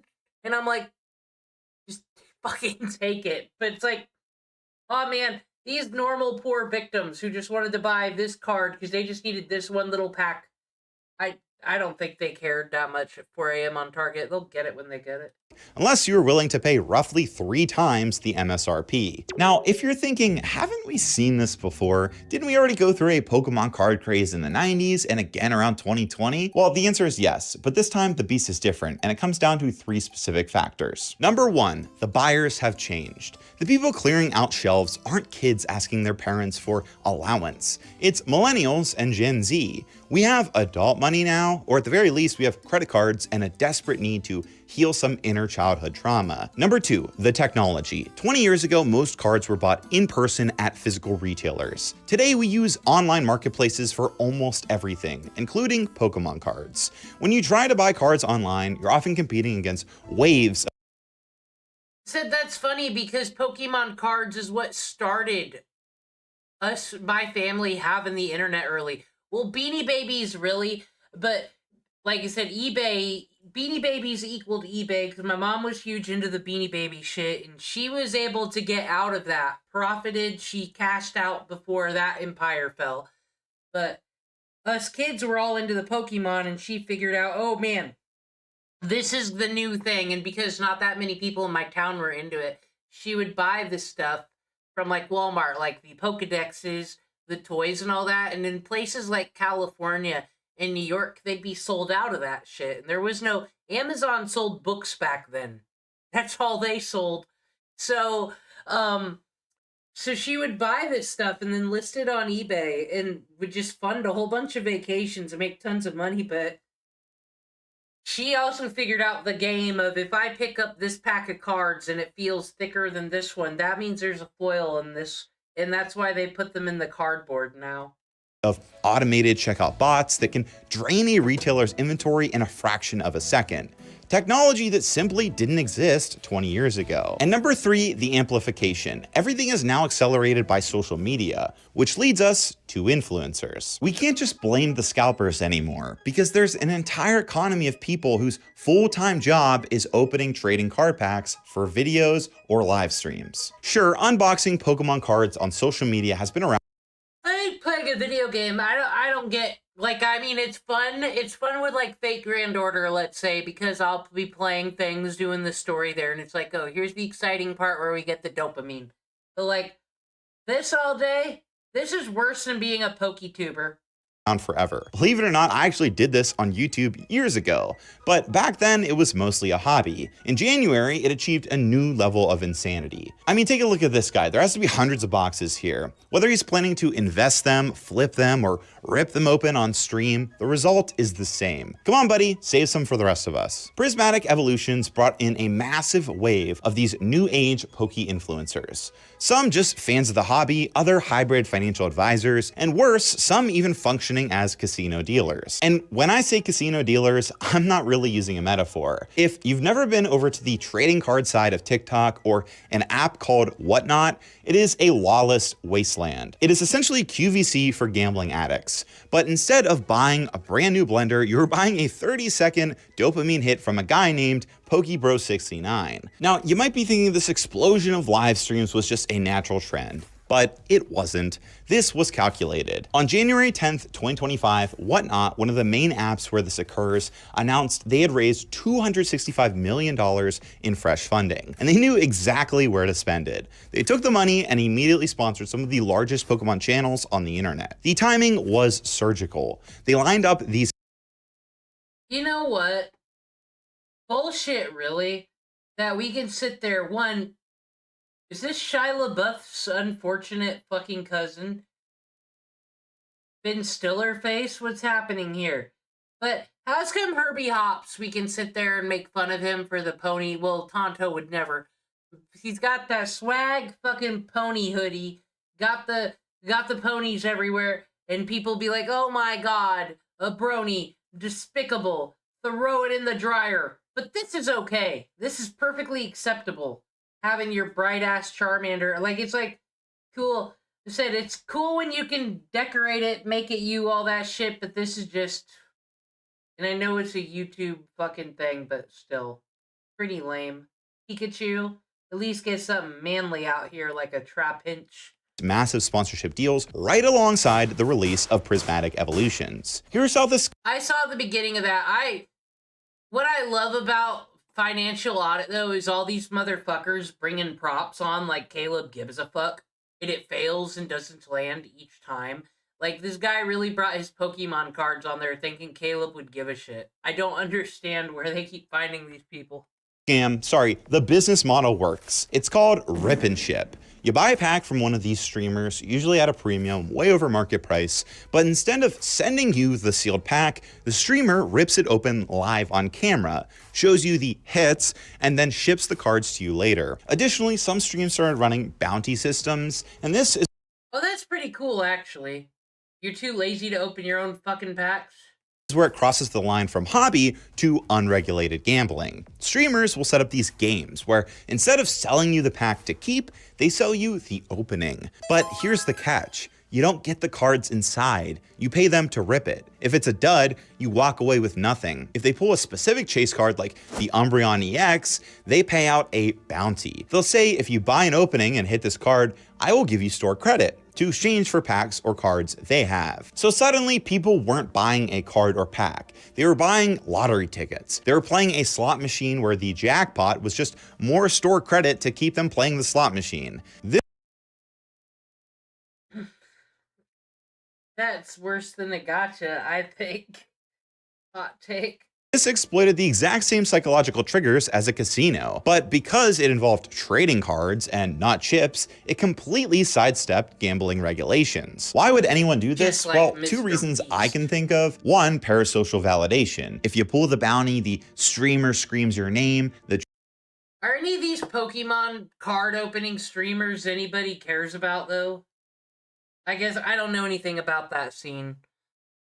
chat goes wild. And then two, addiction. The main reason this model works is that most of these buyers are gambling addicts, and these streamers are ruthlessly exploiting that addiction. What makes this even more problematic is I really don't give a shit. Well, I mean, it's kind of like I don't care about the gambling streamers. Like, I think it was bullshit. Let's all attack XQC for being a gambling streamer. I think the way Trainwreck did it was fine.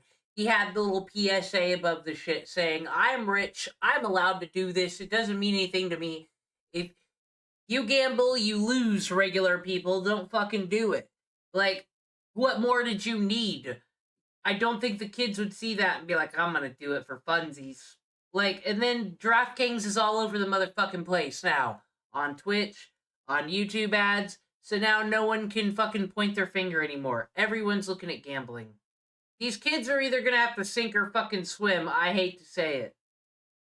Some of these streamers have been accused of some really crazy stuff, like pulling high value cards and then swapping them out off camera so they don't have to pay out the bounty, or the classic ghosting move where they simply never send the prizes when on stream. There is almost no policing these people, and that's kind of scary. So yeah, it was the perfect storm. We had a mobile Pokemon loot box simulator printing money, a physical set with an iconic chase card that was almost impossible to pull, scalpers on red alert, a new wave of pokey influencers backed by millions in VC funding, and of course, rip and chip casinos exploding onto the scene. What a great time to be alive. Surely this couldn't get any worse. On September 26th, Pokemon released its brand new expansion, Mega Evolution. Following that, they dropped another set called Phantasmal Flames on November 13th.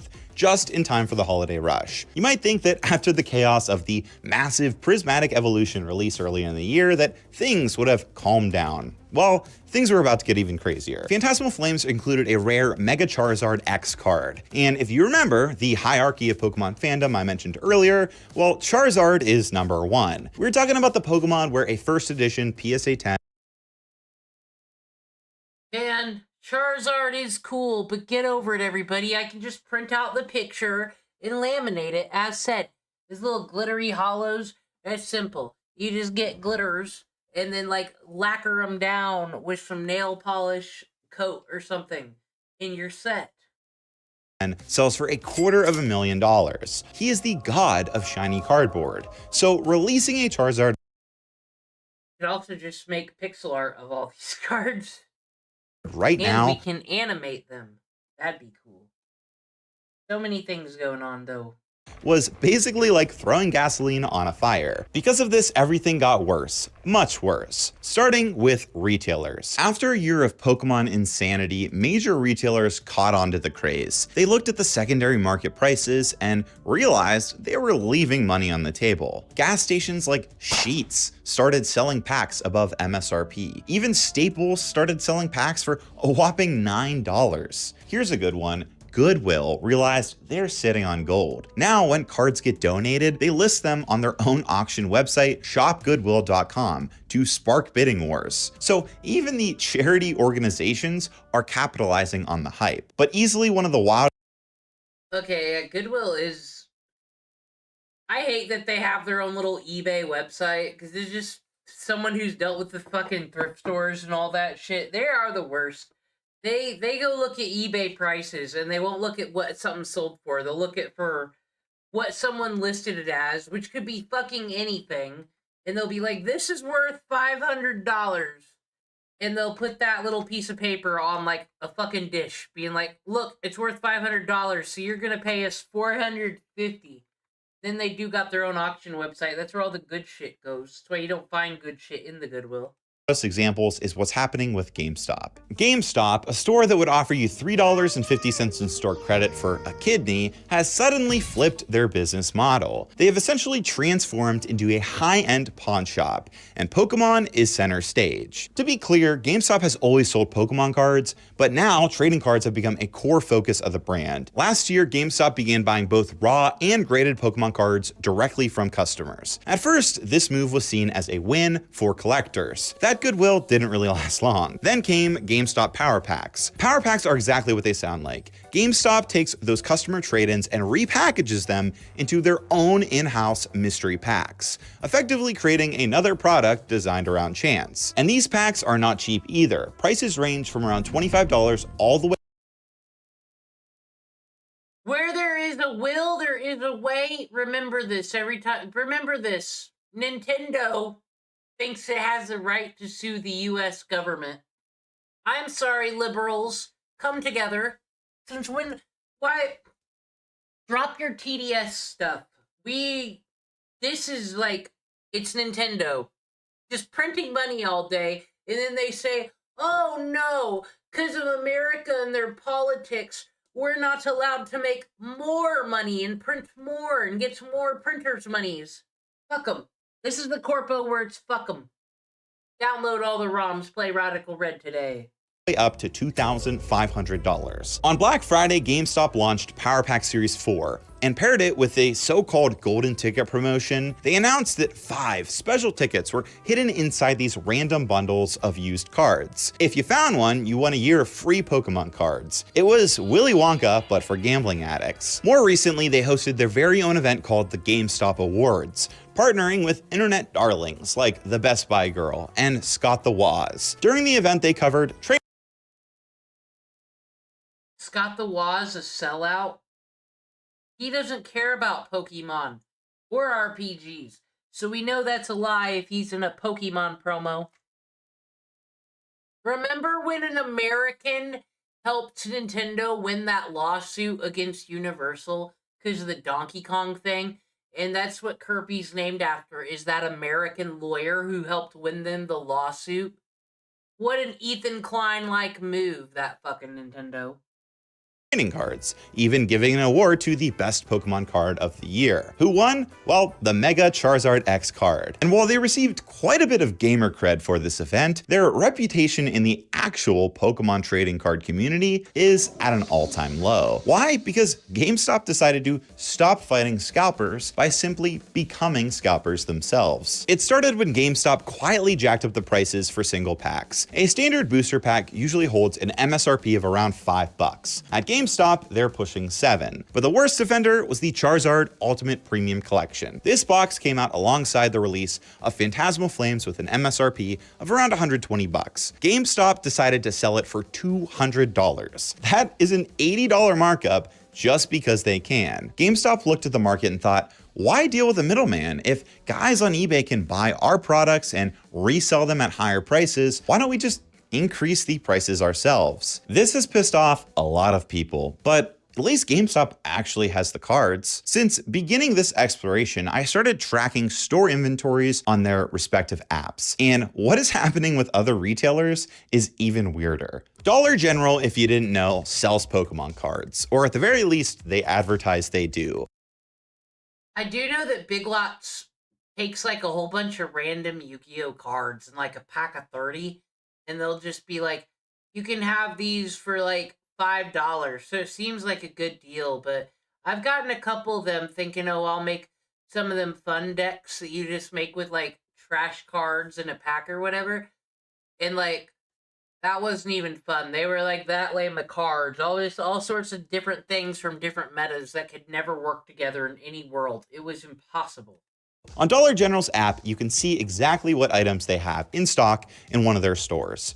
Toilet paper, soap, and even Pokemon cards. So I drove to around 15 different Dollar Generals across the state of Pennsylvania trying to track down Pokemon cards. And almost every single time I walked through the door, the shelves were empty. If you look online, there's a genuine conspiracy theory in the community right now that these cards are being backdoored. That means distribution workers or managers are buying or stealing the product before it even hits the sale.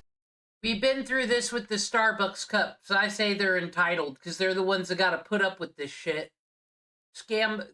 They can't take all of them, but take a few. Sales floor. I found multiple reviews outlining these accusations on the Dollar General app. Whatever the case, the app consistently said they had them, but they didn't. And this inventory mismatch doesn't end with Dollar General. Walgreens also sells Pokemon cards. And for weeks, I checked the Walgreens app to see if they ever had stock. I would go in, see if they had some, they never did, and would leave. But on December 13th, something interesting happened. I checked my local store's inventory and it updated saying they had Pokemon tins and booster sets available. I thought, great, I can finally get some packs. The website even let me apply a coupon for 20% off if I ordered for pickup. So I pulled up to Walgreens, ready to bust this conspiracy wide open, and guess what? There were no Pokemon cards anywhere. And shortly after, I got a text saying my order was canceled. Canceled? Why? Why was I allowed to buy something in the app that presumably didn't exist? Even crazier, right after my order, I checked the inventory system again, and no joke, it immediately updated to out of stock. Some of you might assume people are just stealing these items. I thought about that too for a while, but these are large. How do we know you didn't get them for yourself and then say you didn't? metal tins, and they usually come in quantities of 5 to 20. For someone to steal all of them right under Walgreens' nose would be like next level heist behavior. One theory that might make sense is maybe these stores advertise these items to drive foot traffic while knowing full well they don't actually have them. We have seen businesses like Starbucks do something similar with their promotional holiday mugs. Retailers benefit from foot traffic. Limited stock brings people through the door. If you drive all the way there and the cards aren't there, you might just buy Red Bull or a Snickers because you're there. Now I want to pause here because I think there's a human cost to this that I think never gets addressed. While tracking this ghost Okay, what human suffering has been done in the name of consume? inventory across Dollar General and Walgreens at almost every store I visited, the moment that I asked an employee about Pokemon cards, their demeanor instantly changed. They looked exhausted. And honestly, I don't blame them. Imagine working a retail job where all day long, Yeah, imagine working a retail job where all day long you put up with this bullshit, so you're like, I'll grab a couple packs and sell some of them on eBay, because fuck you all, you motherfuckers. And then you're like, can you believe these horrible workers are... Ugh. grown men are coming in, shoving a phone in your face, and accusing you of hiding inventory because Been this guy in Moist Critical buying all the cards all along. the app says that you have it. If the apps are wrong, whether it's glitchy systems, theft, or corporate artificially driving foot traffic, the people paying the price are the cashiers, the retail workers. I don't know how upper level management can just let this happen. I worked in retail for years. That's a stupid question. How upper level management could let this happen? Oh, how dare you? What? Yeah, things are really hard for them upstairs in their ivory tower where they check emails all day. Know how draining it is, and frankly, these companies are hanging their employees out to dry. They're essentially inviting waves of frustrated customers to come in and harass their staff. Like, come on. Anyways, after striking out at most retailers in person, like Walgreens and Dollar General, and not wanting to pay scalper prices at GameStop, I decided to do some digging online. After all, we're living in the 2020s, baby. Can't you just order everything online? If you thought shopping for Pokemon cards in person was intense, wait till you see what's going on online. You can find cards pretty much anywhere. Amazon, eBay, even Walmart.com. But there's a huge catch. Most of these listings are nowhere near MS. Do you know that evil Walmart doesn't sell Amazon gift cards? Because why would they let money go through their land to go to their competitor? RP. If you go to Walmart's website, for example, it looks like they have tons of stock, right? But look closely. They are insanely expensive. Why? Because these items aren't actually sold by Walmart. They're being sold by third-party distributors using Walmart's storefront. It's the same story on Amazon. Naive parents might see this listing and think, oh, this looks like a great deal for my kids. I don't know how much Pokemon. Think of the children. We're always using children in this, so let me cry about how I can't get the Pokemon packs I want. Let me ask you, dude, if you'd gotten those from Walgreens, were you gonna open them and be a Pokemon card collector? Or are you just an unbiased YouTuber who would have definitely given that to some poor Somalian kid outside the Walgreens? Would you have done that? Because that's who really deserves these card packs. Think of the children. Cards cost, but it's not a good deal at all. Not only are they likely paying double the retail price, but there's a very real chance that this product has been resealed, meaning someone opened it, took out the good cards, and glued it back shut. This is why it is essential to only buy from reputable sellers. Who is reputable? Well, not Walmart.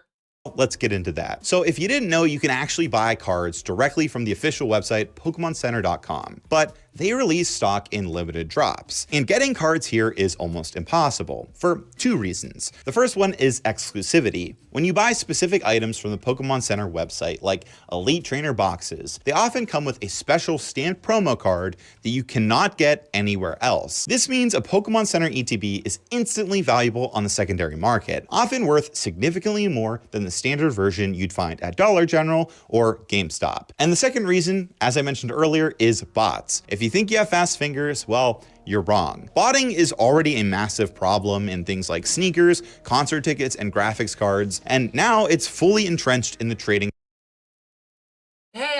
what it means, but Ticketmaster actually had some consequences face it for being a monopoly, and they're only allowed to have like 4-year contracts with vending places, so other people are allowed to sell tickets now. The other one being Live Nation. So it was done. So I guess enough senators didn't need to go to fucking football games to get bribed this year. Card community as well. So as you can imagine, between that and the fact these drops include exclusive promo cards, scoring from the official website is... What's your solution to the scalping? Is it you could just not demand in the thing of the supply and demand that has never changed? The world of retail? incredibly difficult. I tried this a few times, but unless you work from home or are unemployed, your chances of actually getting one are almost zero. When a drop finally does happen, you have to join this massive digital queue that really makes you question what you're doing in your life. One time I actually got through and all the way to the checkout page thinking I scored, but I got an error when I tried to complete the transaction, so no luck. During that part of my research, Get good. Type in the credit card faster, bitch. I decided to seek help. So I joined a Pokemon Discord drop server to try and understand how people are actually getting these things. And honestly, it was fascinating. I expected a hive of scalpers, but I found the opposite. There are thousands of people on there who track when these card drops are across multiple websites, and they seem genuinely decent. They have incredibly strict rules and a zero-tolerance stance on scalping and botting. Anyone who gets caught using a bot is banned immediately. They've even done fundraisers for St. Jude. It was on there that I learned They did one good thing, so it's okay that we fucking all participate in this consumerism. And then, like I said, how many of these fucking Pokemon opener collector bros are gonna go fucking on Twitter and cry about politics and who's suffering today? it wasn't just the Pokemon Center you really had to watch. Target and Walmart's also do online Pokemon card drops. Walmart specifically has an event called If my kids want to play Pokemon, they're fucking... Okay, this will be the rule. If you want the new stupid gen on the new stupid Nintendo console, then you have to go play Radical Red. And they won't beat it. If they can beat it, they'll get a game. Called Walmart Wednesdays. So I tried that too. I sat there for hours staring at a progress bar, just hoping I could beat some bots to checkout. I managed to get some cards from Walmart.com, but we'll get into that later. After my online experiments, I couldn't believe how hard it is to get some Pokemon cards right now. It's honestly insane. I didn't give up though. I decided to circle back to retail. I learned from the Pokemon Drop Discord that if you can catch a vendor restock, you can find cards physically in Walmart. It is possible, but the time of the restock is usually a complete mystery. I checked on and was ready to give up, but by chance, one When the truck gets there, loser. random Wednesday, I actually managed to catch a restock. And here's what I found. All right, so after looking for a bit, I scored on a couple different items that I want to show you guys. So to start off, What is this? Go give that to some children right now. Who are you? let's talk about price. What is the price I paid for each item? And then what is the reseller price? So hypothetically, if you took these items and resold them online, how much would you be able to sell them for? This might shock you. Remember when okay, so there was that, but then the quartering get in a fight with a transgendered person at Gen Con in Indiana, and then that person actually sued him, or he sued them, someone sued someone, and it was like, cool, quartering, your claim to fame is that you got beat up. So first off, I got these individual booster packs. These are the Mega Evolution Phantasmal Flames. This is the newest set, it just came out. Now I paid $4.87 for this at Walmart. Now, what's crazy is the reseller price right now is $7.89. So about a $3 difference for just picking these up from Walmart and selling them online. I also got one of these Destined Rivals booster packs. This isn't the newest set, but it is relatively new. I paid $4.87 again. Actually, you know what? We'll use your boy, Mikey. Next time I be chilling watching videos, we'll do that. We'll learn about the quartering and then catch up on the new quartering drama. I tried to look up quartering drama before, but like all there was him pissing himself in the basement or something. There was no fun clips to really do anything with. What is this? I will not buy your windows.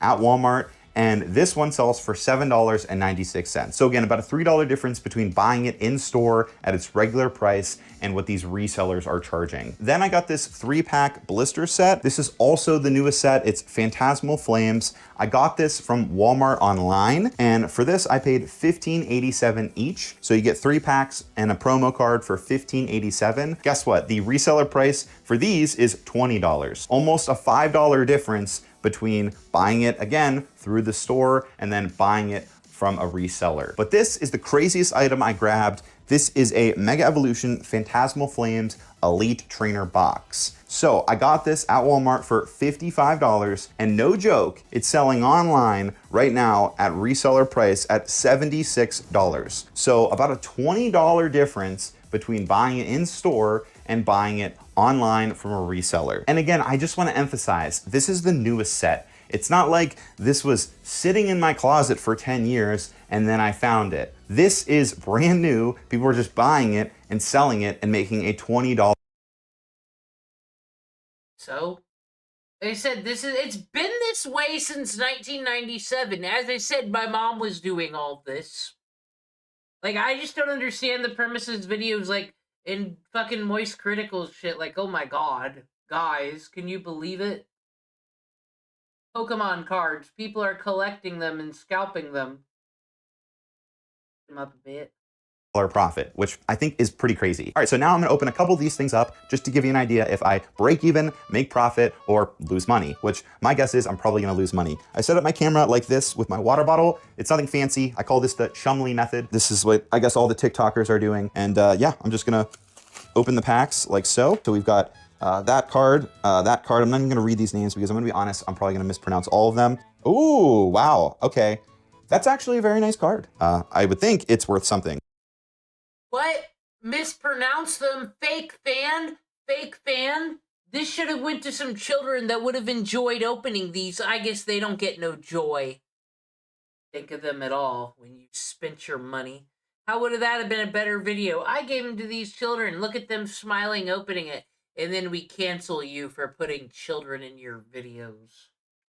All right, so how did I do? Well, I opened 5 packs for about 25 bucks total, and this card was worth about $11, and this one is about $3. Basically, only $13 back, or $14, give or take, and yeah, obviously, I lost money. What's interesting, though, is this card is not really centered well. You can tell that whoever cut it at the factory or whatever, they didn't really do a good job, which leads me to the next part of this video, grading cards. If you're not deep into the world of trading cards, grading is the process of sending a card to a third-party company to be authenticated and scored, usually on a 1 to 10 scale. In the first half of this year, a whopping 12.4 million cards were graded, up 25% compared to the first half of 2024. Why might someone grade their card, you might ask? Well, a higher grade can turn a $10 card into a $1,000 card. I'm not kidding. Knowing that, you might think, well, why not get all your cards graded? If there's a chance it could be worth the cost of rent, why not? Take a look at these 2 graded Pokemon cards. What if I told you this card sold for $900? Guys, how do we make it with all this nerd stuff? Because, like, then you got the whole comic book world out here. And then the whole video game collecting. You can't possibly do it all. You gotta pick your fandom, like, for real, for real. And $82. Wow, that's a lot. But And guess then what? This one sold for even more, at $3,350. Why? Because this one was graded a 9 and this one was graded a 10. A 1-point difference equates to roughly $2,000 in this example. Cards are graded based on quality, centering, and a lot of other tiny details. Getting a perfect score is generally very rare. So all those cards you had on the playground growing up that are crinkled, have white edges, or are a little off center probably aren't getting a 10. But that doesn't mean they're ungradable. People grade cards for different reasons. Sometimes it's about preservation and authenticity. Sometimes it's about encapsulating something meaningful. And sometimes it's in hope of making some juicy profit. But here's the catch. Grading isn't cheap. Depending on the service level and declared value, fees can range from tens of dollars per card to well into the hundreds. That means before you even know what your card is worth, you're already gambling real money just to find out. Yep, more gambling. And who runs this casino? Trading card grading companies, mainly someone called PSA. In the grading card world, PSA is the dominant grading card company. A PSA label is considered. You ever see the show You? It's pretty good. I like it. You gonna be the dude, or were you the dude with the glass place to store all the books to save them from the dangers of humidity? top tier. And getting one of these labels instantly establishes credibility. And on some level, that makes sense, right? If people were flooding the market with fakes and there were no way to verify authenticity. One day, I just, like I said, I'm just waiting for the day the millennials are the old fucking fucks on the porch, crying in the trailer fucking park, looking like Smeagol, like those creatures we see on the body cam, being like, I lost it all on fucking all them cards. And it was bullshit, I tell you. I was supposed to pay this for it, but the scalpers marked it up to this. And it's like, man, this is why we live on food stamps. Those grandkids will say. Whatever fucking hill jack house they be in.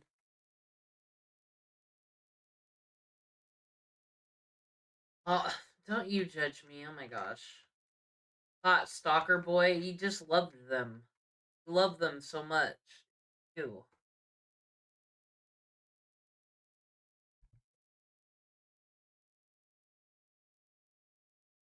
The entire system would fall apart. In theory, having third-party companies verify and preserve cards is a good thing. But at this point, PSA operates with something close to a de facto monopoly. Over the years, PSA's parent company, Collectors, steadily has absorbed its competitors. In February 2024, Collectors acquired SGC, removing one of the few remaining grading alternatives that Collectors actually trusted. More recently, Beckett has been pulled into the same orbit as well, further consolidating the grading world under a single corporate umbrella. There are But at least now they won't ever hire that Kin Penders to do a fucking book cover for them ever again.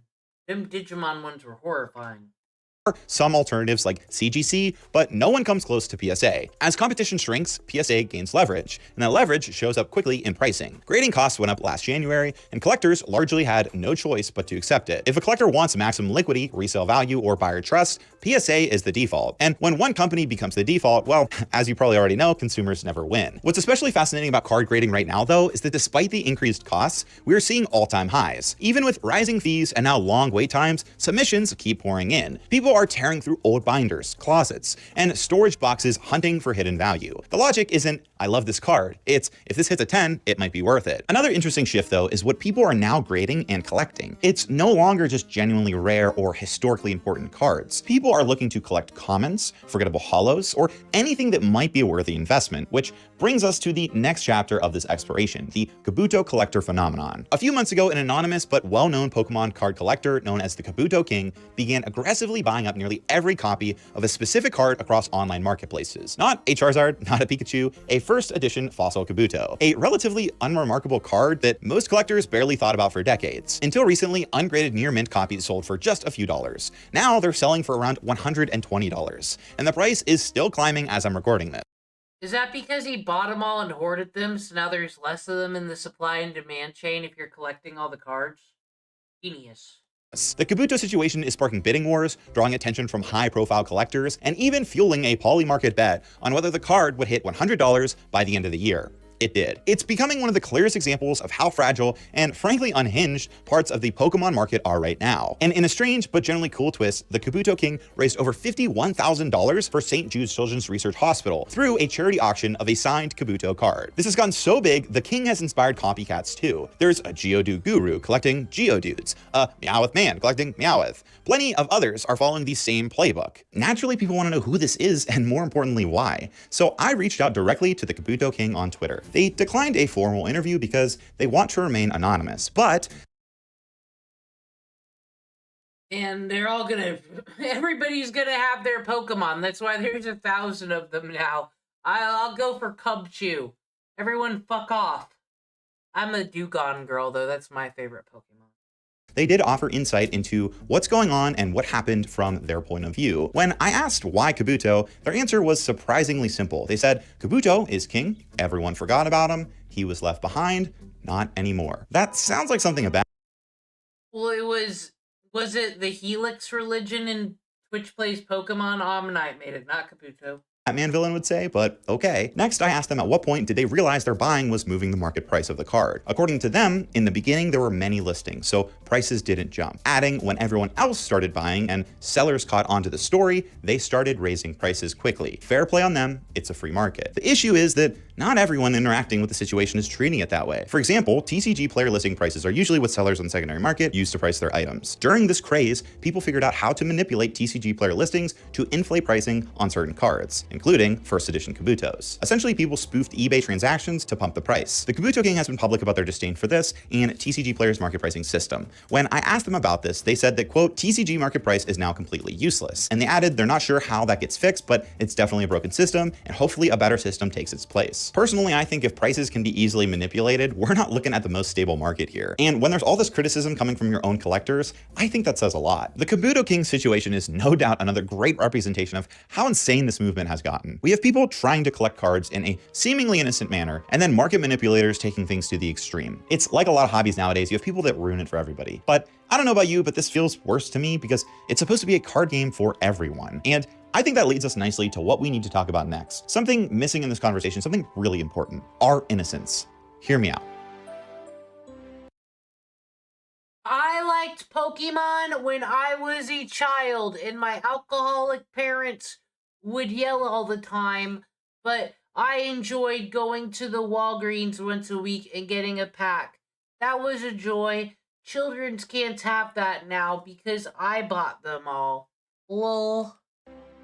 We are watching the adultification of a children's game in real time. Pokemon was originally created and marketed towards children, but those children grew up. And honestly, we have never seen anything like this before. We've never seen a worldwide phenomenon like Pokemon live out a full life cycle of fandom. Think about it. In the 70s and 80s, kids and teens had what? Rock bands? Sports teams? Well, when those kids grew up, That's not true at all. They had Garbage Pail Kids, they had Cabbage Patch Kids, they had Care Bears, they had Strawberry Shortcake. It was always the same shit. Pokemon just took off because it had 150 of them, and a card game and a video game all launching at the same time because we already had it focus tested in Japan. It was the perfect storm of everything and the most consumer population where we were dealing with Beanie Babies, Tamagotchis, Gigapet. Just, it was nothing but consumerism that fucking 90s. And that's why everybody got 40 credit cards and tricked themselves into thinking the economy was good. It was just the 2000s when the bill came. what did they attach to? Rock bands and sports teams. It's the same kind of escapism. But the difference is that back then, you really couldn't invest in AC/DC or the Chicago Bears. Unless you were a millionaire, you couldn't buy a piece of a franchise or make money off something you like. Pokemon is in a unique position. You have adults who vividly remember opening their very first pack of Pokemon cards 20 years ago, and now they have adult money. So it is no surprise that a generation desperate for ownership or financial stability is attaching themselves to the one thing they can actually afford. We have entered an economy that is vastly different from the one our parents had. We have an entire generation that is locked out of real estate. So people might not own a house, but well, I can't save up and get a house in a fucking decent town, middle class fucking lifestyle, because I gotta go to California to drink Helio tea every day. So, but since my rent is $900 a minute, I gotta buy Pokemon cards. Oh no, that's ruined by the internet. I just don't feel bad. they can say, well, at least my Vaporeon is up 12% this quarter. And because of that desperation to feel something, literally anything, companies have done everything they can to take advantage of us. We have built a multi-layered gambling ecosystem around these tiny pieces of cardboard. Think about the layers of risk here. First, you gamble on the pack. You spend money hoping to pull a rare card. Then you gamble on the condition. You pay a grading company to give it a 10 instead of a 9. You're entrusting your financial future to a guy named Tony who might work the graveyard shift at PSA. If Tony's having a good day, you get a 10. If Tony's girlfriend just broke up with him via text 20 minutes ago, enjoy your PSA 8, idiot. And then finally, you're gambling on the market. You hold the slab hoping that the price of Umbreon futures go up next year. And when you step back and look at the full picture of what we covered today, it is genuinely Is that a green screen or did he go outside? I don't believe it. overwhelming. I don't blame anyone for feeling hot and bothered by this whole situation. If you never want to partake in this hobby, yeah, that makes sense. A lot of it is dumb and most of it is predatory. But here's my twist. I'm not going to sit here like many creators, celebrities, or influencers nowadays do and completely denounce consumerism, because 90% of those people that do that are full of shit. I get it. I understand the desire to collect things you're nostalgic about. That doesn't inherently make you a bad person. Greed does. When it consumes your life and your gambling money you should spend on your family, or buying something on Monday and turning it around to sell it on Tuesday for double the price, yeah, sorry, you're a scumbag. What I think needs to be addressed, though, is that not everyone I don't like that. Like I said, I'm talking from a fucking ivory tower where I grew up with my mother being a scalper. But being a whore on OnlyFans, that would have been perfectly acceptable for her to do, right? That would have been cool. Or, you know, door dashing in a world before it existed, all that shit. But simply buying a stupid consumer product that us stupid monkey people said, this is worth something because we said you're a bad person for participating in the free market. These just moral videos have been really grating on me, no matter the subject lately. Is doing that. Some people just want to recapture that same feeling they had earlier in their life. Some people want to participate in a hobby where you can trade, battle, and make friends. Some people just want to hold ownership in something because they don't own a damn thing. Once again, I need to know what happens with your Pokemon cards, because you're a fucking major hypocrite. I think people get lost in the sauce because almost every single layer of this hobby has been optimized to extract maximum value from you. We have a mobile app printing money by gamifying the ripping experience. We have a physical card set that is so diluted that pulling the chase card is statistically impossible. We have major retailers like GameStop and Dollar General acting like scalpers or allegedly running ghost inventory schemes. We have rip and ship casinos exploiting gambling addicts on TikTok and whatnot. We have people trying to manipulate and inflate pricing. We have a secondary market that is fueled by bots, scalpers, or generally scummy people. It feels like the soul of the game is being suffocated by the financialization of it. But what? Soul of the game, tell me how to play it. What are the rules? How do you evolve the Pokemon? What are the counters for? Tell me, hero, who didn't know how to pronounce names of things. What else is new? What hobby isn't like that nowadays? Sports are consumed by money and gambling. Most video games, same thing. Don't even get me started on microtransactions. Even music right now is going through so much crap with Ticketmaster and Spotify. Right now, every hobby feels ruined. But they don't have. What the fuck did Spotify do? What, you pay fucking a certain amount of money and then boom, you can listen to whatever you want? Oh my god. Remember the old archaic days where we had Pandora? We still do. It's the same shit. You can listen to whatever on free. Like, this is just such modern day complaining. I can't. To be. Yes, we're in the predatory era of Pokemon, but the hobby does not have to die like this. If change can happen, if scalpers can be exposed, if Pokemon can print more cards and distribute them better to kids especially, if people can respect retail workers and let them do their damn jobs, that is a win-win-win. Because guess what? Not only will collectors be happy because those old cards still will be worth a lot, but now a whole new generation can experience why people fell in love with Pokemon in the first place. And as someone who grew up as a small child who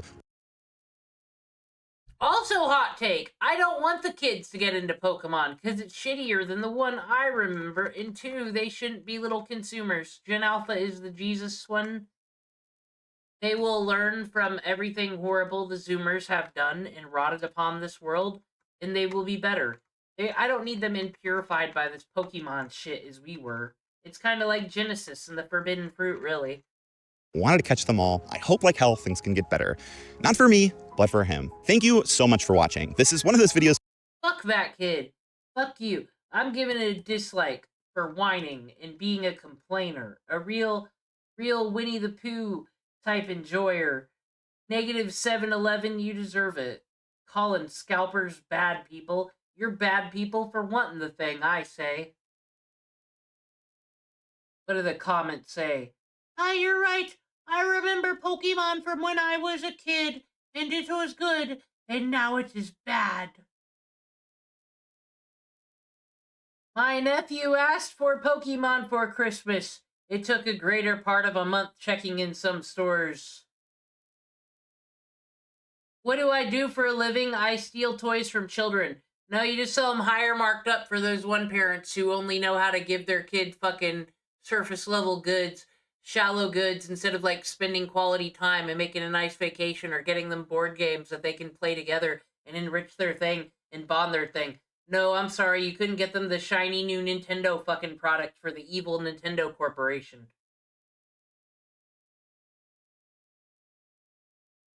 Scalpers ruin every fun hobby. Thank you for talking about the retail employees deal and all this, but then you told them they're a bad person for stealing a little off the top. That's all. I don't very much care for this video. Let's see all the grinding I did during this video. If we can take on Bugsy. Light up the end of this roach here. Is what I think about my team. Alright. So Saint David should be here because bird type against the bugs. Bone Edge I can switch into if there's a physical attack, since it's a ghost type, and it won't hit, so I think it'd be useful. I was hoping IVAT speed would evolve. Didn't yet. But we need Braxion anyway.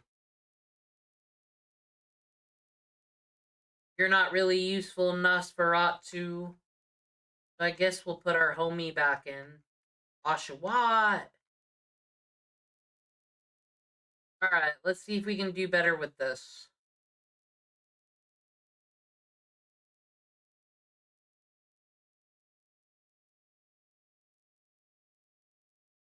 Who to start with, though? That Eridos. Just can't open Blurter. I think we got him with War Turtle. It's how we fucked him up last time.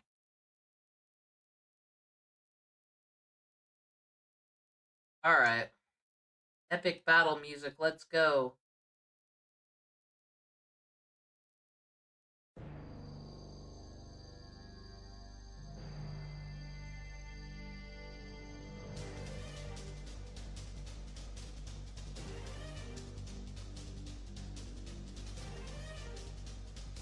Yeah, exactly. 1000% Tonto. That's what I've been saying. If it's a fucking... It's a shallow hobby if scalpers can ruin it. Like, I don't, like... I'll get action figures if I see them, if they're cool, put them on my shelf, what the fuck ever, but the collecting them all... That's what you have games like this for. I'd rather a person play, like, a Pokemon, even if I think Pokemon's lame or whatever. I would rather that. Go collect in your video games. I would rather a person go play gacha. That's fucking stupid. Physical items, guess what they all are? They're plastic and they'll be in the ocean. Do you feel good about that? I'm gonna do this battle and then I'm calling it, Tonto. Gotta finish this joint and chill and talk while I fuck this up. Oh, you're withdrawing? Fucking pussy. You know not to fuck with this. Oh. Okay, though, I know the Scizor has a berry, which is awesome. Okay. It wants me to switch out so it can use Swords Dance.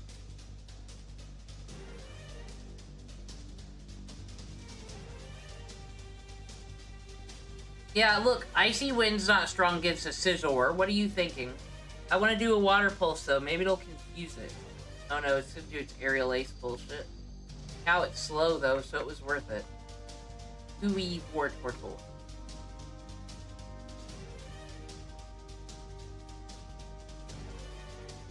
The Scalper can't ruin making terrariums, and we were looking at the, like, Aquascape thing in that fish video. That was cool. That said, I like that part of Ants Canada as well, seeing what he does with all of his terrariums and stuff.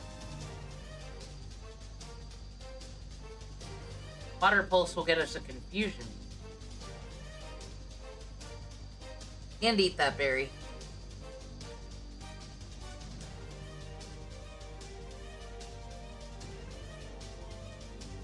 I used to live near a pond, so I would get little painted turtles.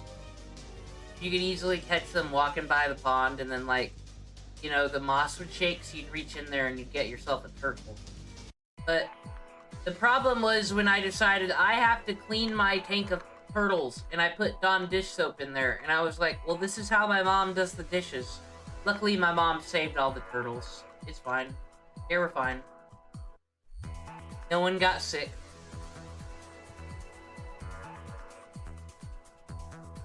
Alright. This Scizor is slow. It got gooed.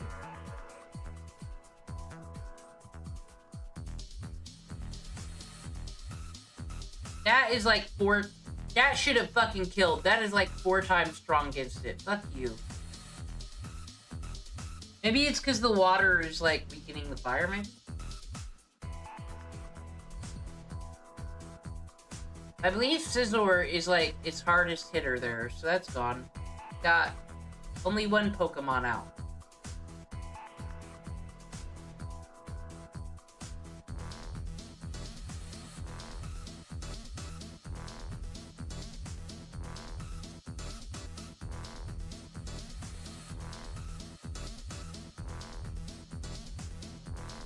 I'm just going right for it, bro.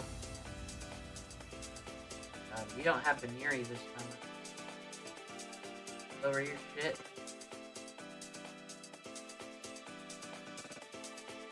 No, we don't.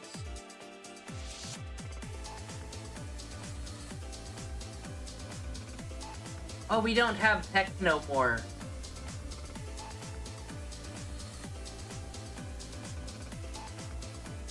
Oh, fuck, dude. That's a problem. You don't trust the ROMAC with the status? Okay.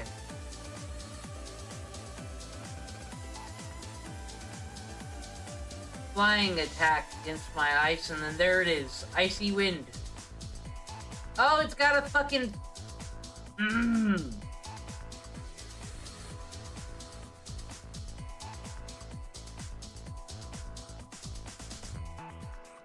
Not super... Okay, good. You don't deserve speed anymore.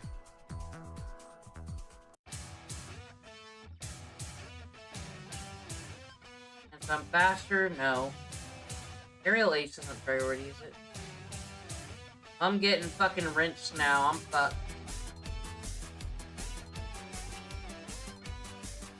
Zonage ain't gonna help. At least it's slow.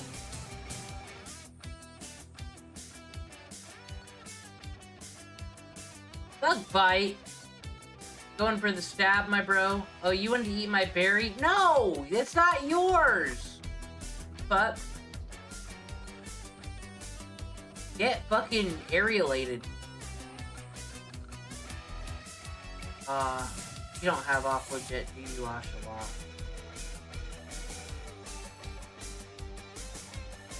Why are you so fast? Stop existing.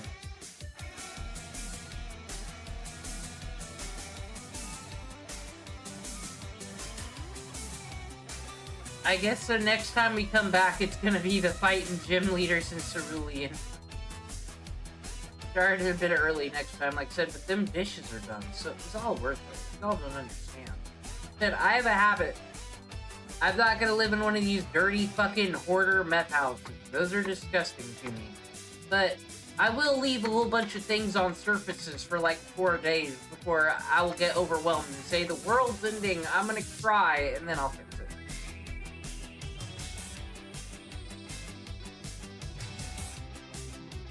Where you know? I'm dead. Shadow Sneak, who do you think you are attacking my ghost type? Oh well. We'll be ready and more well-informed next time. Yes, you came in at the end, Fooey, and that's okay. I'll wrap up, talk to my homies. You guys are my homies. What's up? Demon scurried to the Pokemon Center. She was sad, but what matters is she still has this nice pre-roll that only cost $1 in Grand Rapids, Michigan. Tomorrow, you know what? I'll make mine tomorrow, Tonto. We can still be synced. I got the Buffalo Mac Velveeta. I'm gonna share the recipe here with all you guys, okay? Play some good shit. This is the recipe that me and Tonto are making. Well, I've made it several times. This is a good recipe. Anybody can do. You need Velveeta, shells and cheese. You know the ones. Liquid gold. It's in your grocery store. Find it. And then you get some chicken tenders. Now you go with Purdue chicken because it's not owned by Tyson, and Tyson is evil and backs a lot of evil things. Don't do that. And Purdue is crispier anyway. You get the air fryer one, it's really crispy. Anyway, you cook some of that. And then dress it up in some, like, buffalo chicken wing sauce or just some hot sauce. That works, too. Make it spicy. That's okay. The liquid gold will diffuse the spicy. Put all that chicken in your mac and cheese, cooked. And then you take all of that and put it in a casserole. And then you put breadcrumbs on top of it and some more cheese. Your favorite shredded cheese. Oh, my gosh. And even some ranch if you want to get insane. And then you have the best buffalo chicken mac ever. I swear. They even make buffalo chicken Velveeta if you really want to get crazy. It is an autism meal. It's great, and don't worry, you missed a lot of autism. Did you know that Pokemon card scalpers are actually evil? They're taking joys away from the children. But that guy bought a whole bunch of Pokemon cards and opened them on his video, and he didn't give them to no children at all.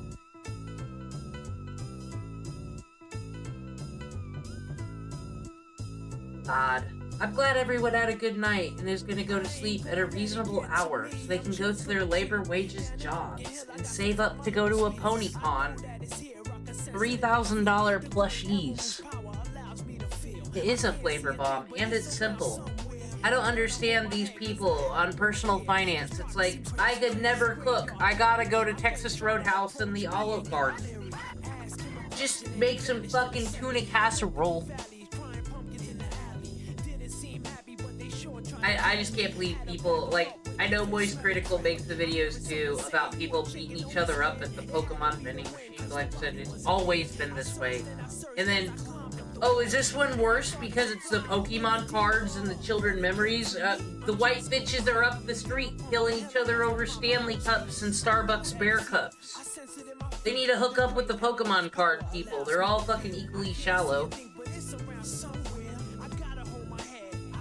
It is a reasonable hour. Alright, everybody.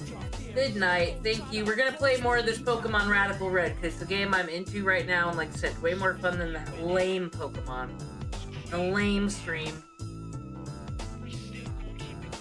Don't put mustard on your ramen. Don't you listen to that. Good night, everybody, with those encouraging words. And don't put butter on a blueberry Pop-Tart either. That's fucking stupid. Good night.